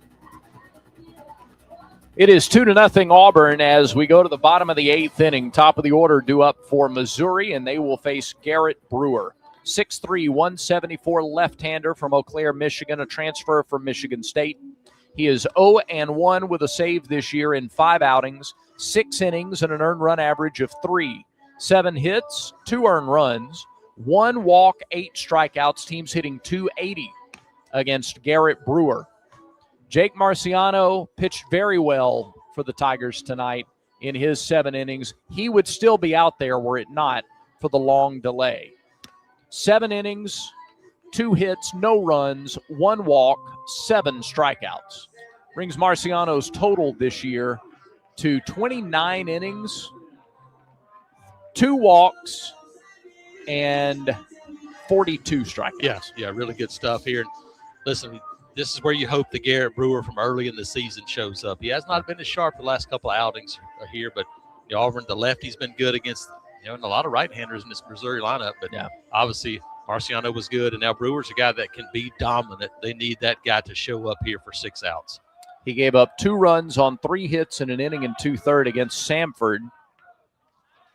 Here's the pitch. Fastball called strike, 0-1. I beg your pardon, that was against Nebraska in game 1 of that series. He took the loss in that game. Has saves against Youngstown State and Louisville earlier in the year. Last time out against Samford. First the pitch, called strike 2. Inside corner, back-to-back pitches to get ahead of Tyler Macon. I'm not sure either one of those pitches was a strike in the 4th inning tonight, but one plate ump's ready to go, and it's dark. Against Samford, 1 unearned run on 3 hits, a walk and a strikeout in 2 innings. So he went to his last time out. From the stretch, the 0-2 to Macon. Bounced up there. That was going to be a ball anyway because he had gotten to the end of the pitch clock. So it's 1-2 to Tyler Macon, who is 0 for 3. He fouled out a bunt attempt. He struck out, and he's grounded to short. The funny thing is, like this clock starts pretty early, too. Yeah, that's true. Brewers 1-2 pitch. Off speed, swung on and missed. He struck him out. And some heat. Yeah. Yeah, I said off speed. I don't think so. I think they ran that up there pretty good. Strikeout number 1 for Brewer, number 8 for Auburn pitching tonight. K-Counters presented by Kia of Auburn, where you are always number 1. Caden Peer, the center fielder, comes to the plate. He was hit in the first. He grounded out in the 3rd and in the 5th. So 0 for 2 with a couple of ground outs. First pitch. Just a hair upstairs. Just a bit high, 1-0. And Brad, the wind's changed on us a little bit. It's blowing in now from left field. It's not as much across. Still a little bit, but it feels like it's blowing a little bit more in now and left. 1-0 pitch. Swing and a foul back. 1-1. Their outdoor track facilities right behind us here. They're renovating it. A lot of sand being pushed around out there. Right up until about first pitch tonight. They worked pretty late on a Friday. Yes, they did. 1-1. Fastball, strike. 1-2. Good life on the fastball from Garrett Brewer. Marciano, 7 shutout innings. Now it's Brewer's turn. 82 pitches, 57 strikes for Marciano. Yeah, really strong outing once again. 1-2 pitch from Brewer on the way. Swing and a miss, strike 3. Got him to chase high. Back-to-back strikeouts for Brewer. And now it's Cam Durnan.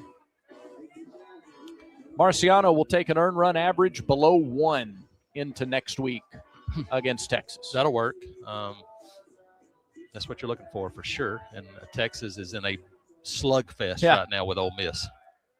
7-3, top of the ninth. Ole Miss has scored 5 in the top of the ninth. Here's the pitch.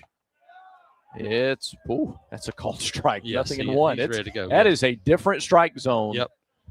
It is a little dimmer back there. Maybe Yes. that's. Ole Miss scored 1 and then hit a grand slam to take an 8-7 lead in Austin. Did they do that off of Volantis? I have to check and see. Pitch. Strike. In there, 0-2. Brewers coming out, saying, hey, throwing gas. Hit the fastball. Yep. That's it. And he's throwing it for strikes, and it has some stuff to it tonight. One more, and he'll strike out the side. Durnan has struck out once tonight. He's flied out and been hit. The 0-2 pitch. Struck him out. He struck out the side. Garrett Brewer, the flamethrower for the Tigers in the 8th. 3 up, 3 down goes Mizzou. Auburn takes a 2-0 lead to the 9th inning. When we come back, this is the Auburn Sports Network. Download the Auburn Athletics app, powered by War Eagle Mobile. Buy tickets, be a part of game day giveaways, shop the latest Auburn gear, and manage your War Eagle Plus subscription. And listen to every broadcast from the Auburn Sports Network, even when multiple games are happening simultaneously on the official mobile app of Auburn Athletics. Download it now. There's team pride, and then there's extra Tiger pride. When I'm carrying the Auburn University Regents Visa debit card or prepaid Regents Now card, that's exactly what I get. Whether I'm grabbing some extra Auburn gear or picking up an extra dozen wings for the game, this card always brings it. Sometimes I get an extra War Eagle from the cashier too. Visit Regions.com/Go Tigers to get yours. Extra changes everything. And at Regions, Extra is our ordinary. Official bank of the SEC, member FDIC.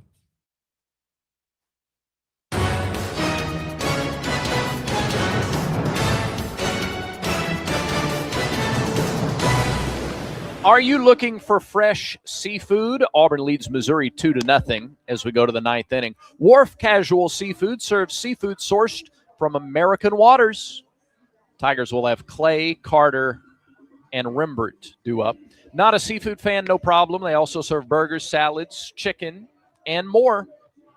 Bub Terrell's 2-run homer in the 8th gave the Tigers a lead. Wharf Casual Seafood, 6 locations across central Alabama. An opportunity to add to it here. Todd Clay with a hit tonight. One of only 6 for the Tigers. Yeah. See if we can get something started here. We can get a Todd Clay double, pinch runner. How about a multi-hit Take the game? lead. That'd be great. That'd be awesome. Multi-hit game for Todd Be Clay. big for him. Here's the pitch. In there for a strike, 0-1. Tomorrow, Jackson Sanders gets the start for Auburn. Would not be shocked if we play 2. Yes. Pitch to Clay. Fouled back. 0-2.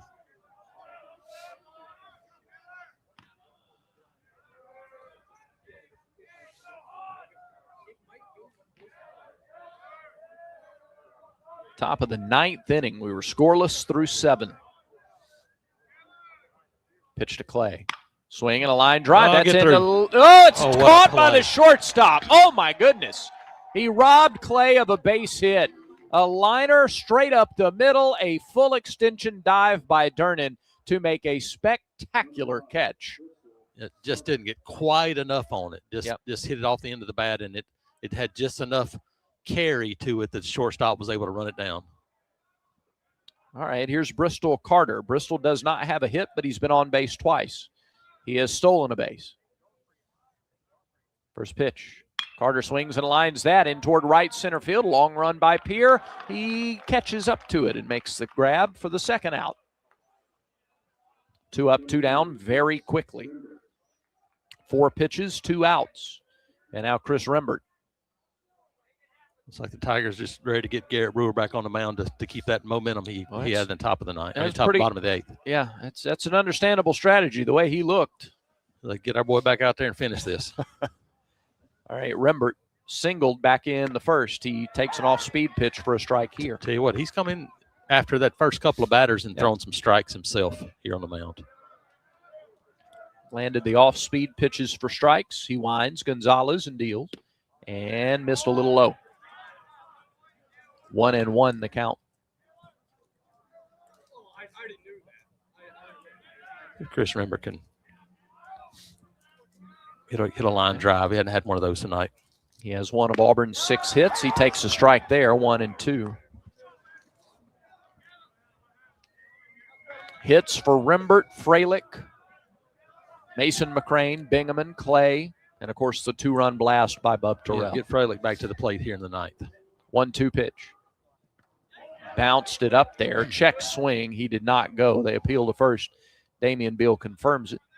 Counts even at 2-2. Bounced a couple of feet in front of the plate.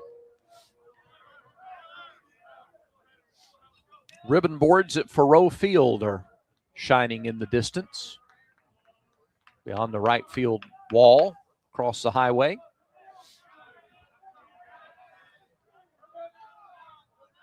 Now we're ready to go. Pitch clock at 15. Gonzalez stares over the top of the glove. Here's the 2-2 pitch to Rembert.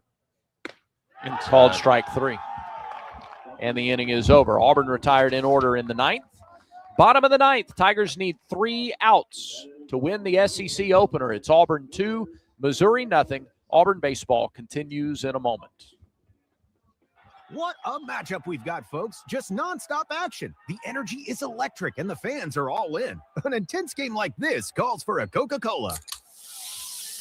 Crisp and refreshing. That's a game changer. Yeah, that taste scores every time. And just like that, they're back at it. Passionate fans and an ice-cold Coca-Cola. Now that's a winning combo. No matter the team, no matter the sport, everyone knows fan work is thirsty work. Enjoy a Coca-Cola. Sherry, what have you done to your hair? What do you mean? Does it not look good? It doesn't look good. It looks freaking amazing. I can't believe how thick and healthy it looks. Oh, I must know your secret. No secret. It's hair volume from New Nordic. Hair volume, huh? Well, it certainly lives up to its name. Your hair has never looked so thick. It is gorgeous. Available as a tablet or delicious gummy, Hair Volume is available online at Amazon and NewNordicUSA.com, or find Hair Volume in the hair care aisle at your local CVS. This broadcast of Auburn baseball is brought to you in part by Cook's Pest Control. The best defense for your home is Cook's Pest Control, the South's most trusted name in pest control since 1928, and the official pest control partner of the Auburn Tigers. Bottom of the 9th inning, middle third of the order due up for Mizzou. Garrett Brewer struck out the side in the 8th. He needed only 11 pitches to do it. He'll face Jace Woida, the South Carolina transfer, to get it started in the 9th. Woida has fouled out to third. He's been hit by a pitch, and he's bounced back to the pitcher. Conecuh Sausage is the official sausage and hot dog of the Auburn Tigers. Conecuh Sausage, game day favorite, always great on the grill. Pick up a pack at your local grocery store or visit that Conecuh gift shop in Evergreen off I-65 at exit 96. First pitch, fastball, Steve Reich 1. 2-0 Auburn. Bub Terrell's 2-run homer in the 8th. The only scoring of the game. Woida looks back to Scott Kennedy and asks if he's sure. He says yes. Here's the 0-1 pitch from Brewer. Swing and a fly ball. Won't get out of the infield. Left side. Who wants it? It's McCrane, the shortstop, who calls off Guevara and makes the catch. Contact, but out number 1. And Missouri's down to its last 2 outs. Here's Cameron Benson, the left fielder. He has popped out, grounded out, and struck out tonight. He's 0 for 3. He came in on a hot streak, multiple hit games in 5 of the last 6. Looking for his first hit of the night. Missouri has but 2 base hits. The pitch. Strike 1. He just reared back, threw it right down Broadway to get ahead in the count. Garrett Brewer, 4 up, 4 down. Tries to earn a 2-inning save. Here's the pitch. Another fastball, fouled back, 0-2. There's nothing fancy about this. He's just giving him the old number 1 and letting it rip.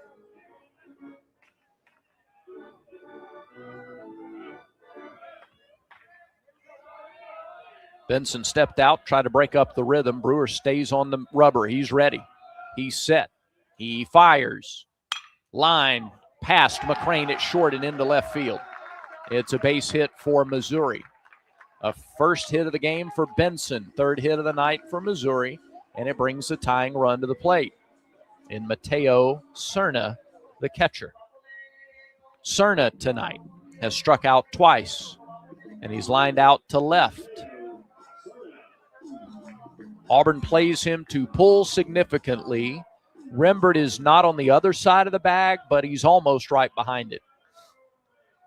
And they hold the runner on, so the right side of the infield is open, and the first pitch is a strike at the knees to Cerna. Brewer doing a good job getting ahead of the hitters.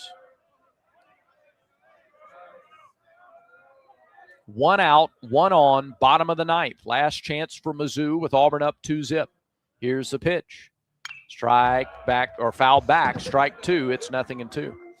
On a night where there has been drama in the ninth inning in multiple games. Vanderbilt, an absolute moonshot walk-off home run to beat LSU 13-12. Ole Miss with 5 in the ninth to lead Texas 8-7 on the road. Pitch to Cerna. Way high and outside. 1 ball, 2 strikes. There's going to be ninth inning drama in Norman as Texas A&M and Oklahoma are tied at 7 in the bottom of the 8th. Florida and South Carolina went to the 10th before the Gators won 1-0. Tight games everywhere. It's league play, and you can feel it. Here's the 1-2 from Brewer. Downstairs, 2 balls, 2 strikes.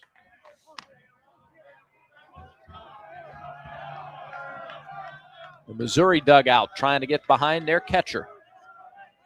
2 homers, 11 driven in for Cerna. Runner at first is Benson, the pitch. That's lined into right field. McCrane coming on. He'll have to play it on a hop. Back-to-back singles for Missouri, and they've got the tying runs on base and the potential winning run coming to the plate in the form of Pierre Seals.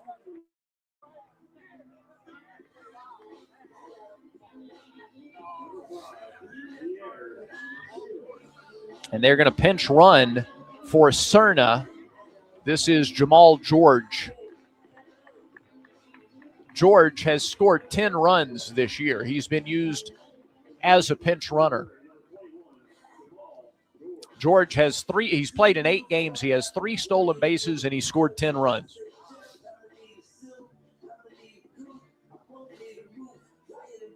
So Benson and Cerna, who did not have a hit coming in, have gotten back-to-back singles. Pretty well struck balls. And here comes Everett Tieford. 11 pitches in the 8th for Brewer to strike out the side. And then he got Woida to pop out to short before back-to-back singles by Benson and Cerna. And Seals has swung the bat pretty well tonight. He doubled in the 4th, grounded out hard to short in the 7th. He's also walked. Meeting on the mound is over. Looking at the potential, the probability, the likelihood of 2 games tomorrow. You'd hate to have to go to both Brewer and Hetzler tonight, but I believe that's Hetzler warming up in the bullpen. You got to get game 1. So they stick with Brewer for the moment. And the right-handed hitting Seals stands in there. He's driven in 14 runs. He has 1 home run on the year. The pitch. Strike. Went with an off-speed pitch. A slider to get ahead, 0-1. Brewer's gotten ahead of the hitters. Both of the singles by Benson and Cerna came with 2 strikes. So he's gotten 2 strikes. This is kind of the same deal against Cincinnati and Samford. Get to 2 strikes, trying to get to strike 3. Here's the pitch.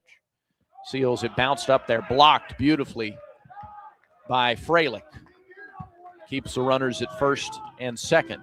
Got to do that. You don't want them to move both into scoring position. Tying run is over at first base. It's 2-0 Auburn. Benson at second, Cerna at first. Seals, representing the winning run, is at the plate. Stretch by Brewer, and the pitch. Fastball did not get the inside corner that time. He got it last inning. He didn't get it there, and it goes to 2-1 on the Missouri right fielder. Ground ball here would be just fine. It would likely end the game if he hit it hard enough. Here's the 2-1. Little tapper. Tough fielding play. Grabbed by the pitcher. Brewer underhand toss to first. Both runners advance. It's the second out. Little nubber off the end of the bat to the right of the mound. And if Brewer doesn't get to it, nobody can get to it. He did, and it's the second out. But Benson goes to third, and Cerna goes to second. They're both in scoring position. You're not hurt if Benson scores here. You're hurt if Patterson is able to deliver a base hit and score both guys. It's George, the runner at second, the pinch runner, not Cerna. A base hit likely ties the game. Strong arms in the outfield. The pitch. High pop-up. Right side of the infield. Bingaman is under it. He's got it. Looking up into the lights. Bingaman puts a squeeze on it. And Auburn wins its SEC opener. A lights-out performance for the Tigers tonight. They beat Missouri 2-0. Stay tuned. The Regions Bank postgame show is next. This is the Auburn Sports Network. Where were you when this happened? Cross swings, enough drive to deep left field. That one's gone. That one's gone. Auburn wins. Auburn wins. Auburn wins. Auburn wins.